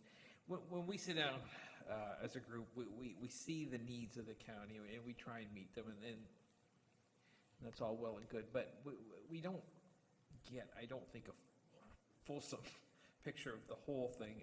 We see the needs, but we don't always talk about where the money comes from. And I think that's a little underrepresented at these meetings, the people that have to dig into their pockets and pull that money out, cut the checks to the county. So I'll support the motion. I fully cognizant of the need to maintain the roads, the bridges, and all that stuff. I got that. I do. But at the end of the day, we have to keep in mind, as councillors, the people that are paying those bills. And I know some of them are struggling. And I was actually going to ask a couple of them to come and speak to us, but I never got around to it. But I know they're quite upset, so I'll support the motion. Councillor House. And I'm not supporting this motion to go back to staff to carve things up a little further, because I think we started this meeting this morning with, right off the hop, our CAO gave us some concession, what I believe are concessions, on the budget, where items were taken away, items were reduced, pardon me, and through our process, we canceled out a few things that had been asked for. So as far as I'm concerned, I think it would not be fair to staff to go back and say, we need you to take out 20% so that we end up at 2.9 instead of 3.6. So I won't be supporting Brian's motion. Councillor Bell. Thank you, Mr. Mayor. I will support Brian's motion. I think what Councillor Miller said is very pertinent, that there are people out there that, despite it only being 3.6%, will find it a hardship. We do have reserves, and I think one of the concerns I have is that I struggle to see this budget and any other budget outside of a longer-term financial plan. We have reserves in the county. We sold Brant County Power. We still have $35 million in that account. If it needs us to take some money from it this year to flatten a peak, I would be more than willing to do that. But I would like staff to think to look to see if there are other means that we can use to tune the budget to get it down to the kind of level Brian was talking about. Councillor Wheat. I'm not going to support Brian's motion either. I believe that staff has spent a large amount of time preparing this budget, done the best they can, and I'm supporting what they've brought forward to us. 3.6 or 3.4, it's a tax increase, and we have to face reality. We have a lot of things to do here in this county, Brant, if we want to maintain and develop what we have. And by cutting you're just robbing Peter to pay Paul. You're just putting it off. Councillor Pierce. Thank you, Mr. Mayor. I think Councillor House is right. The way we started the day, in the sense of our CAO coming to us with, hey, you know what, we could potentially save here, potentially save there. I think that's an ongoing thing, and I support staff is looking at all the ways to do that. I'm going to support the motion to take one last look at it. That's fine. But the way I look at it is, you know, as been said many times here, we're a county that is growing. The needs are growing. Yeah, unfortunately, there are some people out there that this is going to hit a little harder than others in the pocketbook. Councilor Miller talked about, you know, we need to talk to some of those people that are writing the checks to the county for the taxes. I'm one of them. Everybody around this table is one of them. We all have to pay it as well. It is unfortunate, but at the end of the day, I'd be willing to quite confidently say the County of Brant will once again be one of the lower tax increases in our area, as we have been for a number of years in a row. So as far as the, and let's not include the city in here because it's apples to oranges, Joan. I would concur the review of the numbers and stuff, but to what Councillor Wheat was saying, I think staff is on it and have crunched what they can. If there's a few more dollar savings, that's fine. But back to what Councillor Bell's been said a few times in the time he's been on council is the fact that, you know, let's look at these, we'll call them, they're not reserves per se, but let's look at these other monies that we have, and are they able to contribute to bringing that down? Would I like it to be 2.9 to 3.2? Absolutely I would. But there were some things on this proposed budget here that, as far as I'm concerned, if we look at for example, the enhanced services with the OPP, which a lot of the public want, we put that in as $0. It's on there. We're still going forward to it. But I mean, that very easily could have pushed this budget to 4.5%. And that is something that the public has stated that they want, they need, they require. So again, would I like it to be lower? Yes. Am I going to support this? Yes, but I'll also support the staff reviewing the numbers. Mr. Bradley. Thank you, Mr. Chair, and if I, respectfully, I would maybe ask for a little more guidance from council. It's hard. I mean, we can certainly go away. We can come up with $600,000 by 235 probably if you want. The company has several $1 million in reserve. That's easy. That's, as I think it was pointed out, that does just defer problems to a future date. So it would be good for council to give us some flavor of what you would like us to be looking for. Do you want frontline services cut? Do you want us to look at staffing levels? Do you want us to look exclusively at financial assets that we could utilize to drive that number down? Is capital, so that would help us, because we can go away and easily come up with these money, but we believe that this is the right budget, given where the counties, at the staff level, this is an appropriate budget for the county in terms of what's going on in the municipal sector, the growth, the service demands we're hearing, the service demands we heard through the preparation of the strategic plan, and what we've heard from council over the last year. So, but again, we can certainly come up with whatever budget target you want us to, but it would be helpful for us if you gave us some ideas on what you would like us to see looking at it, because otherwise it's easy for us to just start harvesting. And we would obviously have a fulsome discussion about that, but it would help us a lot if you could tell us where you would like us to look. Councillor Coleman. Thank you, Mr. Mayor. And I understand what the CEO is saying is, and I understand what Councillor Bell is saying. I think we need to look at what we have in financial reserves and have a look at this, because I think we've been prudent on what we have approved the other day, and I like it, but I don't like the 3.6. And I think we've got some money there that maybe we could use for the time being. And I do know, like Councillor Pierce said, the public wants enhanced OPP service. Well, they haven't told me how they're going to get it to us yet. So that's why we give them a 0. So I think there's a lot of other things out there, and I support all the road programs and everything. I seen what Councillor Miller showed me last night from one of his residents, because they're upset because we haven't got the $1 million then for more hard surfacing of gravel roads. So there is a lot of damn demands out there. But I think somehow, if we've got a little bit of this money sitting around, maybe once in a while we have to dip in and use it. And I think that is why we did sell Grant County Power when it happened, to use it when we needed it. Councillor Bell. Thank you, Mr. Mayor. If I could give direction to Michael, it would be, do not cut frontline services. Use some of the available reserve we have from the sale of Grant County Power to fund some of the capital activities, something that's going to last into the future. That's, I think, was always the intention of the proceeds from the sale. And as somebody that was around in Brant County Power at the time we sold it, I think that was always the intention, and I think we should follow through on that. And it's now a time to let our residents know we're thinking of their best interest in the long term, not next year, but in the long term. Councillor Gatward. Thank you, Mr. Mayor.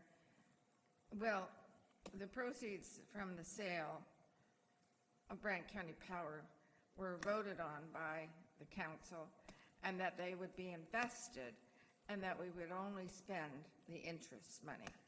So if this council wants to change that direction, then we're going to have to rescind that and put a new motion forward. I believe that the investment dollars were spoken to earlier. They're used toward capital projects already. I think Robin said $400,000 and some odd thousand, with the balance going where, Robin? So we are using that money. If we wanted to borrow money from the Brant County Power, if we wanted to borrow money from the Brant County Power funds and repay it, then that might be supportable.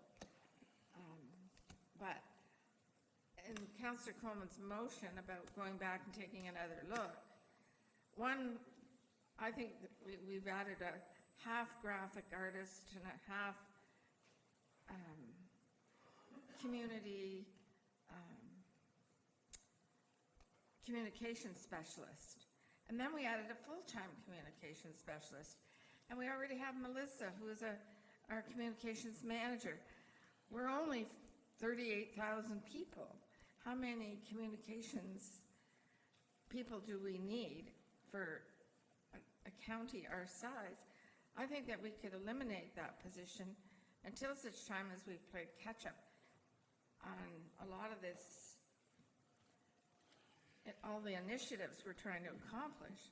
But Robin, I'm sorry, you're up here. Can you tell us what you said earlier about the interest on Brant County Power money? So through you, Mr. Mayor, of the interest that is earned on the Brant County Power Fund, $450,000 is directed towards the operating budget to replace the dividend that we used to receive from Brant County Power. And the rest, which in this case is about $621,000 for 2020, is budgeted to pay for capital, different capital projects. 621,000. So if we borrowed from that fund and repaid it with interest, could that be a win-win because we wouldn't be borrowing at a higher rate from someone else?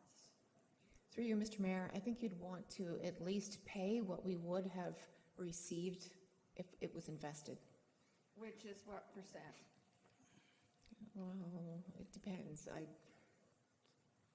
don't know, for the last year, between 2 and 3%. 3%? Between 2 and 3. Between 2 and 3. And LAS is lending us money for more than that, aren't they? Infrastructure Ontario loans us money, and I think the last debenture was 2.8, 2.6? 2.66, yeah. So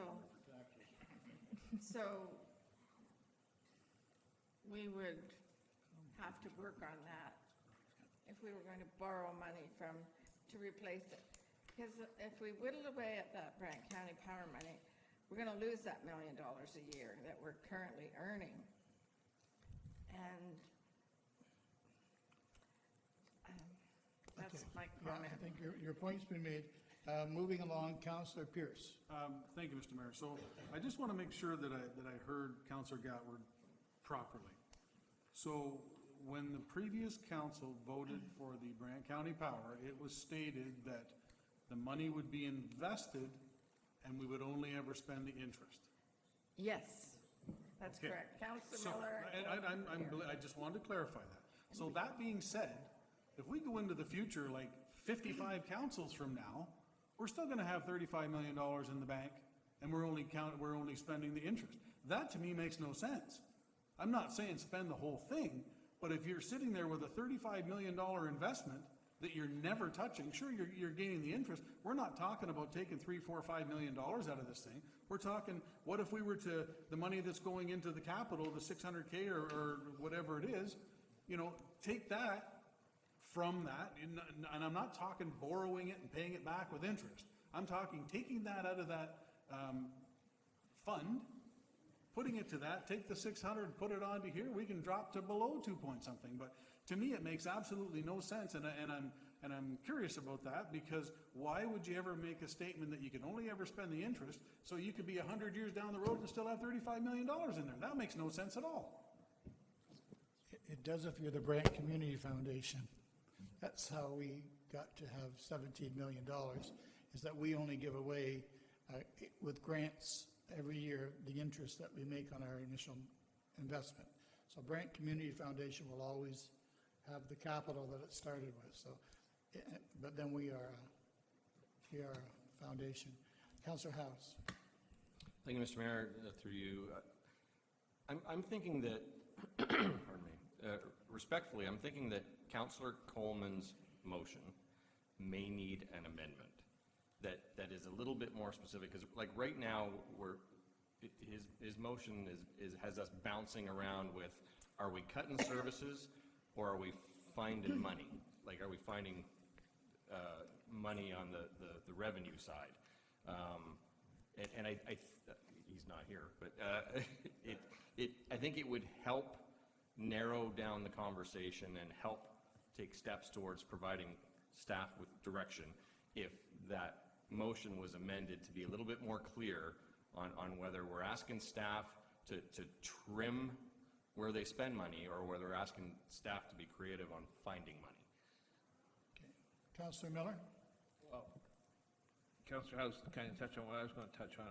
We're looking for direction to staff, and I think Brian is asking staff to look at it. We're not expecting miracles. At the end of the day, maybe there's something you could do reserves, maybe not. Maybe we could look at cost, not avoidance, because I think the costs are the cost, but maybe cost deferral, if that's an option for some projects. And again, I don't know, but like I said, at the end of the day, you do what you can do. Councillor Gatwood. Yeah, Councillor House used the word cut services. Nobody said we want to cut services. In fact, we directed staff to bring back a budget with the same services, which they have. And now we've added all these enhancements through the decision package. So I agree with Councillor Miller that let's look at deferring some of these enhancements, because right now 3.6 is double what the cost of living increase is. It's double, and I don't think that the community expects that from us. I know that there's some council members that feel our taxes aren't high enough, but I can't support the 3.6, and I agree that Councillor Coleman has asked staff to go back and look maybe at the enhancements. Maybe it's a combination of enhancements and finding additional funding from reserves to help get this down to where it can be supported. I believe you said 2.9 to 3.2. Councillor Wheat. Well, I won't support taking money out of contingency reserves to lower the tax rate. There, my friends, is reality. There is reality. And if you, sending it back, I'm not want to ask staff to find cuts. That's up to us, not staff. We're the ones that approved the enhancements. Staff didn't. We did. There is reality. And 3.6 is not a killer budget, in my opinion. If you cut it to 3.2, then we make the decision to cut it to 3.2, not staff. We do, and then we can pat ourselves on the back, and if we do a great job, we cut it to 3.2. Face reality, folks. Councillor Pierce. Thank you, Mr. Mayor. So I'm going to turn to our CAO here and figure out how I can do this. How do we go about taking $200,000 from the Brant County Power, like right off the 35 million, okay? Take $200,000, whether it has to go to a capital cost or whether it can go directly to whatever. Is that possible to do that, to pull it from there to reduce this? And I'm not talking pay anything back, I'm talking we're gonna take 200,000 out of that 35 million. If it has to go to capital and you move the capital over here and you play the shell game or whatever, is that possible to do that? Through you, Your Worship, I've got the investment fund policy, I wrote it, so I should be able to kind of, in its definitions, it says that it's the intention of Council of the County of Brant to hold the original investment in perpetuity while making indexed annual contributions from investment earnings towards the County of Brant's capital needs, and so that's what we're doing. It's a policy, it was approved by Council. It's my position, and the clerk can validate this, that Council can change its position on that at any time. You can do that right now. You can make a resolution to take $200,000 out of the Brant County Power initial investment and put it into the capital budget or into the operating budget or anything. So I think that's very straightforward. I don't believe there's no.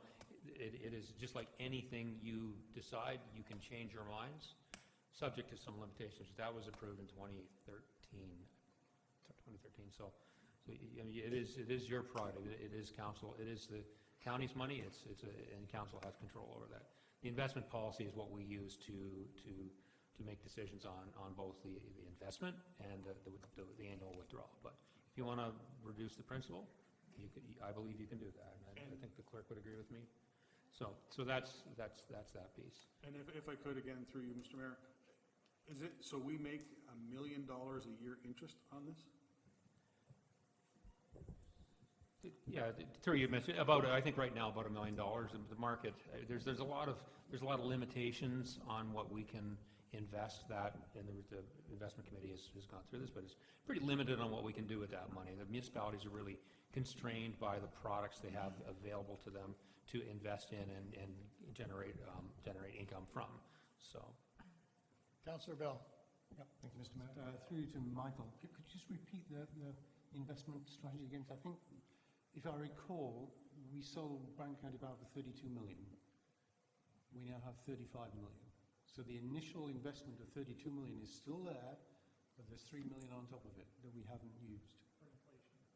Yeah, but the initial, the comment was about the initial investment of 32 million is still there. So that, in my mind, it appears there's $3 million available for our use, and still we hold true to the initial investment policy.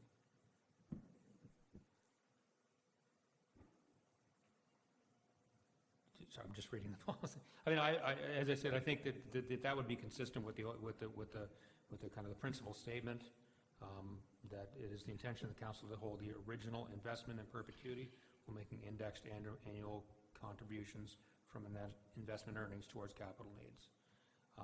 I could give this a further read, but again, notwithstanding what that policy says, it is council's investment, that they can do what they want, so council can do what it wants.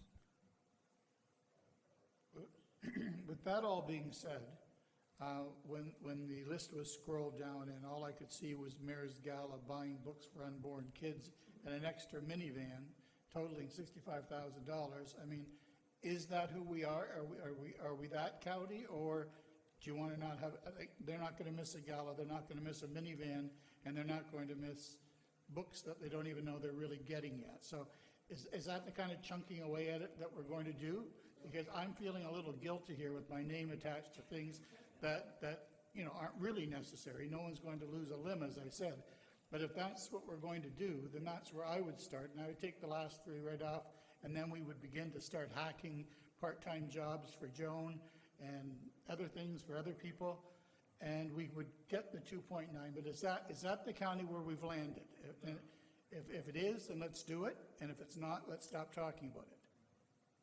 Councillor Coleman. There's a motion on the floor. Right. And it hasn't, we've just debated it around this damn table. We haven't voted on it or whatever. And I would really like to see what would the figure be if we dropped that by $200,000? I would guess roughly 0.5%. But I would like to know if there's possibility that we could do the shell, I hate that word shell game. Work with, see what we could get from our investment that we have, and have staff come back to us and tell us whatever. I think that's what the motion. I want to call a vote. I want to get the hell out of here. Okay, It's almost 10-3. Councillor House first, and then we'll call the vote. Just because Brian was outside, through you, Mr. Chair, just because Councillor Coleman was outside of the room when I I brought was it in up. the latrine. Fine. How about amending your motion to be as specific as you just were? I think my motion was specific, was to get it back to work.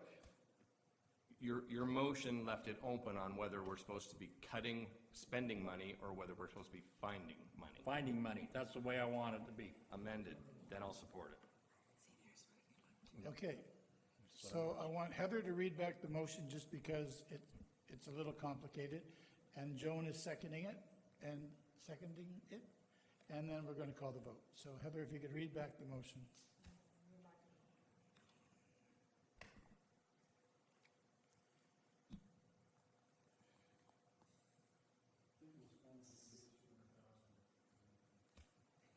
It was that staff be directed to further review the use of, well, he actually said Brant County Power investment funding to further reduce the tax levy impact. Finding a way. Seconded by Councillor Gatward. It was reserve funding, not necessarily Brant County Power. Wasn't it? Reserve funding. Your worship, if I could, maybe the correct term would be savings. Savings, that's the word. I like that. Is it clear what we're voting on? Yeah. mind before we go, I think it's good, and there's not a limit on that, right? We can say 200, but that's.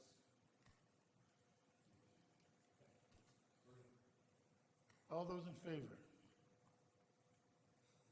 Opposed? Carried. So, we're sending it back to staff to see what they can come up with. When will they report back to us? Your worship, I guess options would be to have another committee of the whole meeting. We could have that on a standalone evening. We could package that maybe ahead of the corporate development committee meeting. We could package that ahead of planning advisory committee meeting. So we'll need some direction from council on what you want to do, when you want to do that. Alternatively, we could defer the final budget recommendation to council and How long do you think staff's going to need? we 3 minutes? we wouldn't need long. So I guess what we need is, do you want to have a standalone meeting for this, or do you want us to try to attach a meeting to another committee meeting? Councillor Gatward? Thank you, Mr. Mayor. I think we need a separate meeting, but we could try and hold it before planning or CDC, depending on what the clerk's already got booked before those meetings. Sometimes there's already meetings booked. I don't know what is in the works for December. There's something lining up that might be before CDC, but it certainly wouldn't be vital, so I think either one would probably work for this meeting. This is the most important one. Okay. So we're obviously not voting on the budget, approval of the budget. Can I get a motion to reconvene as a council? Councillor Coleman, Councillor Bell, all those in favor? We're back as council, just in time for a motion to adjourn. Councillor Pierce, thank you. You said adjourned. Is it item 7?